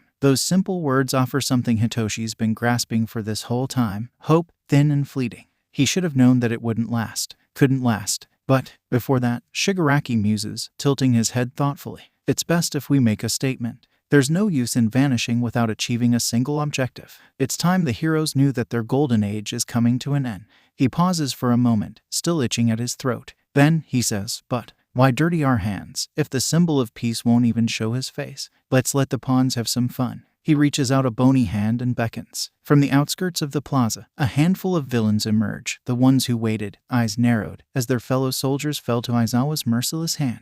When Shigaraki holds up his palm, the villains pause, and Shigaraki points at one of them specifically. The man scoffs, but he trudges towards Shigaraki nonetheless. He's different than the other villains, Hitoshi realizes, where everyone else is draped in torn black fabric and hastily assembled uniforms, badges of pride for a fight they've already lost.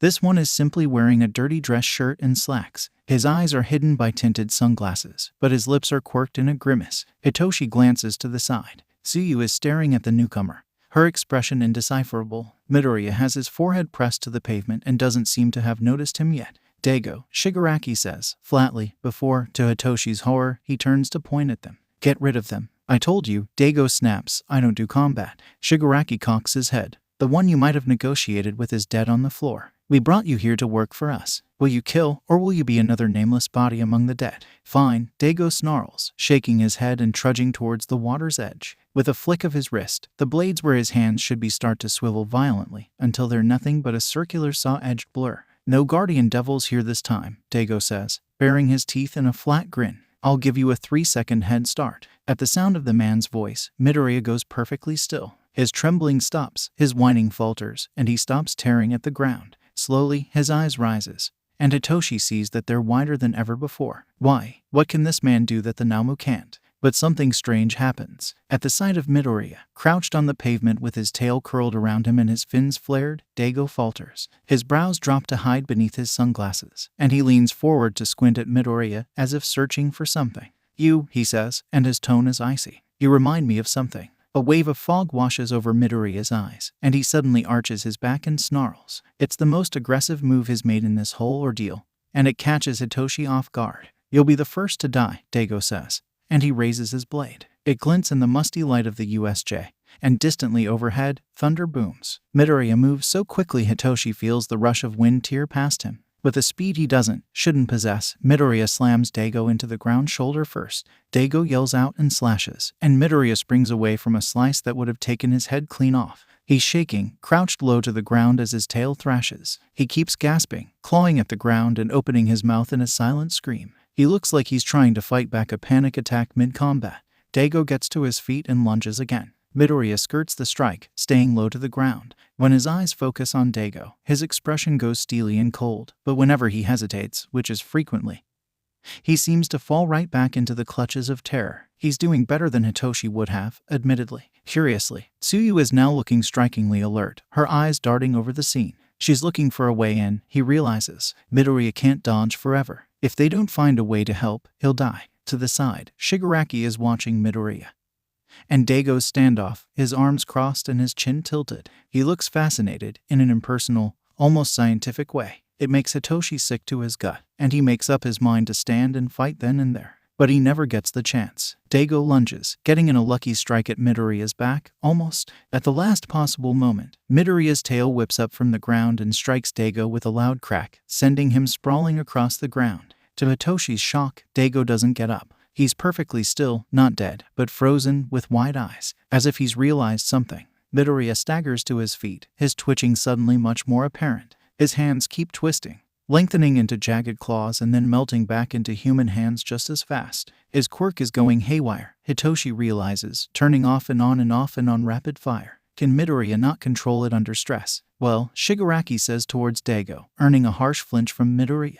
That was disappointing. "What do you want from us?" Midoriya asks, his voice oddly raspy. He turns towards Shigaraki, and his fists are balled. You said you came here for All Might. He's not here, and if he was, you'd already be in jail. Just leave." Bold words from such a low-level whelp. Shigaraki says, "You're an interesting one, aren't you? You reek of heroics." Midoriya says nothing. Tsuyu is getting ready to jump. "I wouldn't, if I were you," Shigaraki says suddenly, and Hitoshi realizes that he's talking to Tsuyu. "Do you think you're faster than Namu? You'll need to level up much more if you want to take on the final boss." He cocks his head again and points to Midoriya. "Move, and Namu will crush his head." Midoriya jerks, clutching his shoulders. His hair is definitely longer now, hanging around his face in thick tangles. His fins keep wobbling, flicking, splintering into more and more spikes. He takes a few staggered steps back. "Fleeing so soon," Shigaraki says. "Too bad that's not an option." "Namu, run," Tsuyu yells, and Midoriya does, hurling himself to the side. The Namu's hand slams down on the concrete where he'd just been, splintering it. Slowly, it turns to Midoriya, as if curious as to what kind of creature would dare to evade it. Midoriya doesn't look back. He bolts for all he's worth, and with lunging footsteps that make the ground tremble, the Namu follows. It catches up in an instant, swinging another fist that Midoriya dodges by a hair's width. The strike crumples another indent in the pavement, kicking up a plume of dust. When it clears, both Midoriya and the Namu are gone, vanished behind the tasteful foliage scattered around the USJ. Hitoshi's heart thuds into his feet. Curious, Shigaraki says, watching the empty space. He thinks he can outrun his fate. Then again, so did you, Eraserhead. Aizawa's prone form doesn't respond. All you heroes do. Shigaraki continues with distaste, his attention turning towards Hitoshi and Tsuyu. You think fate is yours to bend. Yet the future strides closer and closer. Will you run, or will you embrace it? We're running out of time, Kurogiri warns. It is not wise to waste the Namu's power on a. Shut up, Shigaraki snaps at him. Master chose me. I'll do as I see fit, Kurogiri. Of course, Kurogiri replies, although he sounds uneasy. Shigaraki's sudden fury evaporates, and he turns back towards Hitoshi and Tsuyu. In any case, he says, his voice curling at the edges, it's time to meet your fate, little heroes. All lies end here. And then, with a splintering flash of lightning, the world snaps.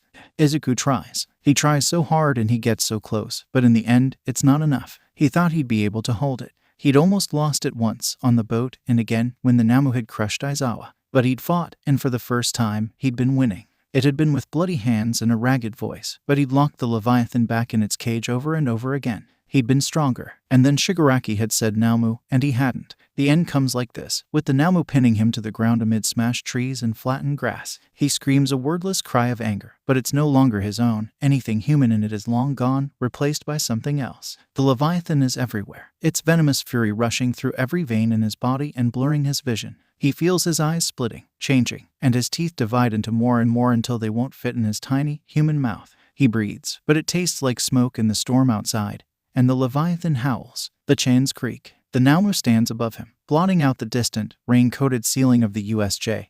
Izuku screams at it, and his voice shivers on the knife point of human and not. It hurts, like he's ripping apart his own throat, but he doesn't care. He has to get out of here. He has to. The Naomu cocks its head at him, blind to the danger it's in, blind to the danger it has put everyone in. Let me go. Izuku tries to yell, but all that comes out is more ragged, ear-splitting shrieking. He's tipping over the edge, and the waterfall is roaring, and there's no hope in sight. The Naomu raises its other fist, holding it above Izuku's head like the blade of a guillotine. The Leviathan screams, and Izuku is swept away by the tide, pulled deeper and deeper until he's drowning in his own skin. His control drains from his hands, slick as oil, and he tries to grasp at it, but for the first time, he can't move. He's bound in thick chains of sludge and scale that keep dragging him down, down, down. The Naomu brings down its hand. The chains shatter. A tremendous blast rips through the air like a gunshot, punctuated by a geyser of smoke and rubble from just out of sight. Itoshi claps his hands over his ears as his knees buckle, and vaguely, he notices Tsuyu do the same. Shigaraki's head snaps towards the sound, and his posture goes stiff. Kirigiri flares up in a warning, and on the ground, Dago twitches. Then, like a comet cast from above, something slams into the plaza with the force of a crashing train. The concrete splinters in a spiderweb that takes up nearly a third of the plaza, boiling with dusty smoke. When it slowly clears, a twitching shape is embedded a good few meters deep in the concrete. It's the Naomu, with its deep violet skin torn right open. The wound appears to be mending itself, but sluggishly. From the direction that the Naomu came comes a new noise, a deep rumble, so low it rattles Hitoshi's bones and makes his head throb. With it comes a strange sense of all-encompassing, almost primordial fear that trickles into him like cold water. It freezes his lungs in his chest and his heart in his throat until he can hardly breathe. What is this? I sense a disturbance in the ground, Ibara murmurs. Her eyes drift upward, and Momo follows her gaze to where smoke is drifting from the far wall of the USJ, too much smoke for any one villain. The two of them exchange confused, terrified glances. Momo had thought things couldn't get worse after they'd all been separated. Now, as she watches smoke drift from the other side of the USJ and feels a deep rumble begin to build in the air, she realizes she was very, very wrong. Kayuka rips her earplug out of the wall as a deep rumble thrums through the earth, jetting directly into her head. She clamps her hands over her ears with a loud curse, gritting her teeth at the sudden pain. Jiru, Ajiru calls, leaping over a flooded crack in the ground to reach her. Are you okay? I'm fine, she grunts. I heard something. So did I, Takoyami says, stepping over to them. In the downpour, he looks like a half-drowned hen, but his attention is focused elsewhere. His eyes are narrowed. A true evil has come to this place. Zero mutters, the stubborn, nervous grin sliding off of his face. Shadow stills, one hand hovering over a whimpering, frost-coated villain. His eyes slowly slide from the frosty hills of the landslide zone to the far wall, where plumes of smoke brush the ceiling of the USJ. Within them a shadow writhes, growing. Tread lightly, his training warns him. The real threat is yet to come. Monami, Aoyama whispers, his face a rather shiny shade of white. Did you hear that? Yeah, Kirishima says, his voice just as hushed. Outside, the USJ has fallen painfully, unearthly silent. What was it? Oh, what the heck was that? Mina half shrieks, twisting around so fast she nearly backpedals into a sudden spurt of flame. Even in his babbling, lost state, Kaminari manages a wobbling frown and a lost, and Kuda freezes like he's been doused in cold water, which would come as a welcome change from the oppressive heat, really. Nobody speaks, but deep down, they all know the answer. Bad news. Oh my god, Achako whispers, covering her mouth with her hands. At her side, Sadu takes a step backwards, and Ida's engines sputter to a shocked stop. Shaoji's arms swivel into ears, and a moment later, his eyes widen. I hear something, he warns. It almost sounds like.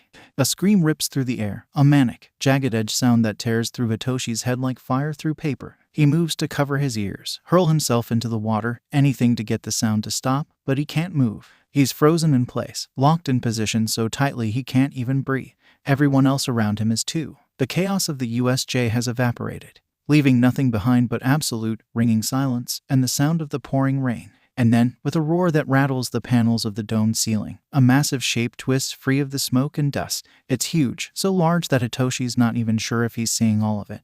And when it bares its teeth, Hitoshi's hopes wither to dust. If the Naomu is a beast of nightmares, this creature has to have been birthed in hell. It's a monstrous, abyssal thing, a serpent, maybe 60 meters long, with dozens of flat, barbed fins bursting from its spine. It claws at the air with 6 knife-tipped talons, spiraling upwards in a journey unbound by gravity. When it finally arches over to survey the ruins beneath it, Hitoshi sees dozens of clustered eyes, all glowing with a sickly radioactive light. Waves of green sweep over its near-black scales, rippling in the flat, stormy light like iridescence. It's an impossible thing, the shadow of the ocean deep, given life and form by some irreverent power. For a moment, Hitoshi hopes it will just leave, return to whatever deep-water trench it dragged itself out and spare them of its judgment.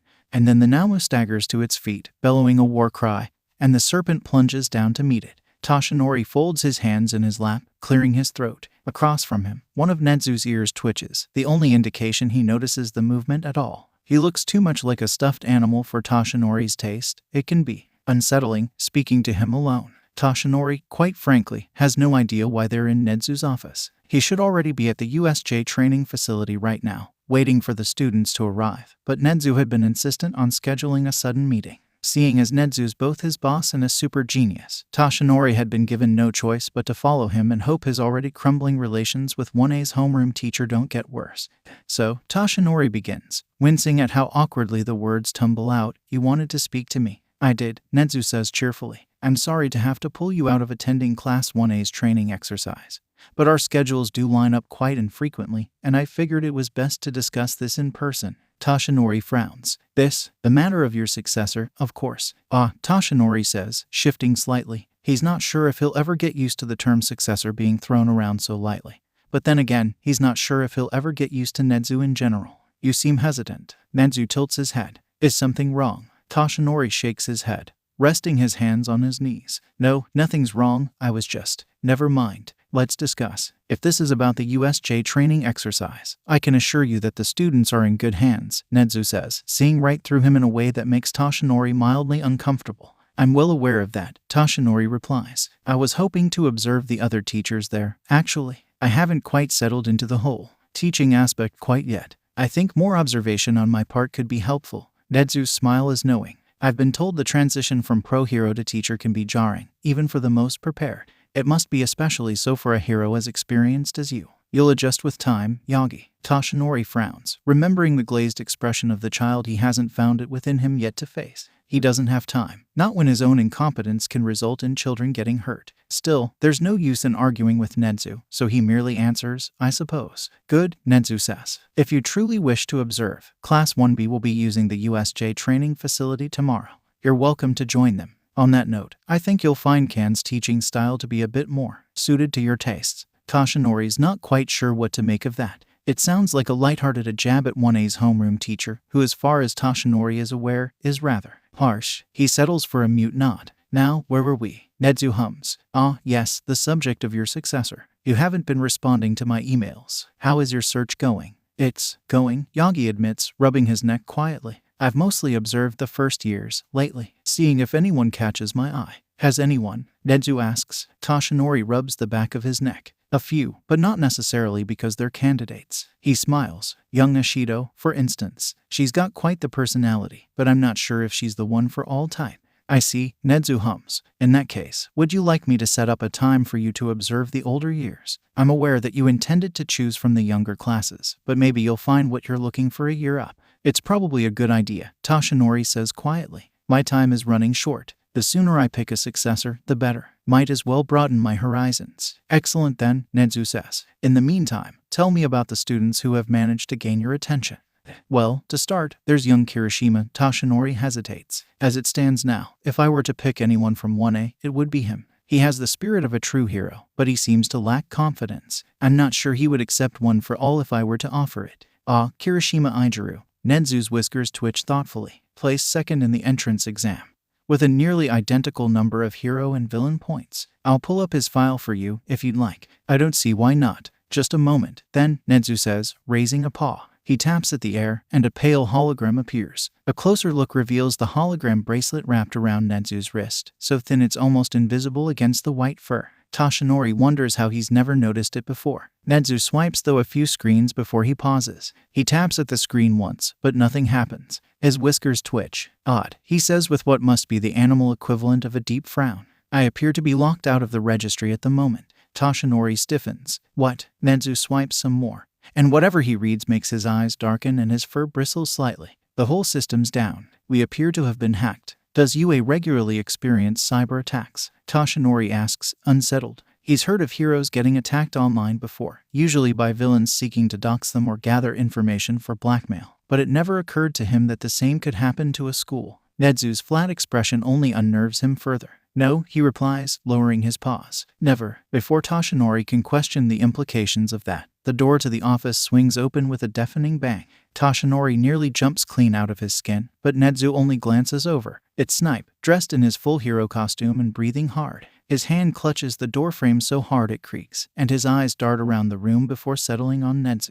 USJ's under attack. He rushes out. Bunch of villains shut down the system and broke in. There's some kind of guy with a warping quirk, which is how they got in. We're headed out now. Toshinori's to his feet before he even registers doing so, his heart roaring in his ears. In a flash, he's past Snipe and tearing down the hallway as fast as his emaciated body will allow. There's no time for precaution. As soon as he finds a vacant corner, he ducks his head and activates One for All. The power floods his body in a rush, and he ignores the tight pain in his stomach and the taste of blood on his tongue. With his new strength, the hallways fly past in split-second blurs, and before he knows it, he's outside. It's pouring, and the sky boils with blue-gray clouds and claps of thunder. There's a minibus parked by the gate, its doors wide open as heroes flood in. Midnight's leading the charge, standing by the entrance and yelling, "All right, everybody in, let's go." Toshinori reaches Midnight in a single bound. Which way to? It's 3 kilometers away, Midnight says before he can ask. Down the main road to the left.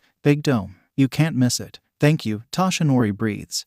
And then he crouches and springs. He's likely cracked the pavement, but pavement can be replaced. Children can't. The city soars past him in a whistling rush, his cape rippling behind him with every leap. He doesn't stop. He hits the ground, crouches and jumps again, waiting for gravity to pull him back so the cycle can repeat once more. He's moving as fast as he can, but he needs to go faster. Furious, he curses his dwindling power. He has to make it in time. He can't allow any of these children to get hurt on his watch. Not again. He owes them that. He reaches the height of his skyward arc and curves towards the ground, plummeting like a meteor. The landing he sticks would have killed a normal man, but it barely rattles Toshinori, and he pushes his momentum into another leap. Faster. He'll save them. It's what he does. He has to.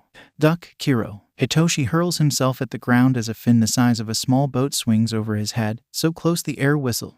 It slams into the ground meters away, shattering the concrete like glass and kicking up a clap of dust. Hitoshi moves to scramble away, but before he can, a tongue coils around his midsection and pulls him away from the newest wreckage. Thanks, he coughs as Tsuyu sets him down beside her. They're hunkered down in one of the few untouched spaces bordering the flood zone, hiding between upturned slabs of crumbling concrete and ducking beneath occasional wayward swipes. The competing titans have paid them no mind so far, but the consequences of their battle serve as danger enough. The serpent and the Namu move too fast for Hitoshi to follow, tangling together and breaking apart in a blur of green and black. The serpent so far has done the most damage, shattering the plaza beyond recognition with strikes of its tail and swipes of its claws. The Namu is nothing more than a distant splotch of midnight skin, ducking and weaving through gnashing teeth and flaring fins, retaliating with earth-shattering punches. With each hit the serpent screams, slamming the Namu into the ground and tearing into it with fangs the size of Hitoshi's forearm. But the Namu keeps getting back up. Hitoshi wishes it wouldn't. Out of the corner of his eye, he notices Tsuyu staring at something else, and he follows her gaze to the edge of the plaza. There, hidden among scattered chunks of rubble, stand the villains responsible for all of this. Shigaraki's black clothing has turned ashy gray with dust, and a few of his strange hands hang off of him by fingers. What Hitoshi can see of his lips are pressed into what might a sneer. At his side, Kirigiri swirls like a Stygian whirlpool, blazing eyes wide. They did this, Hitoshi realizes. They brought this abyssal thing here, unaware of what it could do, and now it's tearing their weapon to shreds. He'd laugh if the situation weren't so dire, if it meant that after the Namu fell, this would all be over. But the Namu is the only thing stopping the serpent from targeting the rest of them. When it's gone, they're all effed. Shigaraki and Kirigiri are talking now, but their voices are lost in the distant roar of crumbling stone. Across the USJ, the serpent and the Namu begin tearing the mountain zone to shreds, hurling aside boulders the size of cars to get at each other. Hitoshi hopes to God that there's no one there, but at this point, he knows better than to hope. Where's the blade guy? Hitoshi whispers, realizing that Daigo isn't among them. Suyu murmurs and, I'm not sure, her eyes narrowing. Hitoshi risks standing up a bit to scour the rubble, but Daigo is nowhere to be seen. Then, beside a precariously placed chunk of concrete, Hitoshi catches a glimpse of black fabric. His eyes narrow. With a start, he realizes it's not Daigo, but Aizawa, miraculously untouched by the destruction. Aizawa's still in the plaza. He hisses to Tsuyu, dropping back down to a crouch. We have to get him, or he'll. He never gets the chance to finish. The Namu slams meters deep into the plaza. Above it, the serpent swirls to a stop, tiny flecks of crimson dripping from its panting jaws. Hitoshi freezes on the spot. He's not paralyzed, but if he so much as breathes, that creature is going to turn on him and rip him to shreds. As the Namu starts to stagger back to its feet, the deep gouges in its back start to heal before Hitoshi's eyes. So that's how it keeps getting up, some kind of regeneration. But the serpent doesn't give it a chance to recover. In the blink of an eye, the Namu has been crushed back into the ground beneath a single, massive talon, the concrete splintering beneath the pressure. The serpent opens its mouth, baring its teeth with a crackling hiss as the Namu struggles weakly. Shigaraki takes a step forward. With a jerk of the serpent's head so fast it blurs, the entire top half of the Namu's body disappears between its jaws. Hitoshi's blood turns to ice as the serpent bites down and starts to pull, shaking its head back and forth. A horrid tearing seeps into the air. Hitoshi claps a hand over his mouth as nausea builds in his gut and threatens to spill into his throat. Oh God, please don't. The serpent's head rips back, and Hitoshi ducks behind concrete, squeezing his eyes shut. But the image is still there, branded into his eyelids. The Namu's torso, hanging limply from the serpent's jaws, its lower half completely torn off. Hitoshi ducks his head, begging his mind to stop. Stop, please stop. He wants to crouch here and never move again, but if he doesn't stay aware, he'll die. So, on shaky knees that barely support his weight, he turns, peering back over the concrete. At his side, Tsuyu shifts closer to him, her eyes wide. He doesn't pull away. The serpent hangs silently above the plaza, the Namu dangling from its teeth. From its open end something twitches, and muscles start to slither from the bisection. They knit together, shaping themselves into a waist, 2 legs, 2 feet. It's completely reforming, Hitoshi realizes. It's still not going down, at least until the serpent adjusts its hold, bites down, and the Namu's muscles stutter and halt mid-repair. For a moment, Hitoshi thinks it might keep going, but finally it goes limp. The unfinished muscles unravel in loose threads, and tangles of veins fall to hang like vines from a jungle tree. The serpent opens its mouth, and the Namu falls to the ground and doesn't move again. No, Shigaraki screams, earning a harsh flinch from just about everyone in earshot. No, it wasn't supposed to go like this. The serpent cocks its head, twisting in the air to stare at him. Its body swirls behind it, with jagged fins brushing the ground and blood still dripping from its open teeth. It almost seems curious as to what kind of creature would dare call out to it. Shigaraki takes a step back, fists balled, but before he can scream anymore, Kirigiri sweeps over him in an obsidian tide. They're both gone a moment later, leaving nothing but a few fading embers of black. The serpent snarls, drifting closer to where they'd just been. As it sails forward, its claws scrape along the ground, knocking apart small piles of rubble. Concrete clatters to the ground in its shadow, tumbling about and crumbling into smaller pieces. One small slab of concrete topples over onto something hidden from view. A harsh shout echoes through the plaza, and the serpent pauses, twisting around to find its source. The slab of concrete slowly tilts up and falls over, and from beneath it stumbles Daigo. He's pressing a wrist against his shoulder, teeth gritted. His agonized expression immediately crumbles as soon as he looks up. Run, you effing idiot, Hitoshi thinks, with bated breath. Daigo takes a step back. With a shriek, the serpent swoops down. Daigo turns on his heel and bolts for everything he's worth, only pausing long enough to glance over his shoulder. He's not fast enough. The serpent shrieks again, shaking its head and pushing up off the ground so it can shoot after him. Daigo stumbles, eyes wide, and he finally gives up and turns to face the serpent right as it lunges at him. His first strike is a lucky one. Or maybe not, Hitoshi thinks as the serpent recoils. There's a deep gash in its lip now, small relative to the creature's massive size, but enough to hurt, and Daigo's spinning blades are flecked with blood. He doesn't seem to realize the mistake he's made until the serpent bares its teeth and splits the air with a scream. Then, faster than Hitoshi can blink, it lunges to sink its teeth into Daigo's arm. Hitoshi jerks away, covering his eyes as Daigo is yanked up from the ground with a yell. He eventually opts to cover his ears instead, pressing his hands down as hard as he can in an attempt to block out the god-awful sounds he's hearing. A hand grabs hold of his arm, and he cracks open one eye. Tsuyu shakes him lightly. Her eyes are wide, but there's a determined glint in them. "Now," she says, her voice hardly a croak. "We have to get Aizawa now, while it's distracted." Hitoshi would rather do anything than brave the wreckage of the plaza, but he knows she's right. If they want him to survive the day, they need to get him out of the line of fire now. Glancing both directions, Hitoshi edges around the chunk of concrete they've been hiding behind, then sprints for all he's worth. They trip on crumbling clay and slanted chunks of concrete, but somehow they manage not to break anything. He's breathing heavily by the time they stumble to Aizawa's side, but that takes less precedence than his teacher's condition. Aizawa's laying face down on the concrete, his blood-soaked hair strewn around him like spilled tar. His legs are stuck beneath a slab of cracked fountain, and Hitoshi rushes to help Tsuyu heft it off of him. It's heavy, enough that he grits his teeth, but between the two of them, they manage. As soon as it's off to the side, Tsuyu sinks to her knees and gently lifts Aizawa's head from the ground.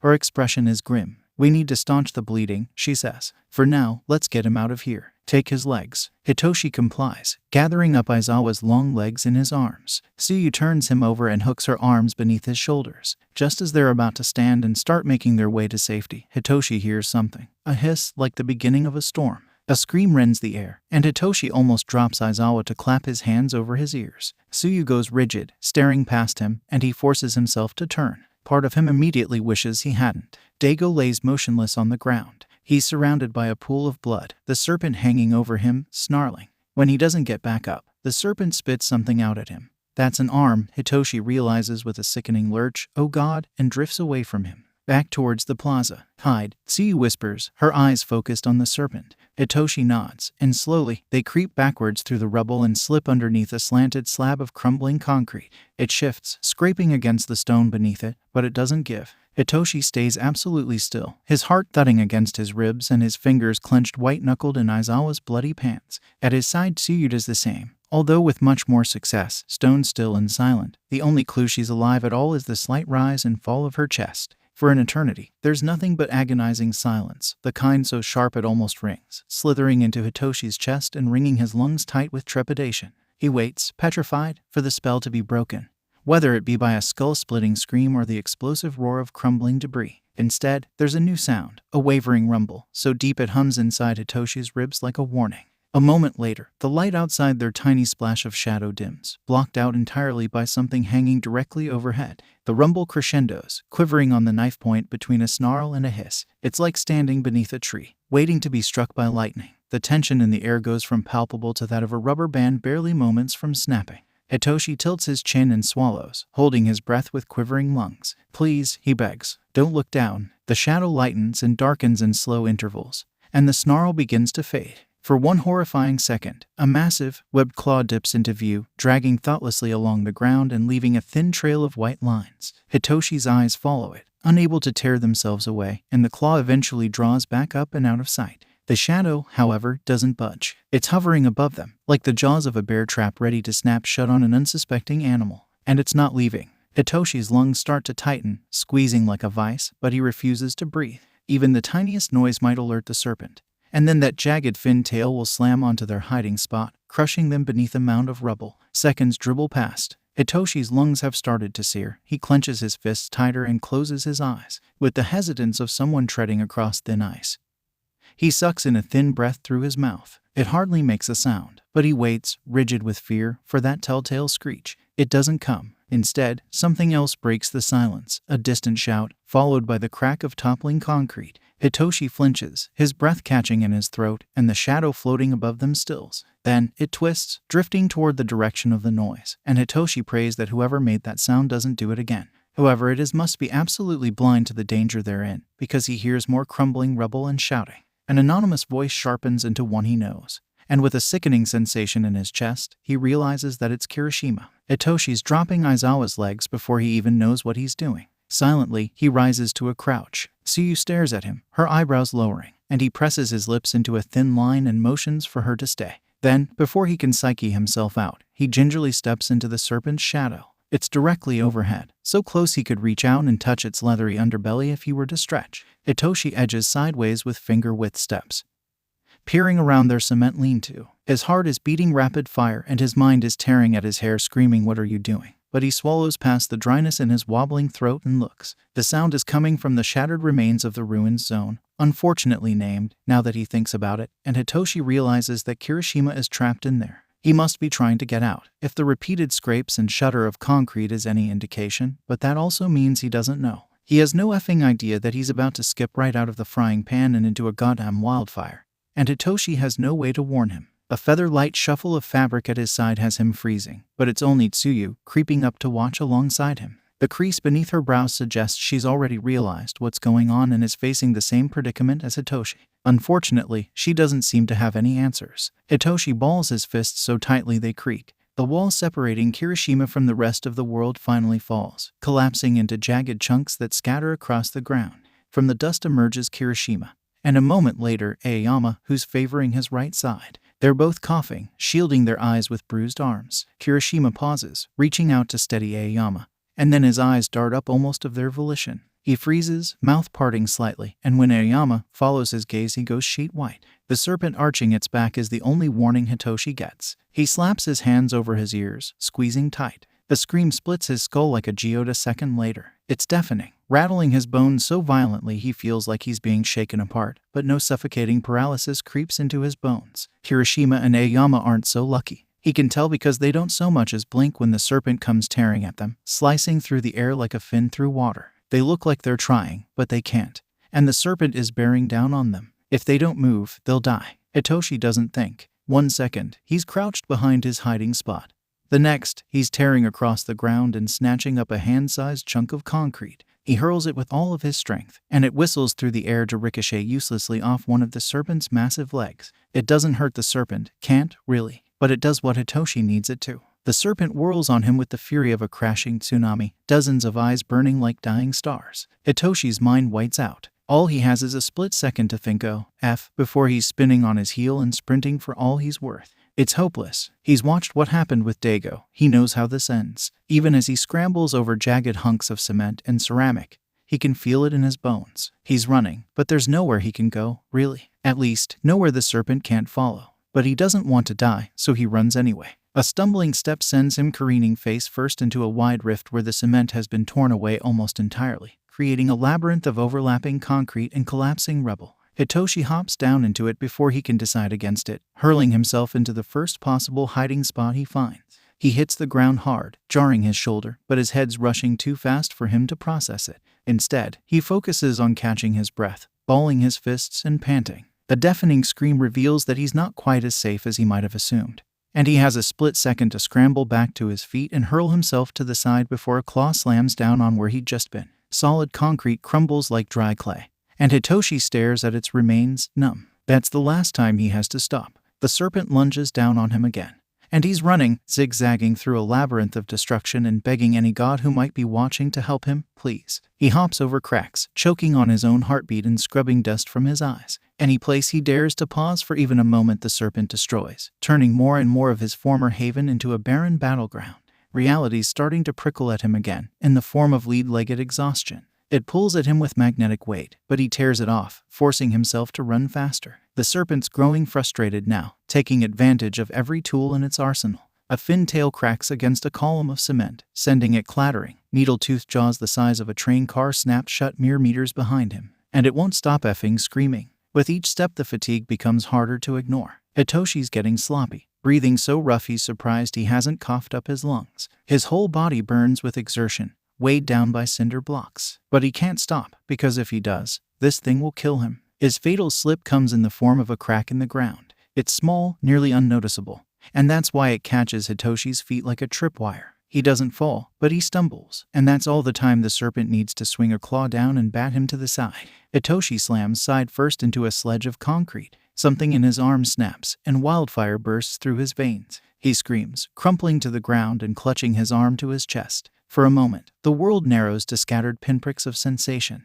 His arm's probably broken, but he can't let that stop him. He has to get up. He can't pause, not even for a moment. Hot breath washes over him, and his heart slams against his ribs. Slowly, Hitoshi turns. Above him the serpent towers, teeth bared, too close. A blazing beam of blue and white cuts the air like a scalpel, slamming into the serpent's shoulder. It recoils, writhing away from Hitoshi and leaving him to crumple numbly to his knees. Aoyama, all the way the other side of the plaza, staggers, but Kirishima is there to steady him and to step in front of him, skin hardened, when the serpent bellows and flares its ridged fins out in a warning. "Don't," Hitoshi croaks, his throat grating like sandpaper. From this distance, the words won't carry. Kirishima pushes Aoyama towards the decorative foliage to his right and boldly stands his ground. Even as the serpent shoots for him, he's going to die, Hitoshi thinks, lurching back to his feet. He's going to die, and all of this will have been for nothing. The serpent reaches Kirishima with the speed of a bullet train, slamming one giant claw down on him and crushing him into the ground.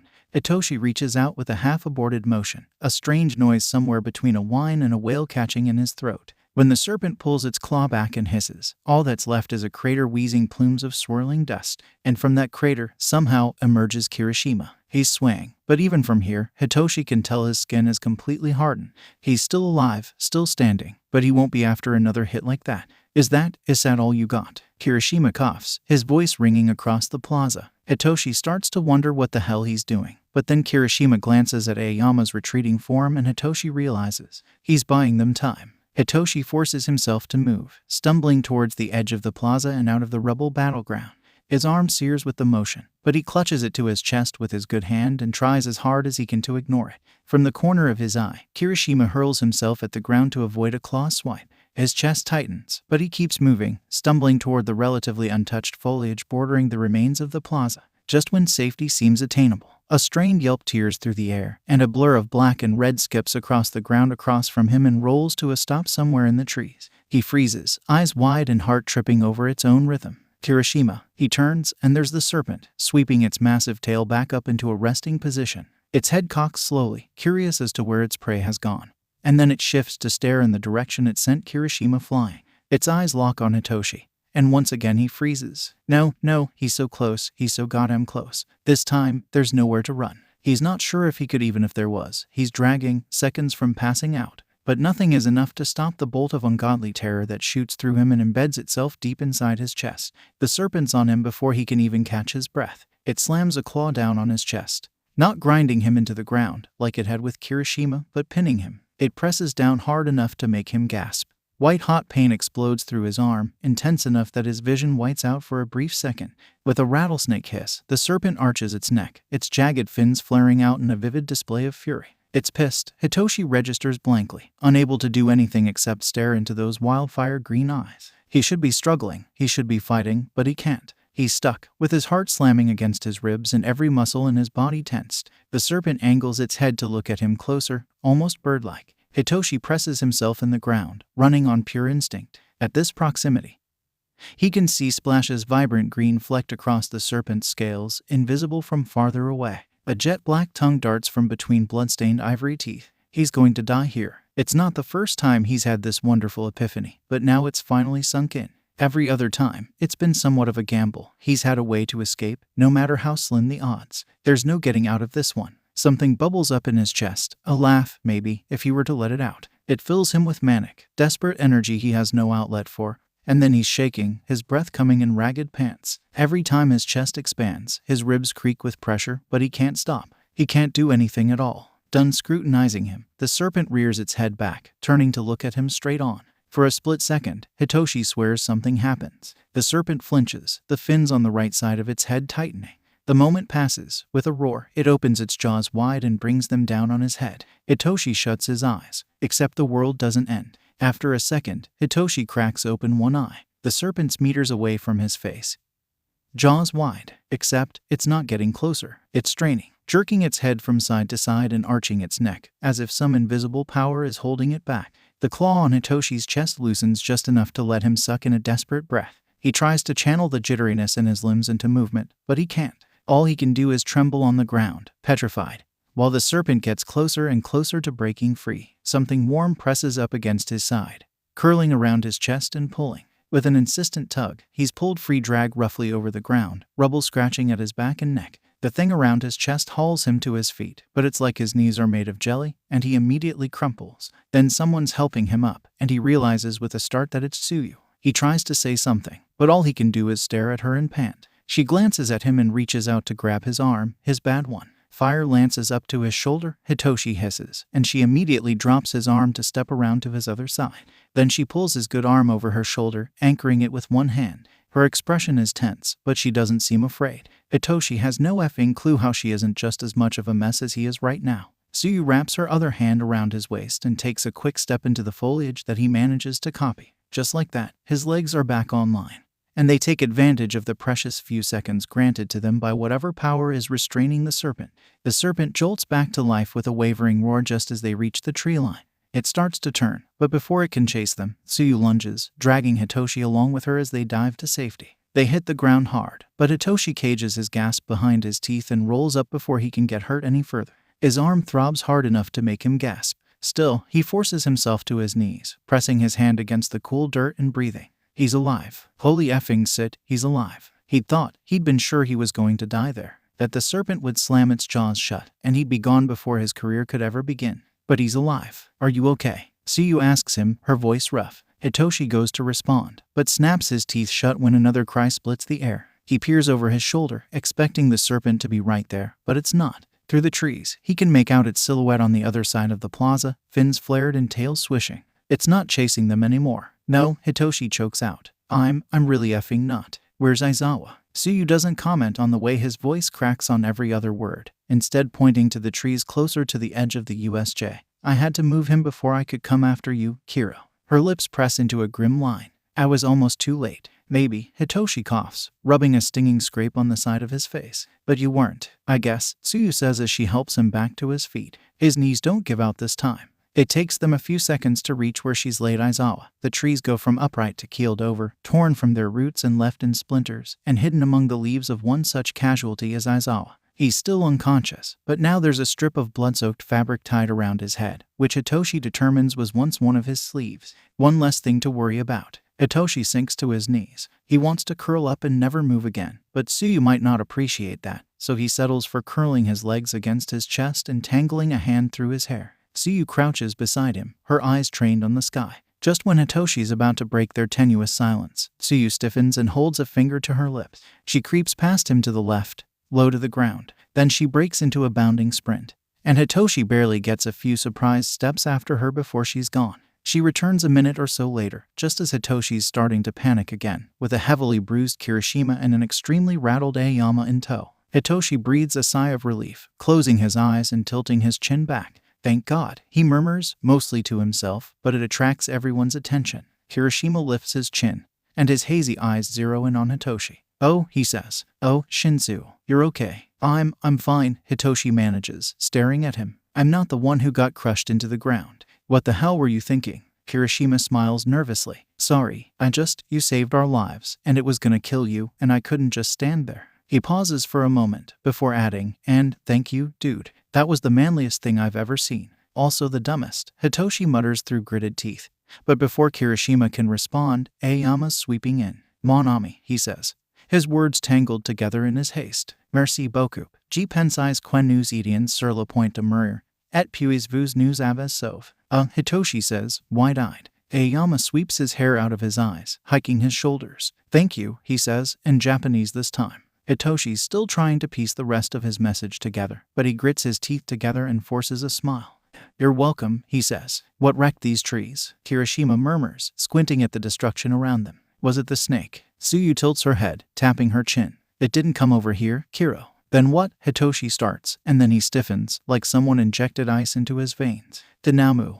Come again? Aoyama asks, blinking at him. The villain's monster, Hitoshi says in a rush, stumbling to his feet. It ran this way when it was chasing Midoriya. Where's Midoriya? His question goes unanswered, because that's the moment a shadow falls over them all. Hesitantly, he looks up, and hovering above them is the serpent, teeth bared and eyes blazing. It twists, clawing at the air and preparing to plunge down on them. Aoyama whimpers and steps behind Hitoshi, and Kirishima lowers his brows and hardens his skin. With a tremendous bang, the doors of the USJ explode open.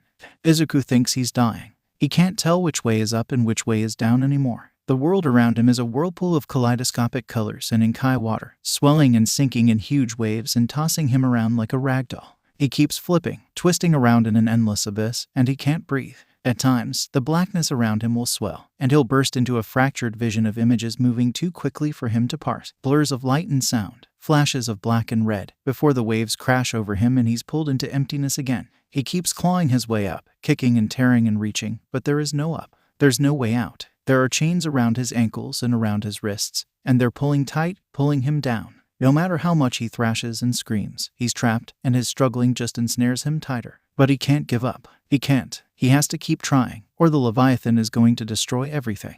He can't let this happen. He can't let his own ignorance, his own complacency, be the cause of a slaughter. He can't. He won't. He gets dragged back into the suffocating darkness again, spinning head over heels into the space between stars. He's drowning again. The shadows rush into his throat, filling his chest and blotting out his eyes, and he can't effing breathe. A wave crests, hurling him into an overwhelming ocean of images and sounds. He breathes in light and color, his eyes wide, and in that moment, he sees the plaza of the USJ, torn to rubble. The Namu, lying in two sickening halves. A blur of sound, the flash of a blade. And then, just before he falls beneath the oily shadows, there's one more vision, Shinsu, pinned beneath one hellish claw, with wild eyes and nowhere to run. There's something, deep in his chest, a burning, ravenous roar, expanding and humming with power. A storm builds in his lungs, reaching his throat and filling his mouth with smoke and lightning. Distantly his, not anymore, jaws open, preparing to snap shut. On Shinsu, and Izuku screams. And he tears, and he refuses. The chains wrapped around his throat and his chest suck the fight out of his body like black holes. But he won't give up, can't give up, so he pulls with every ounce of strength he has left, begging whatever god that might be watching to help him, please. And somehow, someone answers. Something gives, and for a moment, the chains vanish. The world stops shaking and heaving, and just like that, he's standing on the surface of an endless black sea. Power floods his veins, rushing in like a victorious riptide, and his lungs fill with the thrum of hurricane. Overhead, the sky is a splintered spider web of images, woven together through the lenses of too many eyes. And through the kaleidoscope, in a dozen different angles, he watches a tongue wrap around Shinsu and yank him out of harm's way. He's okay. He's alive. As soon as the thought passes through his head, something breaks, splintering like glass. The moment of stillness ends, the world rolls, the chains yank, and Izuku is ripped from the safety of color and light back into the darkness. It swarms him, pressing in on his eyes and filtering into his mouth with iron and coal, and though he tries to scream, there's no sound. A roar fills his body, so loud it rattles every bone and sets his chest ablaze, and then the world sinks out, and he knows only pain. When Toshinori reaches the USJ, he's not sure what to expect. Villains. That reality has been eating away at him for the entire length of his short trip, but he's not sure how many, or how much damage they've already done. They have to be strong, if they're so bold as to break into UA, but he doesn't know how strong. It's in his nature to hope for the best and prepare for the worst. But he could never prepare for what he sees when he slams open the doors. The USJ has been completely demolished. The central plaza, so crisp and perfect in pictures, has been reduced to nothing but strewn rubble, and the zones around it are cracked and crumbling. Buildings have collapsed. Trees have been torn from the ground. It's like the beginning of an apocalypse film. Around him, at the base of the stairs, a group of students cower. They look to him with hope in their eyes. But what catches his attention most is the villain, the creature hovering within, which has turned to stare at him. It's a massive, ungodly thing, a serpent, covered in spiny fins and near black scales, with clusters of glowing eyes and 6 clawed legs. It's floating above the edge of the USJ, unbound by gravity, and Toshinori suspects it's gauging him, waiting for him to make the first move. So he does. He reaches the serpent in a single leap, drawing back his fist. It connects with the side of its massive jaw, and its head snaps to the side in a blur of fins and fur. The serpent recoils, shooting through the air with surprising speed and twisting around to face him. Toshinori hits the ground a moment later, landing in a crouch and returning to his feet. An aborted sound from behind him catches his attention, and he turns to find his students staring at him with wide, relieved eyes. They're bloody and bruised, trembling, and they would have died had he not been in time. A wildfire blazes in his chest. He draws back his lips into the widest smile he can. "It's all right now," he says. "Why? Because I am here." His catchphrase has always been his greatest ally in calming scared civilians. It doesn't fail him now. The students staring at him visibly relax, and young Kirishima even offers a tired smile of his own. Then his eyes slide past Toshinori's shoulder and it evaporates. His eyes widen as he shouts, "Look out." Toshinori turns just in time to swing a fist into the serpent's teeth, right as it's about to snap its jaws shut around him. It jerks back with a shriek, shaking out the injury and snarling at him. Toshinori meets its bared teeth with his own and vaults back into the fray. Rather than meet him head-on, it twists out of the way, trying to snap at him from behind. Toshinori spins midair and slams the bottom of its jaw with an uppercut, sending it shrieking and swiping him from the sky with one massive claw. Normally, he'd be self-conscious about leaving craters in the ground, but it seems the USJ already has plenty. Toshinori picks himself up and dusts himself off, but before he can jump again, the serpent has already plunged down to meet him. He has to jet to the side to avoid the first crack of its tail, and even then, it's close. He shoots forward to slam a fully powered fist into the serpent's throat. It topples backward, falling belly up to the ground. While it's prone, Toshinori aims for the face, landing punches to its jaw. The serpent is wailing now, a blood-curdling, inhuman sound. Every time he hears it, Toshinori's muscles start to lock up. But he powers through the sensation. He won't back down or stop. He has a duty to protect his students. He's failed them once. He will not fail again. The serpent swats him out of the air with its tail again, rolling back onto its stomach so it can scramble into the air. Toshinori's up before it can get away, landing a jab between its shoulders that sends it slamming back down. It shrieks and hisses at him, eyes burning, and strikes out with a claw. He parries before it can grab him. Something snaps with the motion, and the serpent writhes wildly, jerking its head from side to side. Toshinori nearly gets cuffed by a giant fin as it snaps open, and he's forced to leap to the side. The serpent darts back into the air, coiling around to face him and opening its jaws wide. The claw that Toshinori had punched hangs limp near its chest, but the others tear with manic energy at the air. He'll have to be careful. One lucky hit could do him in. But he's weathered worse, so he takes a few steps and jumps up to meet it. The fight condenses into a flurry of movement and sound. The serpent is fast, and it takes advantage of that to swirl around him and strike at his open back. Toshinori refuses to let it, slamming it into the ground over and over again and pummeling it before it can get back up. Most villains he fights are down after a single punch. The larger, stronger ones might take a handful. This villain has taken dozens, and yet it keeps moving, hissing at him and striking back. No matter, its endurance won't be enough to save it. He strikes anywhere he can reach. The serpent's size, despite being its greatest weapon, is also its greatest disadvantage. It's a huge target, and Toshinori doesn't have to worry about missing. The punch he lands to the serpent's jaw shatters the earth beneath them. It screams again, eyes cinched shut, then turns on him in a blaze of fury. It hurts so bad, and Izuku's screaming, but he can't stop it. He can't do anything. He tries to cry out, "Stop, please," but the words are choked out by tacky oil, and there's no one to hear him.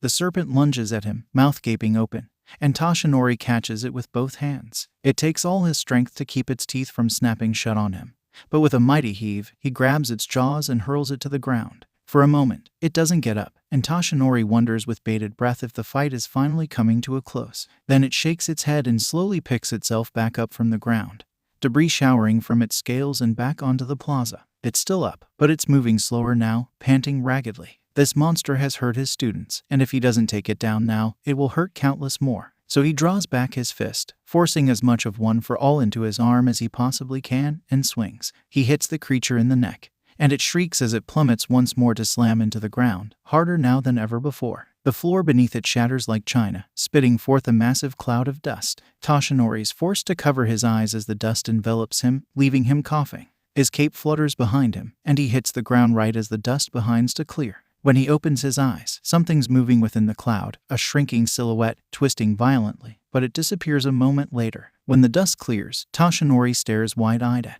nothing. That doesn't make sense. How could such a creature have just disappeared? He'd seen it in the cloud mere moments ago, thrashing. It can't have fled. He would have seen it. But it's not here. All there is now is a long crater in the ground, only one among many. Toshinori curses. The warp villain. If the villains had such a weapon as that, they'd do anything to prevent its capture. They must have whisked it away the moment they realized it was about to fall. That a group of villains still have such power at their disposal is terrifying and infuriating. But Toshinori can't focus on that right now. He has to make sure everyone is all right. The first place he turns to is the spot where he'd encountered his students. He reaches them in a quick leap, and they all startle when he touches down in front of them. There's 4 of them: Asui, Aoyama, Kirishima, and Shinsu, and of them, Kirishima and Shinsu seem to be the worst off. The villain that attacked you is gone, he tells them, and the relief that passes through their faces is painful. Now, let's get you out of here. Not us, Asui says, and before he can so much as move forward, she's leaping away from him and uncovering something hidden within the leaves of a downed tree. Toshinori starts. It's an unconscious Aizawa, his face smeared with blood. He got hurt fighting one of the villains that attacked us, she says. She starts to lift him, but Toshinori steps forward, him in his arms. His matted black hair leaves a red smear on the arms of Toshinori's costume.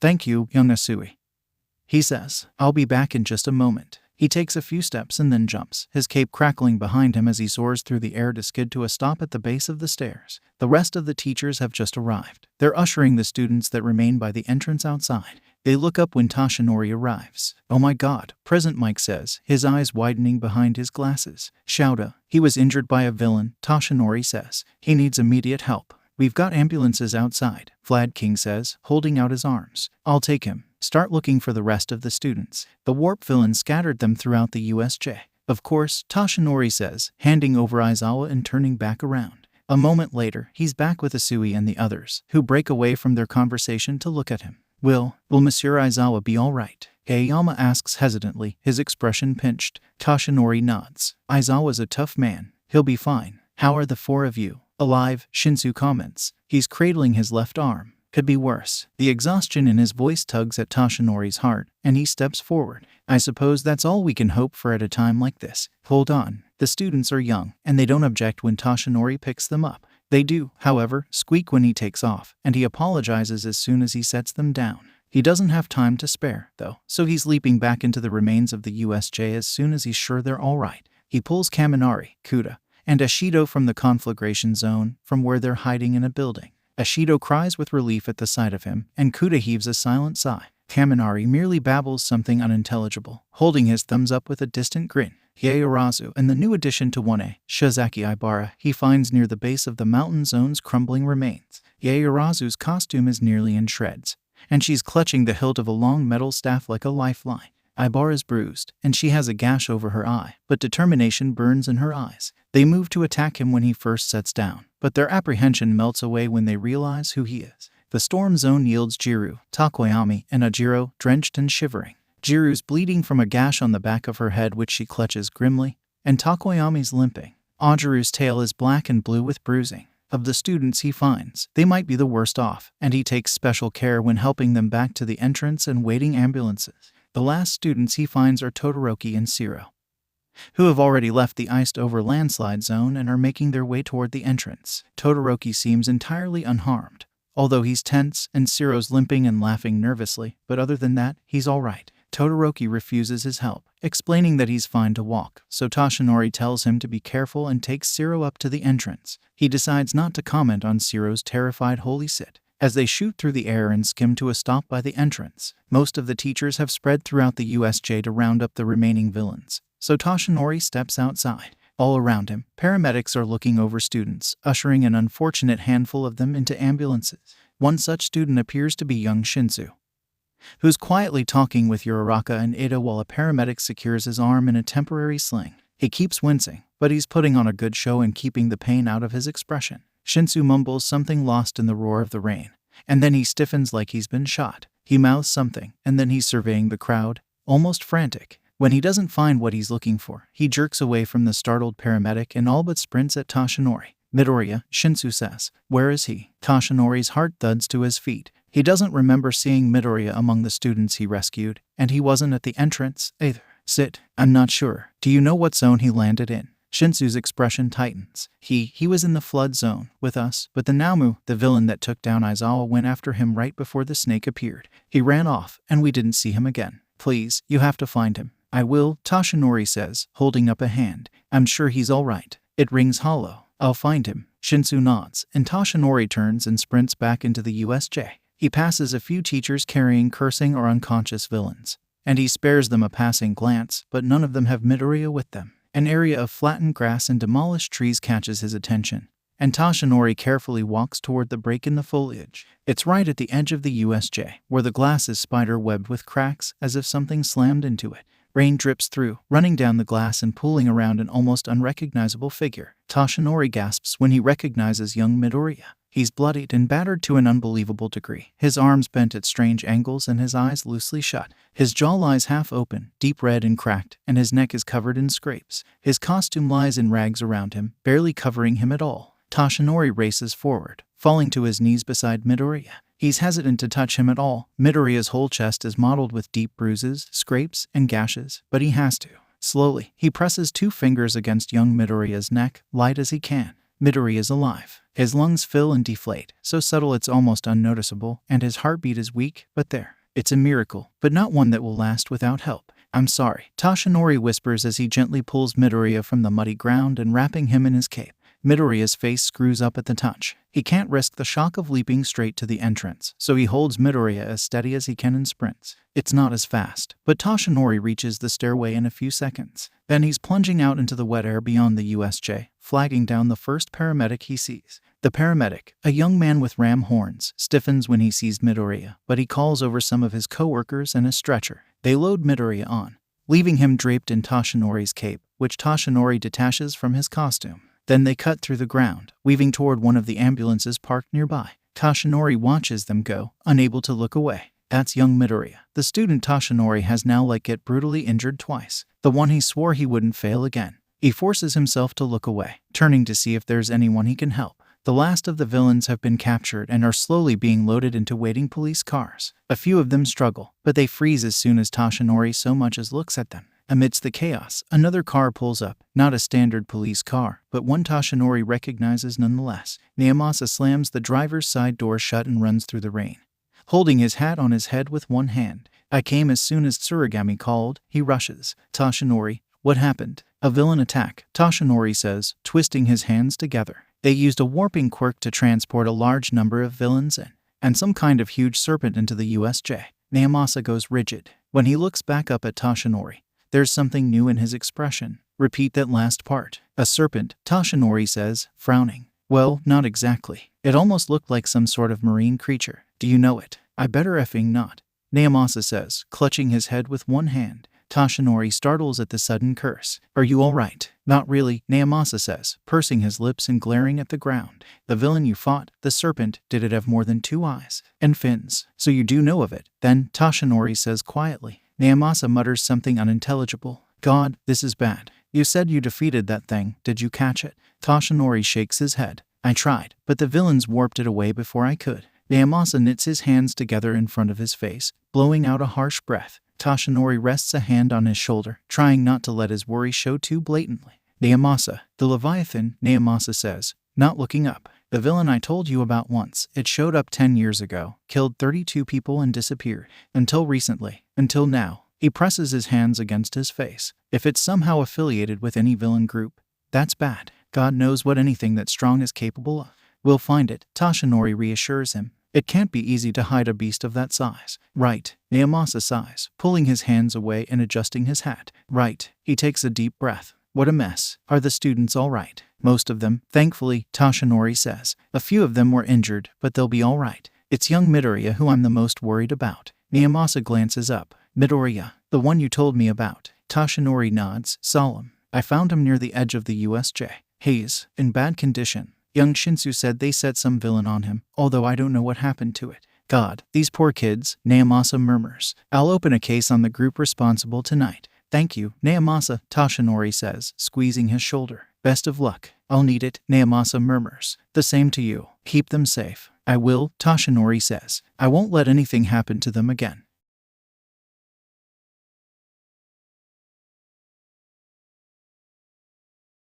Itoshi is drifting. He's not sure where he is exactly. Underwater, maybe, but air moves through his lungs unimpeded, and no silvery bubbles drift up from his lips. Around him, the world is a smooth, artificial blue, brighter above him and darker below. It doesn't shift as he floats endlessly onward, alone and silent. When he reaches out, his actions don't feel like his own. He's watching them from somewhere else, separated from his own senses. His head is cottony, and there's static buzzing in his veins. When he focuses on it, it whispers at him, frantic and urgent. There's something he needs to do, something he should know. Whatever that might be, it fades to the background. The desperation in his chest washes off like water off of wax, dripping down into Inkai oblivion. He watches it go with dull eyes, breathing in and out, in and out. Distantly beneath him, something huge shifts, but it's far away, so he pays it no mind. Instead, he stares up at what might be the faraway surface, where sunlight glitters over rippling sea glass. Whatever is creeping below him, it can't touch him. But he's wrong. Within the next breath, something coils around his ankle, sharp and constricting.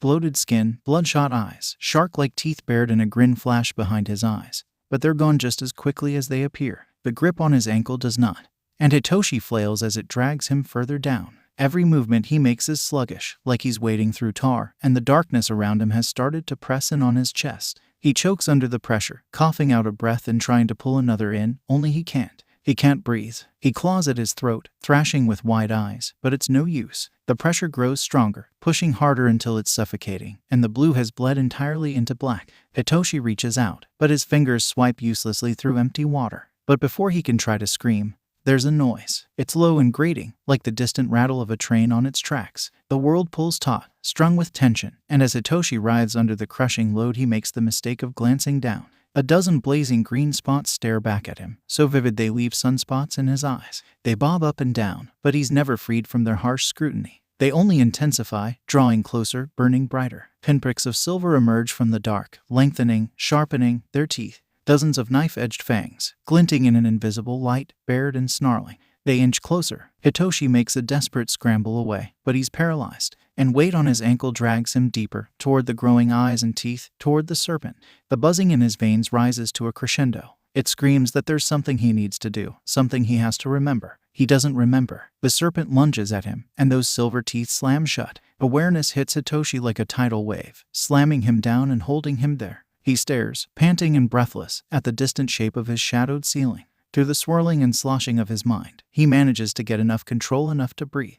The tightness around his legs and chest belongs to tangled sheets, not a constricting serpent. He manages to extract himself from the sweaty mess as best he can. He's calmer, once he's no longer pinned to the mattress, and he folds his legs and sits upright. Well, that was fun. He wrinkles his nose and rubs his hands over his face, grimacing at how clammy they are. Every part of him is shaky, quivering just enough to be noticeable, and his heartbeat is still irregular. He presses his palm against his chest, feeling the stuttered DMP come quicker than it should. Nice. Hitoshi is no stranger to the frailest hours of the night, nor is he to waking up at them. But he's never been hurled out of consciousness by such brutal dreams, at least not in recent memory. All things considered, he shouldn't be surprised, and deep down, he isn't. What he is, however, is irritated. Finally fall asleep, and God gives me a nightmare. He murmurs to no one in particular, rubbing his eyes. His lips feel chapped, and he runs his tongue over them experimentally. They're dry. He could probably use some water. He's not getting back to sleep anyway, so he swings his legs over the side of the bed and stands up. He wipes his sweaty palms off on his shirt, smearing his hair out of his face once they're relatively dry.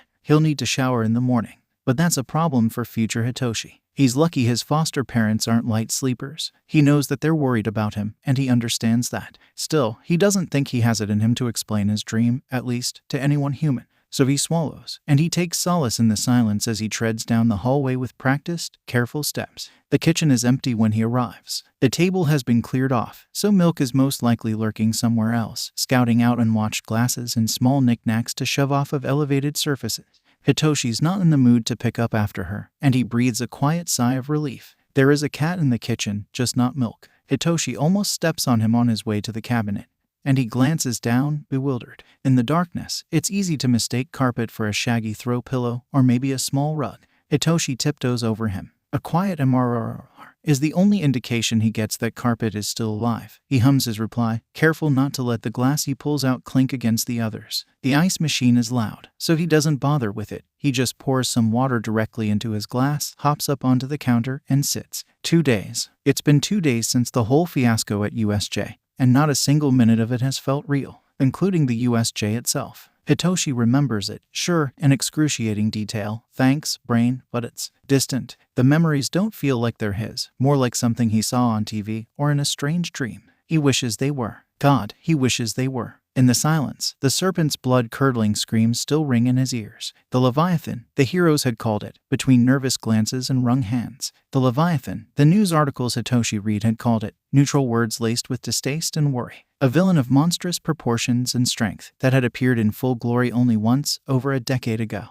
The same villain that Uraraka had told him about. Hitoshi can still see its teeth, meters from his face, can still taste that bile in his throat at the knowledge that he's going to die. He tightens his jaw. He didn't die, and he isn't going to. The USJ has passed. The Leviathan is gone. He doesn't have to be afraid anymore. But he is, and not just for himself. Despite everything that happened, Hitoshi was one of the lucky ones. He got off with only a broken arm, which is nothing but a faint ache now, thanks to Recovery Girl's help. All things considered, most of them were lucky. Those who escaped with more than scrapes and bruises had sprained ankles, at the worst. There were only 2 people that ended up genuinely injured, Aizawa and Midoriya. Hitoshi had been present for the first. He tries not to think about it, but sometimes he can't help it. Does Tsuyu have the same problem? Maybe he'll ask her if he ever finds the words. Midoriya, he hadn't seen. Part of him still seethes over that. He should have done something. Midoriya had looked terrified. In those fragile seconds after Shigaraki had pointed one flaking hand and said, Naomu,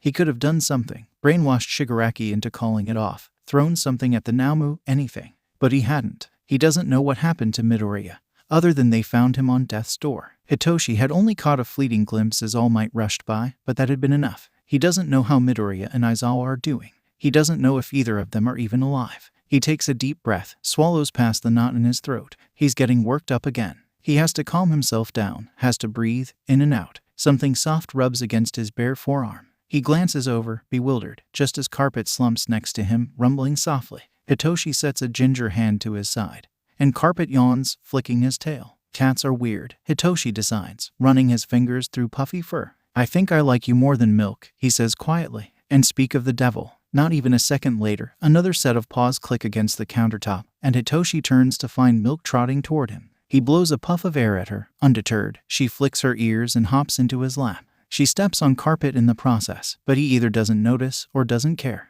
You weren't invited, Hitoshi tells her, petting Carpet with poignant strokes. She ignores him, rolling onto her back and stretching. One of her paws hooks in his shirt. Hitoshi closes his eyes. Unbelievable. He finishes his water and stands up. Milk rolls off of him, landing perfectly on the floor and giving him a dirty look. Hitoshi returns it with a deadpan stare. That's what you get, he says, setting his glass in the sink. He starts for his room, but after a moment, loops back to pick up Carpet. Carpet MRRs at him again, but doesn't struggle. Hitoshi hefts him up, then heads back out of the kitchen. Milk bolts after him, darting through the door before he can close it with his foot. I don't want, God, whatever, Hitoshi mumbles, rolling his eyes. He lets Milk into his room, against better judgment, really, but if he doesn't, she's going to scratch up his door, and sets Carpet on the messy bed. Carpet immediately ceases being a solid again, sinking into the mattress and sprawling out. Hitoshi snorts and fishes his laptop out from under his bed. It's technically a school night, but Hitoshi would rather not go back to sleep just yet. So he's got no qualms about playing pointless side-scrollers for the next few hours. Milk, however, clearly does, and attempts to impede him in every step of the process. Hitoshi holds her off while he opens his laptop, but she manages to slip under his hand and step onto his keyboard while he's typing his password, sending and DTRIACBNG scrawling across his screen. Hitoshi groans and pushes Milk aside. Go away, he tells her. Carpet, restrain her. MRR, says Carpet, doing absolutely nothing. Thankfully, something else captures Milk's attention, and she trots away. Hitoshi logs in, but he doesn't get far before he glances up to find Milk slinking along his cluttered desk. No, Hitoshi starts, scrambling to his feet. Milk hastily selects an object, a toy robot from when he was younger, and bats it to the floor. Hitoshi makes a dive to catch it, but he's not quick enough. It hits the leg of his desk chair with a crack, and promptly breaks in half. Hitoshi stares at it, sucks in a deep breath, and turns to glare at Milk. She yawns and begins grooming herself. Hitoshi grabs her by the scruff, drags her out, and closes the door in her face. Carpet doesn't look up when Hitoshi sits back down beside him,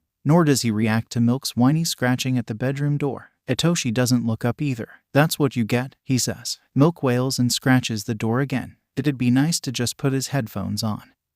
But if he's not careful, Milk will wake up Shio and Yuma. So he grits his teeth, sets his laptop aside again, and opens the damn door. Learned your lesson? He asks, narrowing his eyes. Milk rubs against his legs, which could either be an apology or an attempt at bribery. Knowing Milk, it's probably the latter. Still, she doesn't knock anything else off of his desk. Rather, she seems content to curl up beside him, opposite from motionless Carpet, and purr softly. Hitoshi rolls his eyes, but he lets her stay. He doesn't get any more sleep that night. Perhaps, in another household, a mother watching television while her son disassembles a Roomba on the floor would be odd. But for Akaioida Riko, it's not only normal, it's calming. If Aki is in her sight, that means he's not getting into trouble, and she hopes there's only so much he can do with a Roomba. She's learned not to underestimate him. Riko flicks through the channels on their old hologram while he works. It's not the finest quality, but it was built by her husband and her son, and they're equally proud of it. She ignores the fizzling and freezing, focusing on what's on. Not much, apparently. She skips through a few infomercials, an old movie, past a news outlet, and stops. UAS crest is in the corner of the screen. Doesn't Midoriya go there? Curious, she clicks back. Her blood runs cold. UA first years targeted in villain attack. The scrolling headline reads. Above it, two reporters sit at a table, professionally neutral despite the topic of their discussion. The students. The man is halfway through asking the woman. She frowns. We're not sure at the moment, but we do know there are only 3 people critically injured, 1 villain, 1 teacher, and 1 student. Do we know who the teacher and student are? Witnesses have confirmed the teacher to be Aizawa Shouta, the class homeroom teacher. As for the student, we're not sure at the moment, but we believe it to be 15-year-old Midoriya Izuku. Riko's heart drops into her feet. On the floor, Aki freezes. And what of the main villain partaking in the attack? The man asks. The Leviathan was it? Yes, the woman says. The authorities have been tight-lipped on the subject, but we have reason to believe that the Leviathan has not yet been brought into custody, and that the hologram vanishes with a click. Riko looks down to find Aki, wide-eyed and shaking, holding the remote in one hand. His knuckles are white. Aki, Riko breathes, reaching out. Aki swallows. I'm fine, he says tightly. I'm fine. I need to text Mido. He sprints from the room. Riko watches him go with her hands folded in her lap. And in the silence he leaves behind, she prays that Midoriya is all right, both for his sake and for Aki's. And then she rises to go give Midoriya and Ko a call. She'll need someone to talk to. Riko knows she did.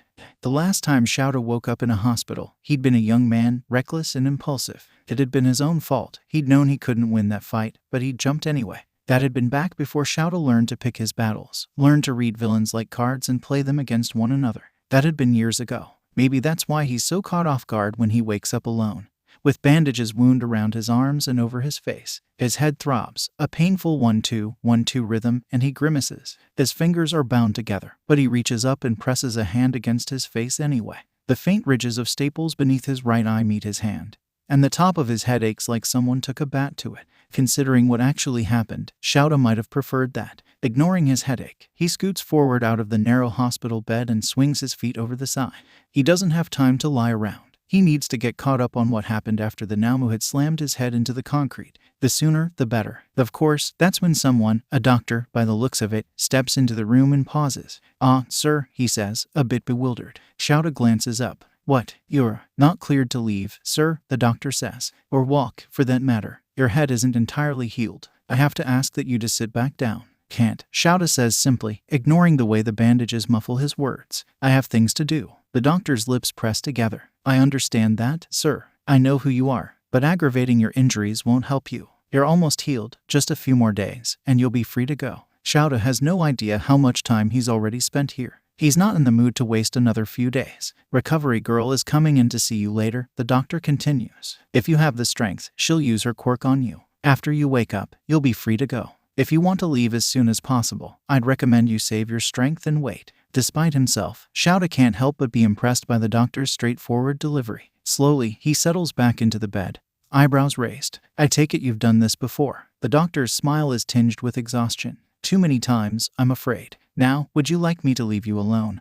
Or are you up for visitors? You've got a few who asked for a call when you woke up. Send them in, Shouta says, leaning back. The doctor's lips quirk. Of course. With that, he's gone. Shouta sighs, and he savors the momentary quiet of his peaceful hospital room. That quiet isn't going to last long. He knows exactly who his first visitor will be a good 30 seconds before they arrive. And he sits up and braces himself. Shouta, Hisashi shrieks, stumbling in the door and twisting around. Shouta, holy sit. Shouta closes his eyes and sighs. Volume, Hisashi. Don't volume me, Hisashi hisses, striding closer. You gave me a heart attack, and yet you're still standing. Shouta raises his eyebrows. Hisashi rolls his eyes and drops onto the edge of his bed. He's in a civilian outfit, ungelled hair tied back in a loose bun and eyes hidden behind actual glasses rather than his ridiculous orange ones. Shouta thinks about how quickly he arrived and wonders if he was waiting outside. How long was I out? Shouta asks. 2 days, Hisashi says, much quieter. How are you feeling? Alive, Shouta says, digesting this new information. Could have fooled me. Humor me, wise guy. Good, bad, neither. All right, Shouta says eventually, although it's probably thanks to the god knows how many painkillers in my system. Hisashi shrugs. Maybe, but an all right is an all right, so I'll take it. Glad to see you're awake and being a smartass again. You had us all real worried. I'm sure, Shouta says. How are the students? Hisashi's eyebrows lift. They're all right, he says. For the most part, they all got out okay. A bit shaken, but they're strong kids. I think they'll bounce back. Shouta stiffens. For the most part. Hisashi deflates, rubbing his arm. Yes, he says. Look, Tsukachi's on his way here, all right. I gave him a call as soon as the doctor got me. He's got the official statements and everything.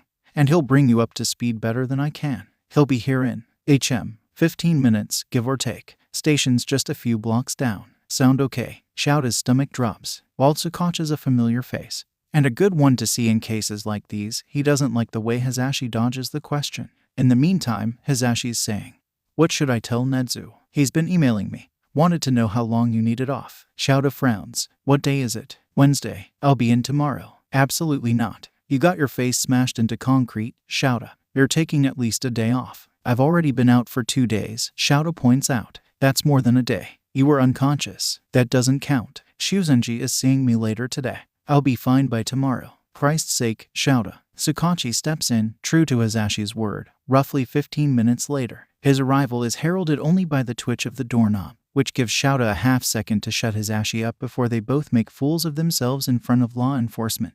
Tsukachi steps into the sight of 2 competent adults sitting quietly, but only barely. "Tsukachi," Shouda greets, sitting up. "Aizawa," he replies curtly. "Good to see you're awake. You had us worried for a while." "These things happen," Shouda says, "even though they shouldn't." "Not really. Not like this. You're here to give me the official report." "I am," Tsukachi says. He reaches behind to pull over a chair, which squeaks against the polished tile. Once it's closer to Shouda's bedside, he sits down, removing a folder from his travel bag. His expression is somber as he sifts through it. "How much do you remember?" is the first question he asks. Shouda pauses to think. "Up until the Namu cracked my head into the pavement," he says bluntly. Tsukachi's lips twitch. "I could guess that much," he says. "What was happening around you at that point?" "Not much," Shouda says. "I went after the leader, and he commanded that creature to grab me. I went down pretty quickly after that." Tsukachi's expression darkens, and he glances down. Shouda narrows his eyes. "What happened after that?" Tsukachi opens his file and starts sifting through the papers. "We're not sure of the timeline," he starts, "but shortly after you were taken out,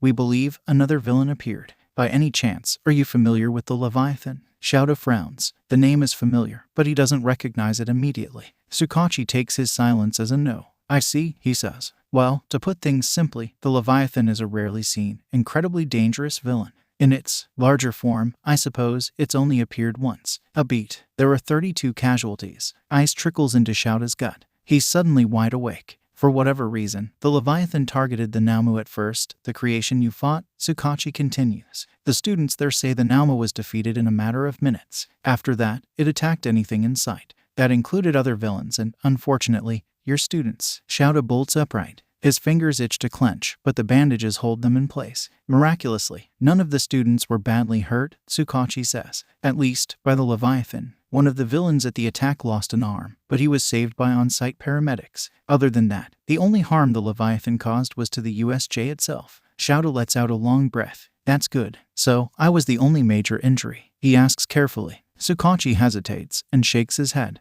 "No," he says quietly. "Not the worst, either." The dread returns to Shouda's gut twofold. "You weren't the only one who had the Namu set on them," Tsukachi says. "It went after one of your students as well, Midoriya Izuku." Shouda forces his jaw to relax. "How is he?" "Alive," Tsukachi says, although it was a bit too close for comfort. "When they found him, he'd been beaten within an inch of his life. He's asleep right now. They're waiting for him to wake up so they can bring Recovery Girl in again." He pauses, thoughtful, and his eyes dart over to the far wall. "Actually, he might be in the room next to yours, if I remember correctly." Shouda's eyebrows shoot up. "Is that so?" Tsukachi nods. "I wouldn't be surprised. He was brought here the same time as you." Shouda folds his hands and makes a mental note to check on Midoriya, should the opportunity arise. "I see. Were there any other injuries?" "A few, but not nearly so severe." Tsukachi shuffles through a few papers. "Let's see. Shiro Hanta suffered a sprained ankle at the hands of a villain, and Shinsu Hitoshi broke his arm fleeing from the Leviathan. Most of your students also had minor abrasions or bruises, and they were all treated on site by Recovery Girl." Relief floods Shouda's chest. Cool and soothing. "They're all right, then. No casualties?" he asks, just to be sure. Tsukachi nods. "No casualties. Thanks in no small part to you. I did what needed to be done," Shouda says. "Now, where are the villains that attacked?" Tsukachi must have been expecting this question. His lips press together, and he leans forward. "Statistically, almost all of them are now in custody," he says. "However, in reality, we only caught the low-level ground troops. The leader of the attack and the villain with the warping quirk, Shigaraki and Kurogiri, respectively, both escaped after the Leviathan's appearance." Shouda frowns. "And the Leviathan itself?" Niyamasa sighs. "Gone as well. We believe that Kurogiri warped it away as soon as it was defeated by All Might." "Now that's unexpected." All Might was there. Tsukachi shoots him a sidelong glance. Yes, he and the other faculty arrived not long after the Leviathan did. One of your students managed to escape and alert the school, but it took some time for her to get in contact.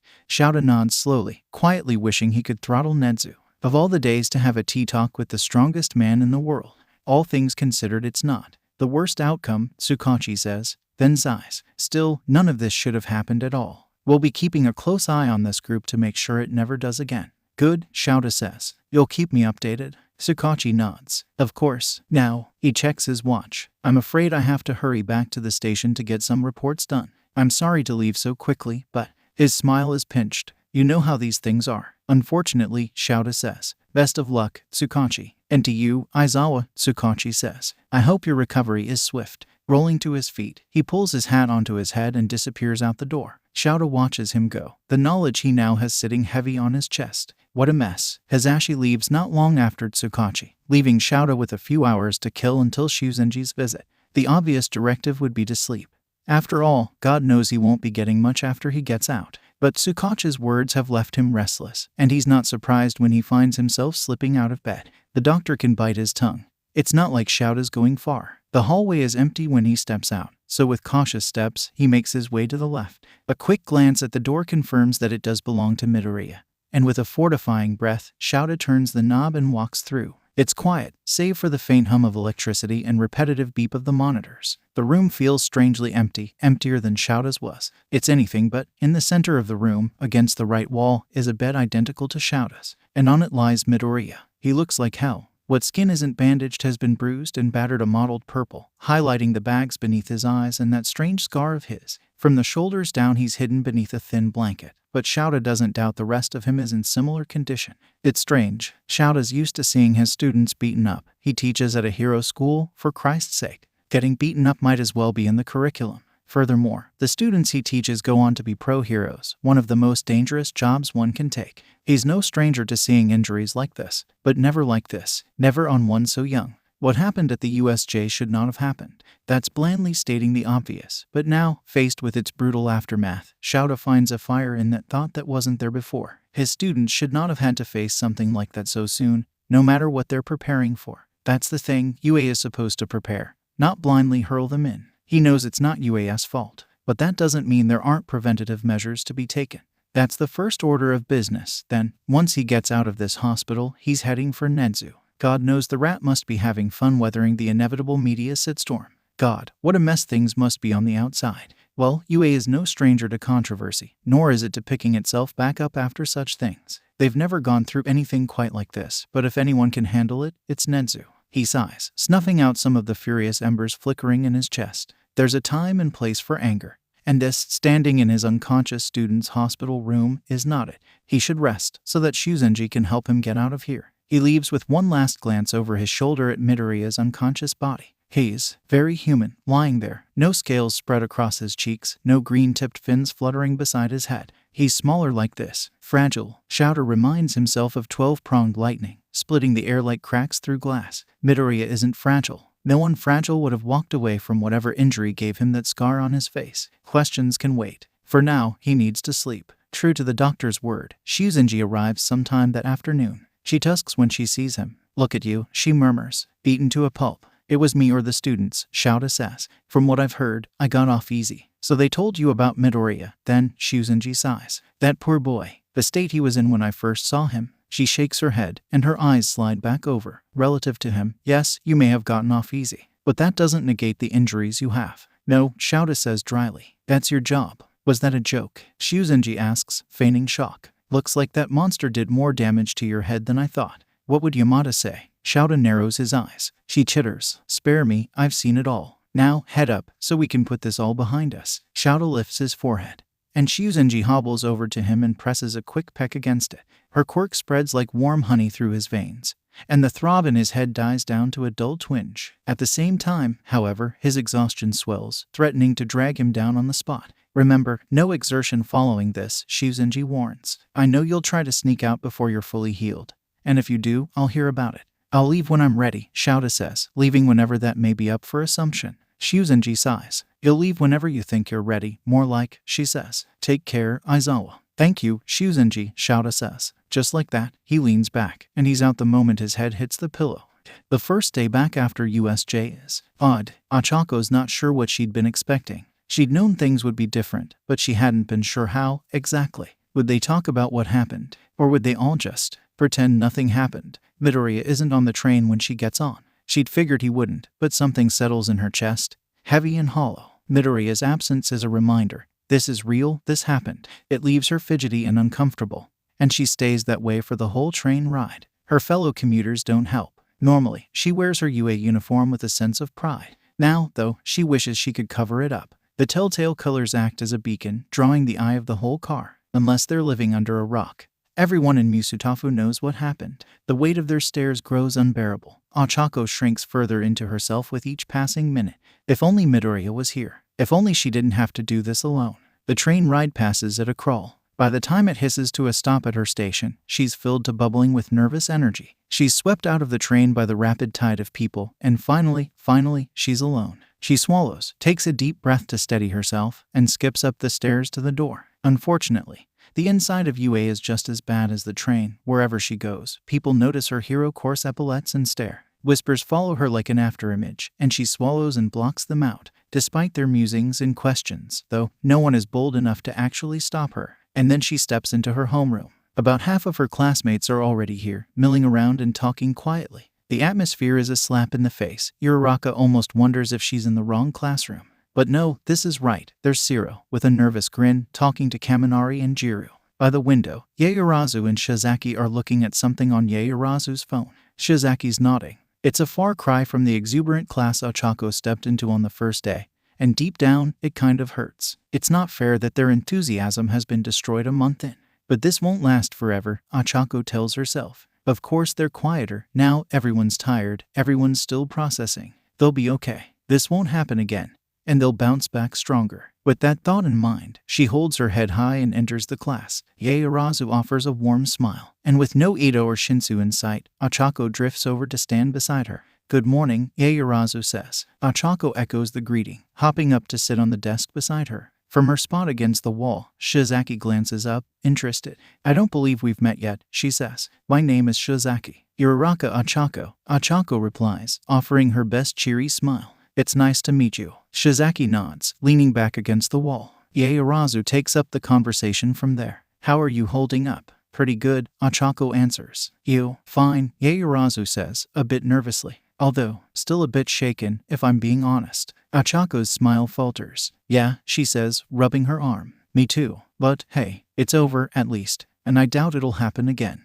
Can we really be sure, though? Someone chimes in from their left. And Ochako turns to Jiru, who's broken away from the boys. She's picking at the edge of her earjack with a disinterested expression, but there's tension in her shoulders that's hard to ignore. Yaoyorozu frowns. What do you mean? Well, we're at a hero school, Jiru says. She hops up onto a desk and hunches over, resting her elbows on her knees. It makes sense that they'd target us, in an F-ed-up kind of way. I'm pretty sure they didn't catch all the guys, either. What's stopping them from doing it again? Yaoyorozu presses her lips together. Well, my parents said the school's going above and beyond with security now, so even if the villains do attack again, it'll be much harder. Besides, at least now we'll be expecting it. I'm not sure if expecting it makes it any easier, Jiru says. She grimaces. I can't stop thinking about it. It barely feels real. And yet every time I remember it, I get all shaky. It's stupid. I don't think that's stupid, Shizaki says quietly. I think that's how it is for all of us. Yeah, but we're supposed to be heroes, Jiru challenges, clearly frustrated. What kind of heroes are we if we can't work past this? One's in training, Shiro suggests from the other side of the room. Jiru's eyes snap onto him, and he winces, fiddling with his tape dispenser. I mean, yeah, a trained hero would be able to take something like that in stride, but we're not there yet. We've been at this school for, a week and a half. We still have 3 years to go. That's a lot of time. Yeah, Ochako says, leaning forward. I don't think we have to know how to deal with this sort of thing just yet. We have time. We can figure it out. Jiru doesn't reply. Ochako sighs, but she's not sure what else she can do. She's saved from continuing the conversation by Kaminari, who pipes up while raising his pencil. Maybe this is a bad time, but, just to be sure, they didn't assign us homework over the little break thing, right? Jiru's face turns incredulous. No, they didn't assign us homework after we almost died, Kaminari. Jesus Christ, I was just checking. Kaminari says defensively. I just thought, I don't know. What would we even be assigned homework on? Jiro asks, how to not die while being attacked by villains. I mean, it is UA, Siro says. Not to side with him, but, dude, Kaminari says, slapping a hand to his chest. Are you on my side or not? Just like that, some of the tension in the room melts away. It's not gone, not entirely. But Ochako doesn't think it ever will be. Things are different now, and there's no denying it, no matter how much she wants to. In the few minutes before the bell, the rest of the class trickles in. Among the new arrivals are Shinsu, who's just about dead on his feet, and a curiously late Ada. They settle into their seats beside and behind Uraraka. Shinsu's out like a light before his head even hits the desk. Ochako takes one look at the shadows beneath his eyes and decides waking him would just be cruel. Instead, she swaps leisurely greetings with Ada. Ada's stiffer than usual, but he smiles when Uraraka does and lets her ramble about sleeping for almost a whole day after the USJ. When the bell rings, the room falls silent, waiting. For a moment, Ochako almost expects the doors to open to Mr. Aizawa's sleeping bag swaddled form, but they don't. Instead, a different familiar face springs through the doors, papers in one hand. Good morning, Present Mike chirps. Glad to see you all. Ochako trades a glance with Ida. She's not surprised they have a substitute, but what does that mean? Is Mr. Aizawa? They're not the only ones wearing nervous looks, because Present Mike smiles fondly and evens his papers on the podium. Shout, Aizawa's all right. I know you're all worried about him. He's fine. He just needs a few more days to rest. He pauses and adds, although, knowing him, he'll be here tomorrow anyway. In the meantime, I'll be your substitute. Sound good? This earns him a few relieved nods. He seems satisfied, and Ochako thanks whoever might be listening he doesn't try to coax a yeah out of them. Maybe it's because he gets it, the whole post-villain anxiety thing. The more she thinks about it, the more it rings true. Heroes face villains in terrifying scenarios all the time. It makes sense they'd be used to fear like this. She'll have to get used to it too. She knows that now. She wishes she didn't have to get used to it so soon, but it is what it is. She'll do what she can, and her classmates will too, because that's what heroes do. They carry on.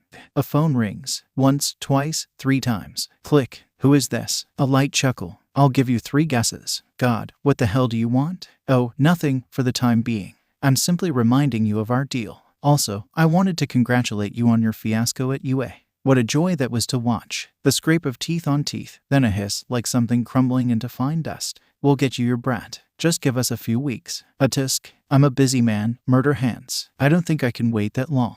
We agreed to get you the kid. We never agreed when. Now F off. We'll call you when we're ready. Charming as always. Tell your babysitter I said hello. A click, a buzz, and the call drops. Izuku wakes up in silence. It's not the physical silence that gets to him, but the silence inside his head, where he's used to constant white noise. There's just nothing. No screaming, no shifting scales, nothing. That familiar weight is still there, resting just above the base of his neck, but it's unmoving. Dormant. He blinks a few times, clearing the fog from his eyes, and rubs his head. Everything is white. White walls, white floors, white sheets. A gentle beeping draws his attention. He freezes at the sight of IV bags and monitors. A hospital.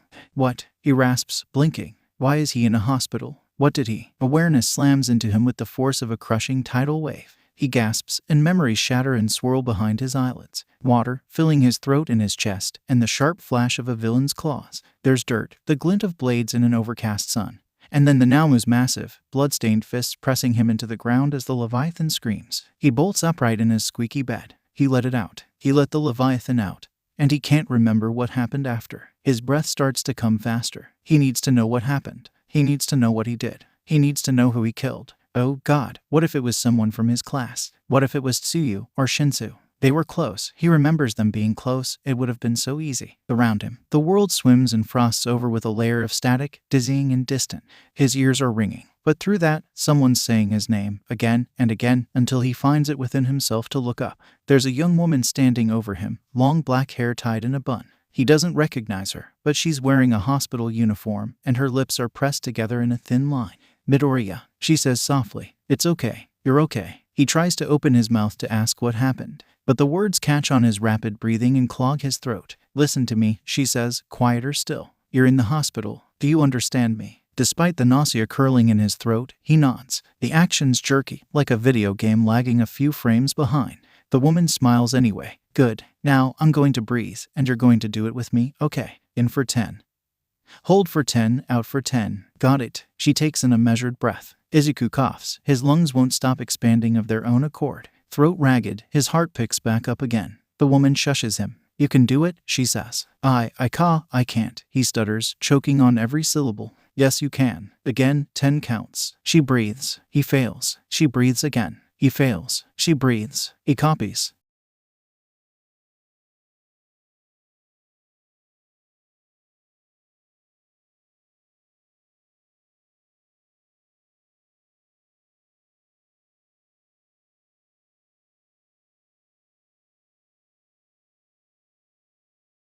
There you go, the woman says. I knew you could do it. It's good to have you back with us. How long have I? Izuku croaks, eyes wide. A week, the woman says. You're very strong to have pulled through like you did. Another layer of fog settles over his mind. A week. He was out for a week. What happened? Why can't he remember? His horror must show, because sympathy tugs through her smile. You've been through a lot. Don't push yourself, okay? He swallows, forces himself to nod. He's still shaking. In the meantime, the woman says, you've got someone who's been waiting a long time to see you. He knows who it is before she even opens her mouth.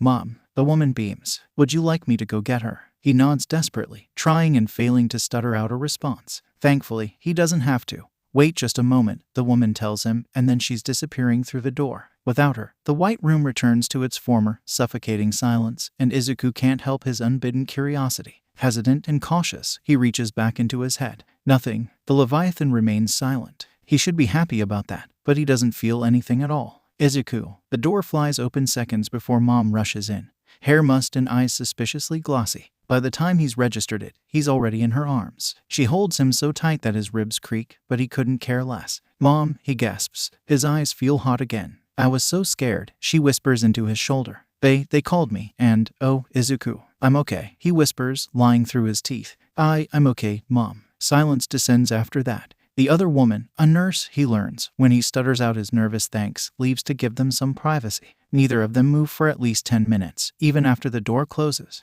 Mom's the first to pull back. Izuku lets her go, notes the way she wipes her eyes with shaking hands. Mom, he says, and though he knows he shouldn't, he asks, what happened? Her expression crumples, and it's like someone's buried a block of ice in his chest. She knows. There's no way she doesn't. Oh God, what does she think of him? Please, he says. And his voice comes out hair thin. I need to know. And, hesitantly, she tells him. It's strange, hearing her retelling of the story while his own memories play in the background. She tells him how villains attacked the school, separated them, surrounded them, and he nods through it all. This much, he remembers. She keeps a steady pace moving over each event, but her words tremble. When she gets to Aizawa and the Namu, she falters outright, and Izuku's blood turns to ice. Mr. Aizawa, he says. He's okay, baby, Mom says, taking a deep breath. It was close, though. I saw him, he was in the room next to yours. He lost a lot of blood. Izuku's hands are shaking. He dips his gaze to the threadbare blanket in his lap. Nods. I was mad at him, at first, Mom whispers, for not preventing this. But then the doctors told me what he did, how he almost died. Protecting you. I know, Izuku says, staring at the sheet. I was there. When he looks up, it's Mom's turn to glance away, eyes filling with tears. And, after that, there was another villain. A giant one. He knows its name before she says it. That doesn't soften the impact at all. The Leviathan. It's strange, hearing that name spoken out loud. He's gone so long with it locked inside his head that he'd almost forgotten other people knew it at all. Now, it freezes the breath in his lungs, tightens his throat like a vice. He swallows, ignoring the way his heart beats faster than a songbird's trill. What did it? He asks, and he's terrified of the answer. It destroyed the facility, Mom says. They told me nobody was badly hurt. Thank God. It attacked some of your friends, but they were okay. Izuku nearly crumples with relief. The memory flows freely. Now, he sees Shinsu pinned beneath the Leviathans, beneath his claws. Nausea swirls in his gut. And the only reason he doesn't fall apart then and there is the fact that Shinsu made it out okay. That still leaves the question of the aftermath, though. This whole conversation, Mom hasn't avoided the subject of the Leviathan. She's been calling it an it and a villain, too, and that lends him pause. She wouldn't call the Leviathan a villain if she knew it was him, no matter the circumstances. That means she doesn't know. Izuku doesn't understand. How could she not know? There's no way he got out of the USJ with his identity intact. Did they not tell her? The Leviathan, he says. And that word is heavy on his lips, acrid and unfamiliar. What happened to it? All Might defeated it, Mom says. And her words are like a key, unlocking a door in his mind. The memories that erupt behind his eyelids threaten to tear him apart, so he hurls them to the side, blocking them out. He remembers, now, and wishes he didn't. Instead, he focuses on the relief. It doesn't matter that he got hurt. The Leviathan was defeated, can be defeated. After that, it just disappeared. Mom continues, deeply troubled. They said they're still looking for it, but she swallows. It's scary, knowing that something like that is still out there. So that's it. She definitely doesn't know, then.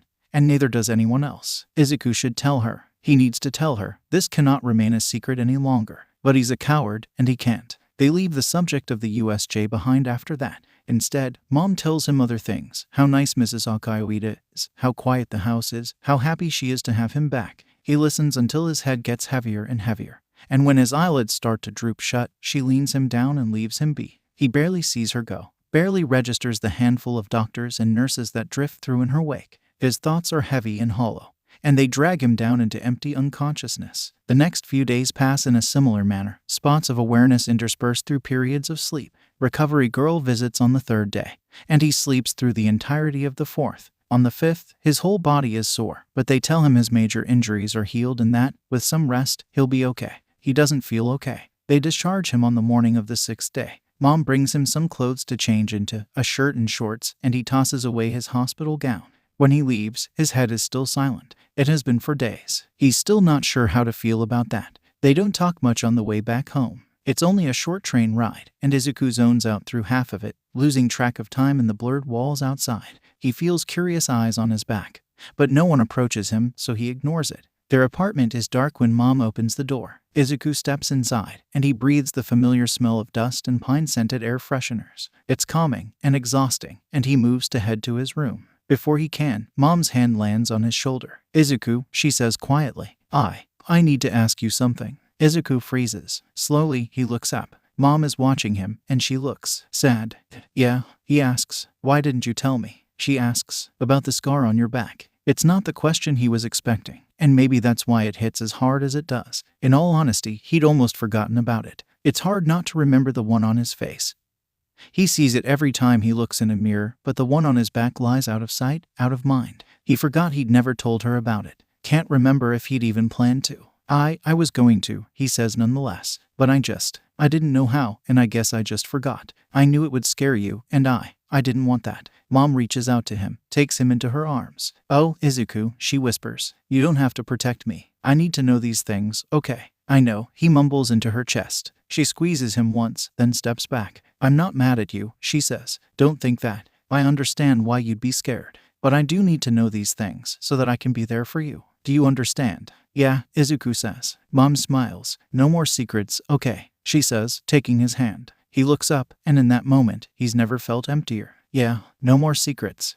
When Izuku steps into his bedroom, the first thing he notices is how clean everything is. The carpet has been vacuumed, the few clothes on his floor have been put away, and his bed is crisply made. On his desk, his phone is plugged in and charging. Mom must have done all of this. Guilt rises in Izuku's throat like bile. He swallows it. Without thinking, he unplugs his phone and turns it on. The screen lights up to reveal dozens upon dozens of unread texts, and his stomach drops to his feet. There are names he recognizes, and then a handful of unfamiliar numbers. His classmates, no doubt, and they're all asking after him. They're all worried about him. They care about him. And they have no idea that this is all his fault. He doesn't realize he's shaking until his phone slips out of his hand and bounces across the carpet. He should pick it up, but his thoughts are foggy, everything sliding out of focus. He stumbles sideways and crumples onto his bed, curling up tightly. On the floor, his phone buzzes. He needs to answer them. He owes them that, among everything else, but it's going to kill him. He can't read their messages, full of genuine, heartfelt concern, and come out in one piece. Not that he'd be starting out in one, anyway. He's not sure how long he stays in bed, forcing out the world. He doesn't care, really. He waits, numb and shaking, until he can finally muster the nerve to just get up. When he does, he breathes, picks his phone up off the floor, and unlocks it. It doesn't matter if he can or can't do this. He has to. It is the easiest. He always is. There's a few older unread texts, asking him about random stuff, but they're overtaken by a few desperate, I heard what happened, are you okay? Izuku swallows and types his response with shaking hands. Narutophobic 1034. Yeah, I'm okay. He's not terribly surprised when Bit responds almost immediately. 6000 degree knife 1035. Mido. Oh my god. Narutophobic 1035. Hey, 6000 degree knife 1035. God, it's good to hear from you. You scared me, dude. I talked to Tsukachi, he said it's illegal for you to die. Don't do that. Despite himself, Izuku laughs, choked and wet. Narutophobic 1036. The detective guy. Please tell me you didn't actually. 6000 degree knife 1037. I mean I did, but not about that. Narutophobic 1037. What did you break? 6000 degree knife 1037. Listen, Narutophobic 1037. What was it? 6000 degree knife 1037. Nothing of importance. Narutophobic 1038. Mailbox. 6000 degree knife 1038. Yeah, anyways, mind if I come over? I really want to see you. Izuku stares at the screen, caught off guard. Does he have it in him to see Bit? But what right does he have to turn him away? His fingers hover over the keys, frustration bubbling over. Narutophobic 1040. I don't know. 6000 degree knife 1040. I get it, dude. DW. Take your time. I'll be here if you need me. Okay. Narutophobic 1041. Okay, thank you, Bit. Bit types for a while, and Izuku waits, bewildered. Then the status disappears, and Bit replies. 6000 degree knife 1042. Anytime, Mido. Just like that, the conversation is over. The guilt Izuku's been holding back with straining muscles crashes over him twofold. I'll be here for you. Such a simple phrase, but it hits him like a punch to the gut from All Might. Izuku supposes he knows what that's like. Now, the idea makes his blood curdle and his hands shake. He takes a deep breath, closing his eyes, but has no idea he's friends with a monster. He deserves better. He deserves someone who doesn't lie to him on the daily, someone who deserves his goddamn support, someone who isn't a blood-soaked killer who almost murdered his whole effing class. The world fuzzes out again, and Izuku chokes on the knot in his throat, coughing. Hot tears drip from his cheeks. He rubs his eyes with the back of his hands, but it doesn't help. His phone dings. 15 unread messages glare up at him, settling heavy in his chest. 15 messages from the people who ran screaming in terror from him, probably checking in on him, wanting to know if he's all right. He should tell them. The thought brings a bitter laugh to his lips. How could he? Not only is he too much of a coward, how would he even go about that? Hey, remember that giant serpent that almost killed you? Well, that was actually me. Surprise. It's sick. He doesn't deserve to talk to them. He doesn't deserve to have their numbers. He never did, but now it's even worse. They're good people. Their only interactions with killers like him should be on the job years in the future, with their quirks at the ready. But he can't just not reply. The longer he waits, the worse it'll get. So he squeezes his phone, wipes a hand over his mouth, and types. The first texts he replies to are the unknown numbers. Thankfully, they all state their names in their get well soon texts. Izuku doesn't think he's ever had so many notifications in his life. The guilt in his chest is familiar now. It's probably there to stay. In chronological order, there's Kirishima, Ashido, Yaoyorozu, Shoji, and Hagakure. He responds carefully to each of them, swallowing past the tremors in his hands and keying out something along the lines of "I'm okay, thank you." He prays to God they don't reply. Then there's Uraraka, Ida, and Shinsu. They've been using the group chat with all four of them, but they've also sent texts to him individually. Izuku opens Uraraka's and Ida's first, ignoring the creeping tide that whispers you don't deserve them. He knows he doesn't. By God, he's known it from day one. Uraraka and Ida both receive replies in the same vein as the others, simple, to the point. Izuku doesn't have the stomach for anything more. That leaves Shinsu. Shinsu's the one he's been dreading. Izuku can hardly think of his name without plunging into the vivid memory of how he'd almost killed him, how he'd been bare millimeters from it.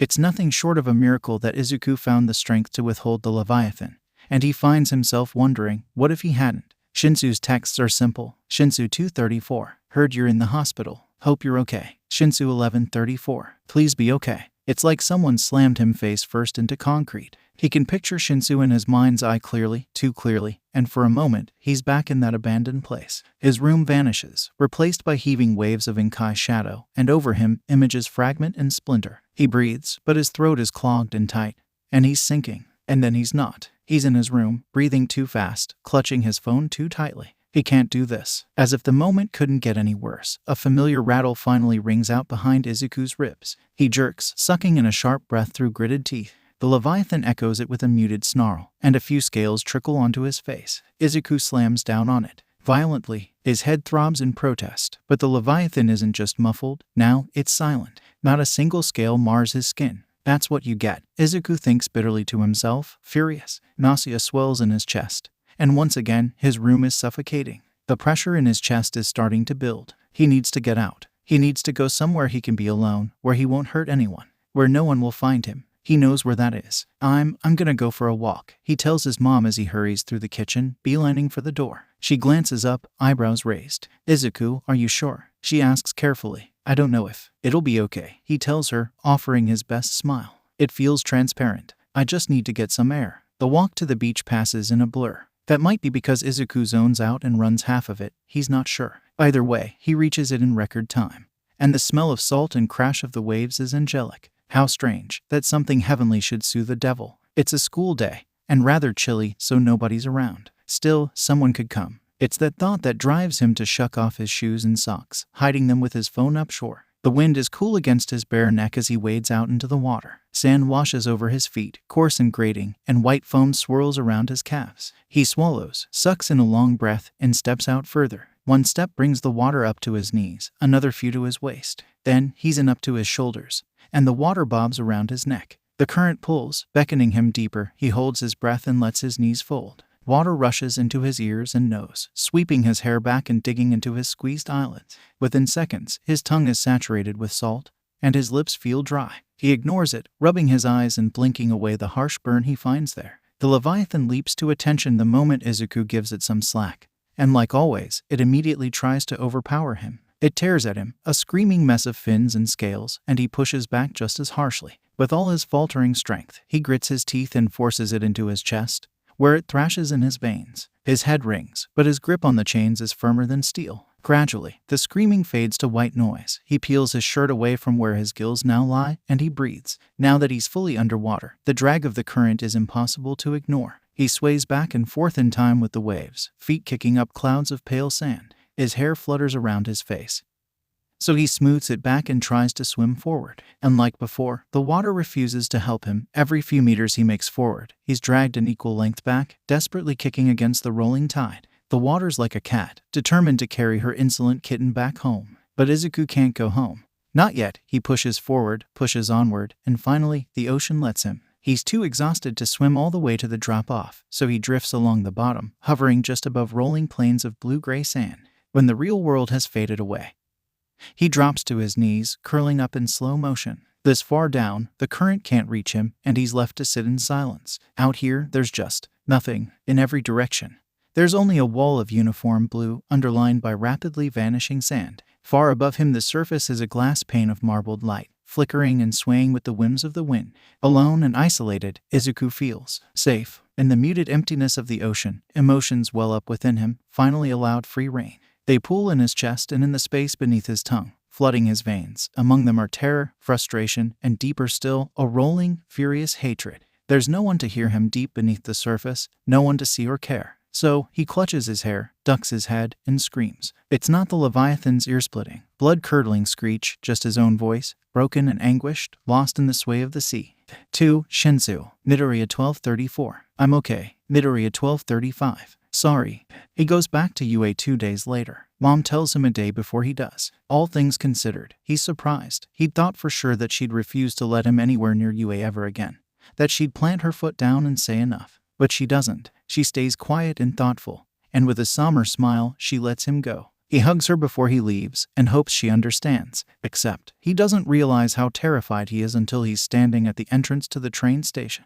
Until now, the thought of going back to UA has been distant, abstract, just the inevitable next step. Now he's intimately aware of what that entails. He's going to see his classmates, the ones he almost hurt, the ones he almost killed. He's going to see Aizawa, Uraraka, Ida, Tsuyu, and Shinsu all face to face. Oh God, what if they recognize him? What if they look at him and they know? Someone jostles him from behind. Izuku shakes himself out of his thoughts and steps into the station. His backpack hangs heavy on his shoulders, grounding, and he white-knuckles the straps. Though it tends to be overwhelming, he's somewhat thankful for how crowded the train is today. It makes it easier to become another face among many, another shape moving with the pack. He hangs his head and tucks himself into his tiny patch of floor, while the other train-goers step around and past him. The train lurches forward. Izuku forces his hands to stop shaking. 2 stations down, the doors slide open, and Izuku looks up out of habit. It's a cursory glance, but it's enough for him to catch a glimpse of a familiar brown bob in the blue-gray of a UA uniform. Cold dread seizes him, and before he can even muster guilt over it, he's weaving to the far edge of the train car. Passengers offer him disgruntled looks, but he buries himself in his head and refuses to acknowledge them until he's pressed against the far wall with his face ducked.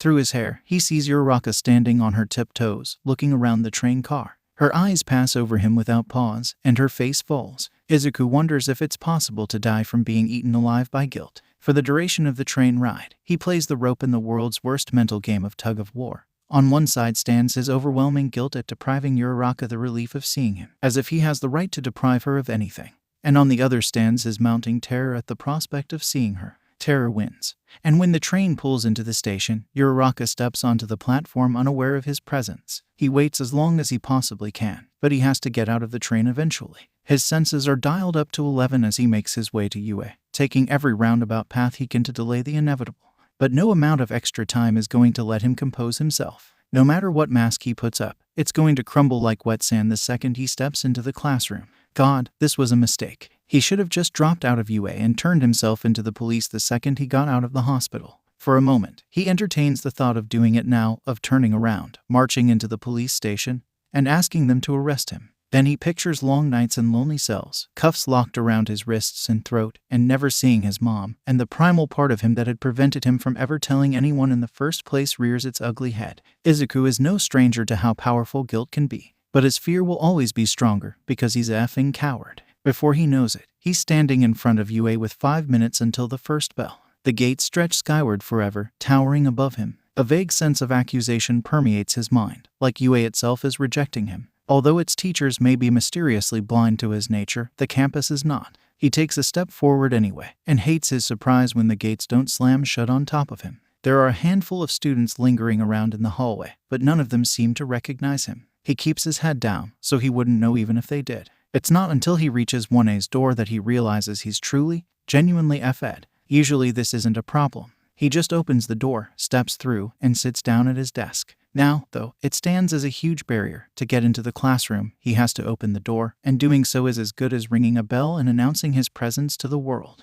The thought of everyone's eyes on him makes him shaky all over again, and he ignores the weak rattle of chains and forces himself to just breathe. Damn it. He can do this. He can do this. He has to. Fabric shuffles behind him, underlaid by the faint tap of boots against linoleum. He turns, shoulders tensed, waiting for whoever it is to see him and shout. But it's not one of his classmates. Rather, it's the only person who would brave getting to class this close to the bell, Mr. Aizawa himself. He looks tired, no bandages. But wasn't Izuku in the hospital for 2 effing weeks? Of course he'd be back to normal by now. The only lingering sign of the USJ on Aizawa is the thin, jagged scar running beneath his right eye. Hey, a traitorous part of Izuku's mind whispers. You match. Aizawa looks up and meets his eyes, and it's less of a perception than a simple acknowledgement.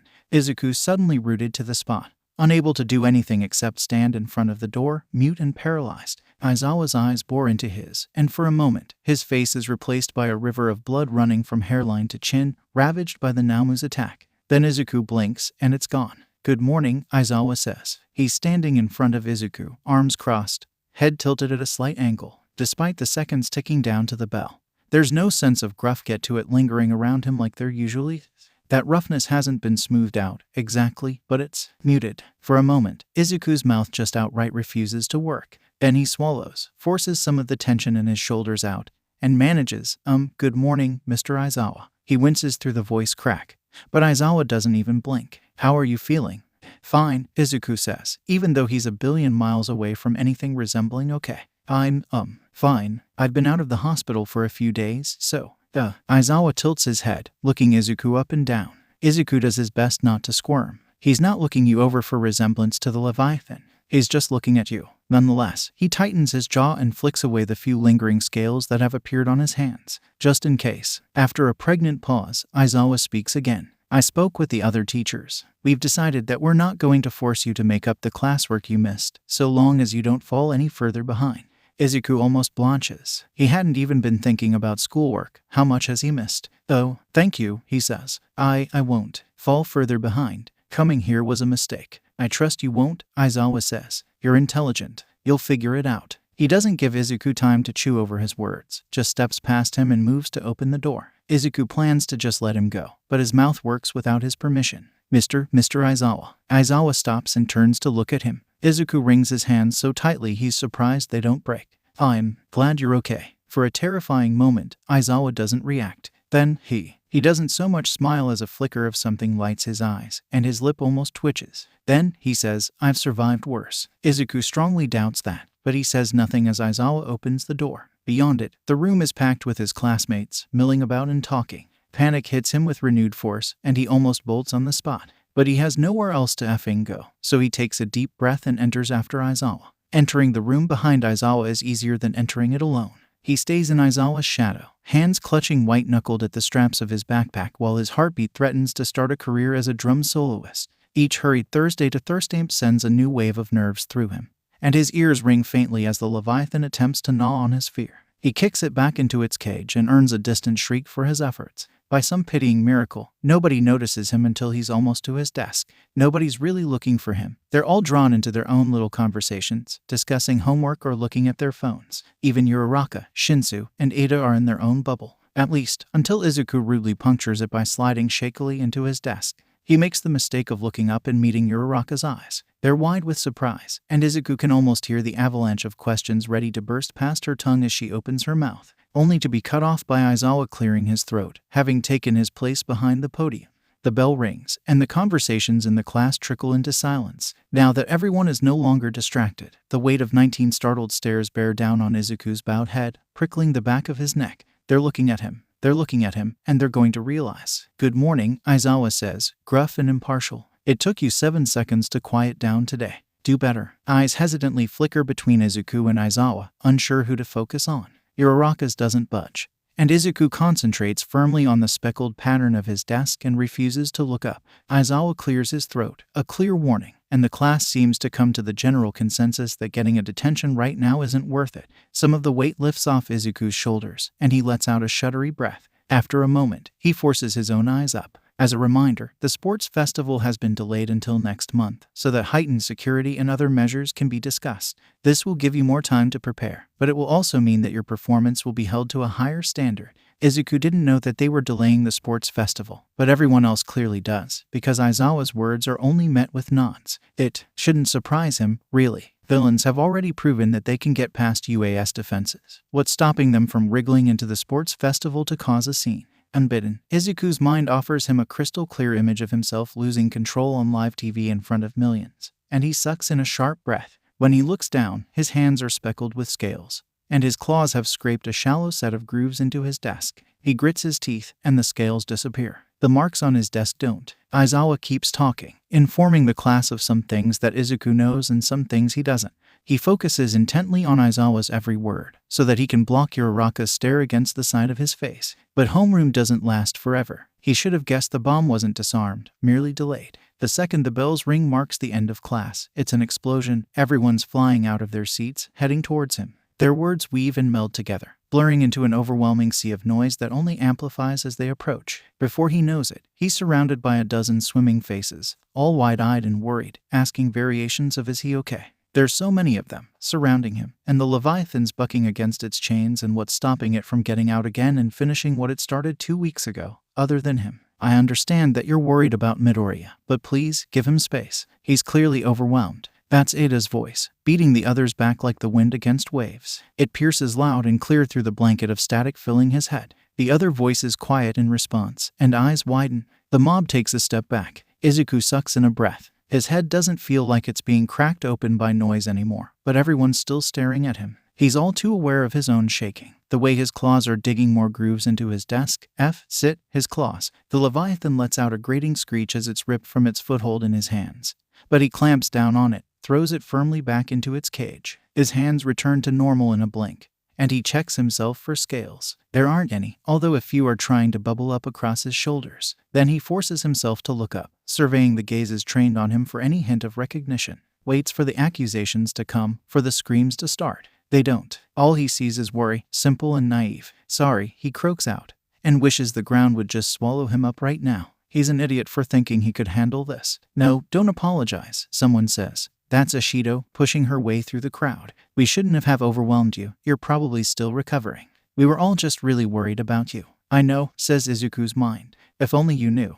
Sorry," he says again. "I didn't mean to scare you all." His classmates share looks between one another, worried and sad. Izuku wants to ask them to back off, but the thought of requesting things of the people he almost killed has his throat sealing up. He lowers his eyes to his desk. "Well, Midori is here," Yaoyorozu says, her voice towing the curious line between confident and nervous. "That's as close to okay as any of us are, right now. Let's give him space." And, hesitantly, the cloud disperses. Eyes still cling to him, raising goosebumps on his arms, but no one's standing over him, demanding things of him. He hates how relieved he is. He hates that Yaoyorozu is standing up for him. But his throat is easing open, so Izuku forces the self-loathing aside and focuses on breathing. In and out, in and out, in and out. Water, swelling and dipping, swirling in his chest. The Leviathan heaves a guttered breath and falls silent. He catches Uraraka's eye when he looks up again. She's fiddling with her sleeves, anxiety written in the lines of her shoulders. He's going to have to say something. He owes her that much. What right does he have to just avoid her, after what he did?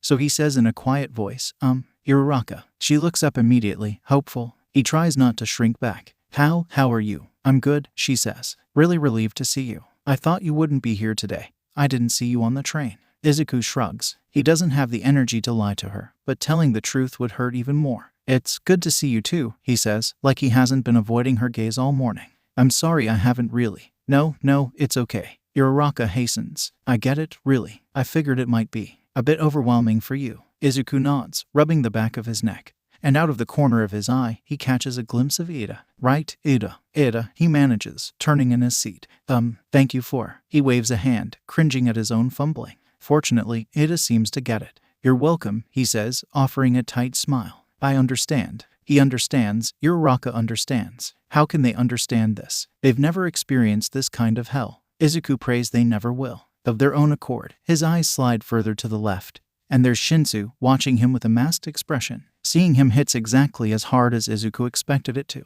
Somehow, he hides his flinch, letting his eyes dip to the floor as naturally as they can. But inside, his chest's a goddamn maelstrom, swirling and wailing like something possessed. You almost killed him, the voice in his head crows. He's only alive because you failed. Midoriya, Shinsu says. Izuku looks up at Shinsu's left eyebrow and hides his jittery hands in his lap. Shinsu's eyes are like drills, boring even more holes into the splintering mask that's kept him afloat for this long. Don't look too closely, Izuku begs. Don't dive too deep. You won't like what you find. But Shinsu's not looking for anything. Instead, he says, blunt and to the point, what do you need? Somehow, it's surprising. What? From us? Shinsu says, tilting his head to indicate Ida and Uraraka. They're both listening attentively. What do you need? Izuku's mouth opens and closes wordlessly. What can he say? With every second that passes, his throat closes up, until he's scared he won't be able to answer at all. So he blurts the first thing that comes to mind. And for the first time in forever, it's the truth. Space, he says, weakly. I'm sorry, I just need space. And Shinsu says, okay, and that's that. The first few classes have Izuku strung taut as a bowstring. One by one, pro heroes drift in and out of the classroom. And Izuku waits with bated breath for them to look past the assembled students and heroes to be and see him. He waits for that flicker of recognition. Those widening eyes, anything. Anything that suggests they see past his crumbling facade. But they don't. Nobody does. By the time English rolls around, he's unsure whether to laugh or cry at it all. It's almost cruel how trusting they are. They'd never suspect that one of their students could be capable of something so vile. Why would they? As far as they know, he's just another face in the crowd, another pair of wide eyes floating in the aftermath of USJ. The knot in his throat is so tight he can barely breathe, worksheet phasing in and out of focus. Frustration boils behind his eyes. And with it comes a low hiss, the prickle of scales at his fingertips. Izuku grits his teeth. When he rubs his eyes, his hands are too cold, too smooth. It shouldn't be this hard. Isn't this what he's been doing since day one? Agreeing, deflecting, pretending. It was all a lie before. That isn't any different now. But it is. It is different, because somewhere along the way, things stopped being a lie. He'd been stupid, and he'd let himself let go and call these people his friends. And then he'd lost control, and he'd hurt them. Almost killed them. They wouldn't call him their friend if they knew that. He wonders, deep down, if this whole thing was doomed to fail from day one. This whole plan, become a hero, save lives to make up for the ones he took. It feels like a joke now. Why did he think he could be a hero? He'll always be the Leviathan, nothing more. That mantra echoes around his head for the next hour, dogging his footsteps and digging claws into his every thought. He doesn't bother trying to shake it or run from it like he would have in the past. This time, he knows it's right. There's no getting away from it. By the time lunch comes, he's a stupid, jittery mess. He's managed to focus on class by the force of will alone, but his work is shaky and his thoughts are fragmented. He can barely read his own handwriting, hands trembling under the strain of keeping themselves free of the Leviathan's brush. Who cares if a few scales might be innocuous? He can't take that chance. Not just the chance of getting recognized, the chance of losing control again. Not using his quirk isn't a permanent solution. Hell, it's not even a short-term one. Sooner or later, probably sometime this week, he'll be expected to use his quirk. Then what the hell is he going to do? He doesn't know. He doesn't know anything. When the bell rings for lunch, he follows in Shinsu's shadow, fingers twitching. For a moment, he almost considers it, going to lunch, playing along, acting like he's fine, and then he imagines the overwhelming mismatch of noise in the cafeteria, and he just can't. So, in the brief moment where no eyes are fixed on him, hardly the length of a blink, he slips away into the crowd. He's almost overwhelmed by the torrent of people heading towards him, and every muscle in his body pulls taut. But then they pass him, and he lets out a shuddery breath and starts walking. They'll be worried, he knows. It eats at him, but he just needs to be alone. So he picks his way to the bathroom and steps inside.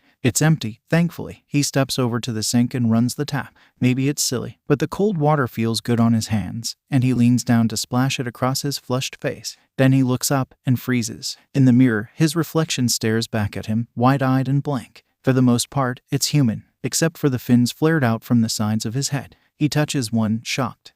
How long has he had fins? Why didn't he notice? Why didn't he feel the Leviathan push them out? If he didn't feel the Leviathan push the fins out, what else is he missing? Izuku shoves the fins back in, ignoring the way the Leviathan shifts discontentedly against his skull. Then he checks himself over, searching for scales or fins or gills. There doesn't seem to be anything, but he's not reassured. He abandons the sink and, after a moment of debate, locks himself inside of a stall. UA keeps its restrooms spotless, so he has no qualms about sliding down the wall to sit on the floor, knees drawn to his chest and hands tangled in his hair. Now that he's alone, isolated from the rest of the school as best he can, he has time to think. What the hell is he doing here? What's the point? Why did he come crawling back? He'd put coming back to UA on his calendar as the inevitable progression of events, but is it? Being at UA means he's training to become a hero. Being at UA means believing he actually has a future here. Is he? Does he? How can he, after everything that's happened? USJ was an eye-opener. He thought he could keep control in the face of villains,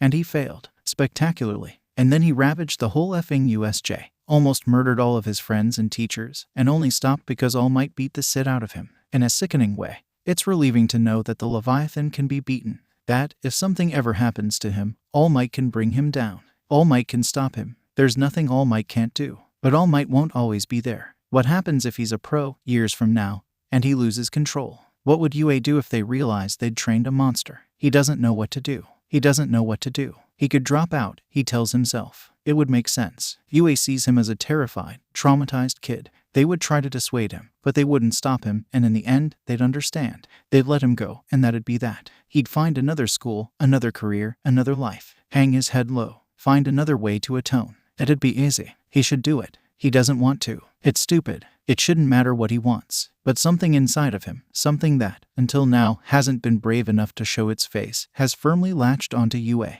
It's digging in its fingers, burrowing into warm memories, and hissing, I don't want to leave. And he doesn't want to leave. He doesn't want to turn and walk away from the only place he's ever felt safe, from the only people he's ever felt at home with. He doesn't want to abandon Uraraka's bright smile, or Ida's protective kindness, or Shinsu's quiet understanding. He just can't. But he can't in good conscience stay by their side while he's the biggest threat they'll ever face. He presses the heels of his hands hard against his face and grits his teeth, crumpling to bury his face in his knees. His head is stuck in a tug-of-war between he has to and he wants to, and neither side will back down. They just keep pulling, back and forth, and he's teetering on the hair-thin line between. He wants to compromise, but he doesn't know how. He has to make a decision, but he can't. He can't effing do anything these days, apparently. He doesn't even realize he's crying until he pulls his hands away to see they're shiny and wet. Sure enough, when he resurfaces enough to check, there's a knot in his throat and tears on his cheeks. Disgust curls in his gut. 2 weeks ago, he almost murdered all his friends.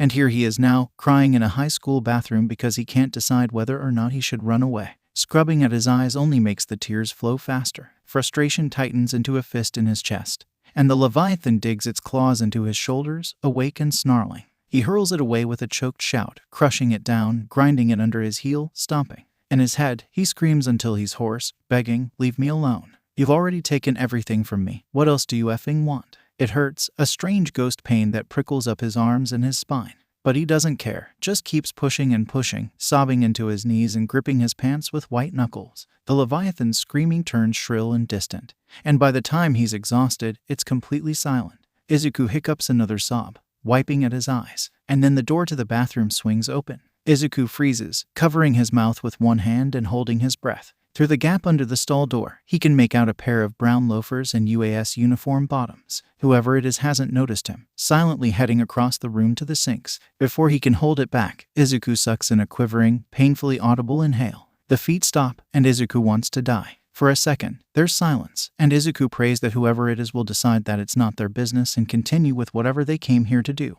But this is a effing hero school, so of course the feet come to stand in front of his stall door, and he hears a careful, "You okay in there?" The voice is familiar, but it still takes him a second to place it. Tagada. Of course it's someone he knows. What are the chances? It's clear Tagada's not leaving until he gets some sort of reply, so Izuku tries to smooth any wobbliness from his voice and answers, fine. And of course it comes out just as choked as he'd tried to prevent. There's a pregnant pause. Then Tagada says, "Midoriya?" Izuku grits his teeth together and doesn't reply. "Not to intrude, but you don't really sound fine," Tagada says. "Do you mind if I come in?" Which, frankly, is a really weird thing to say to someone in a bathroom. Izuku almost laughs, but it comes out as a wet cough. Tagada apparently takes this as a yes, because he says, "All right then." And then comes one of the strangest string of events Izuku's ever seen, barring all things including or remotely related to Bit.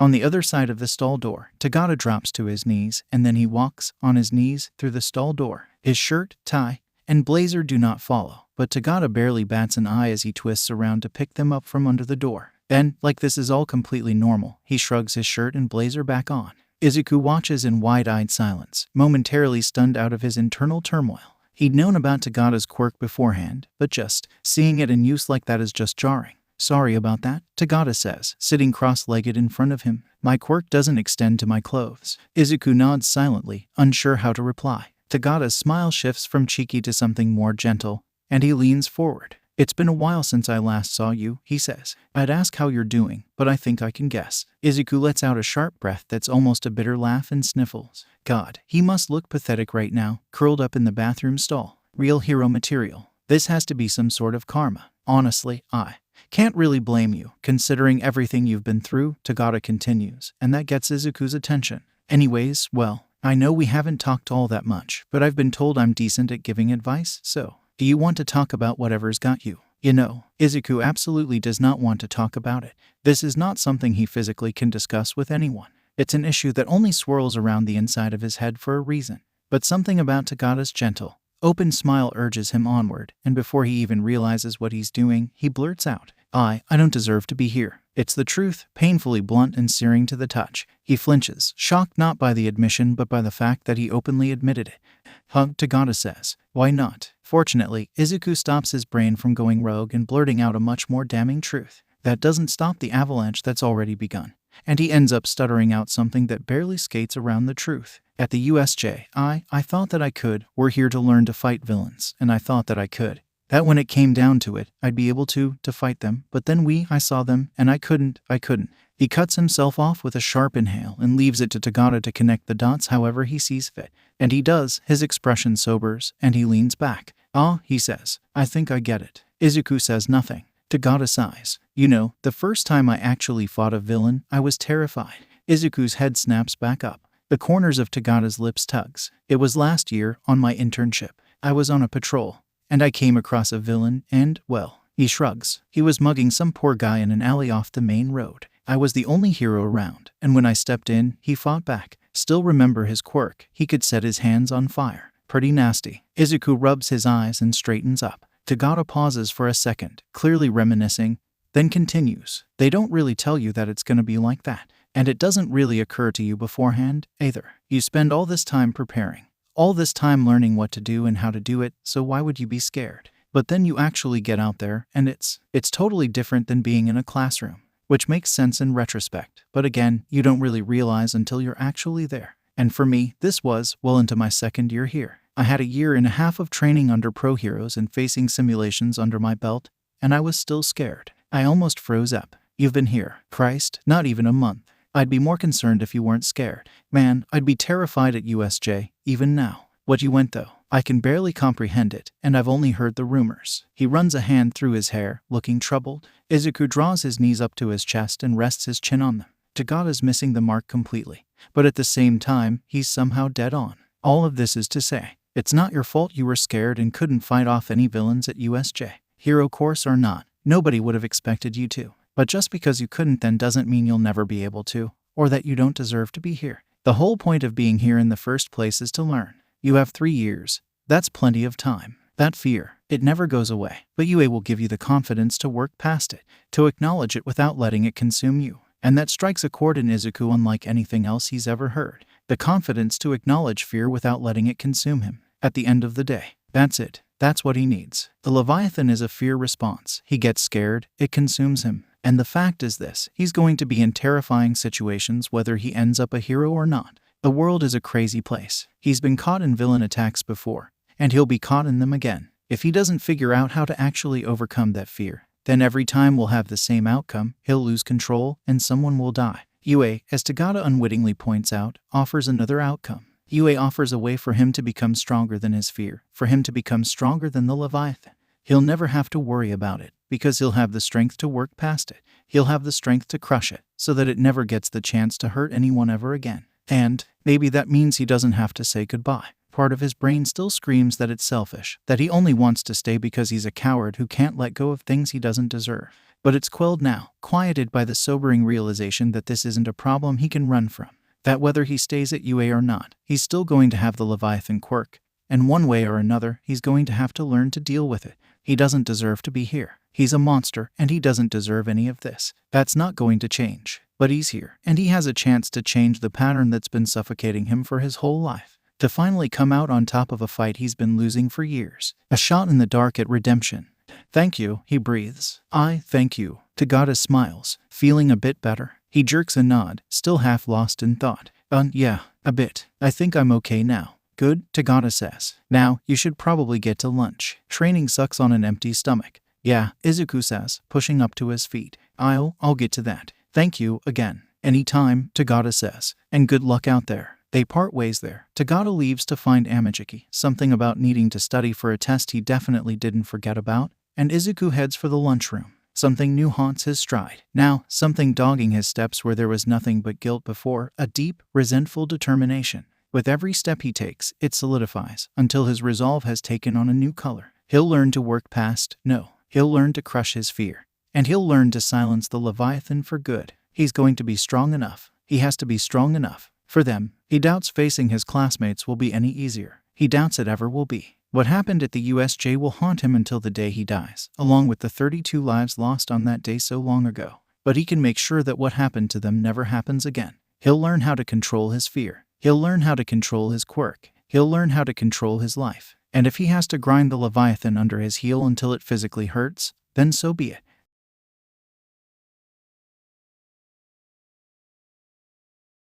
Okay, sadly the chapter is over. And if you enjoyed the video, just leave a like and subscribe with post notification, so when the next chapter is ready, you will be notified. Okay, see you in the next video. Bye.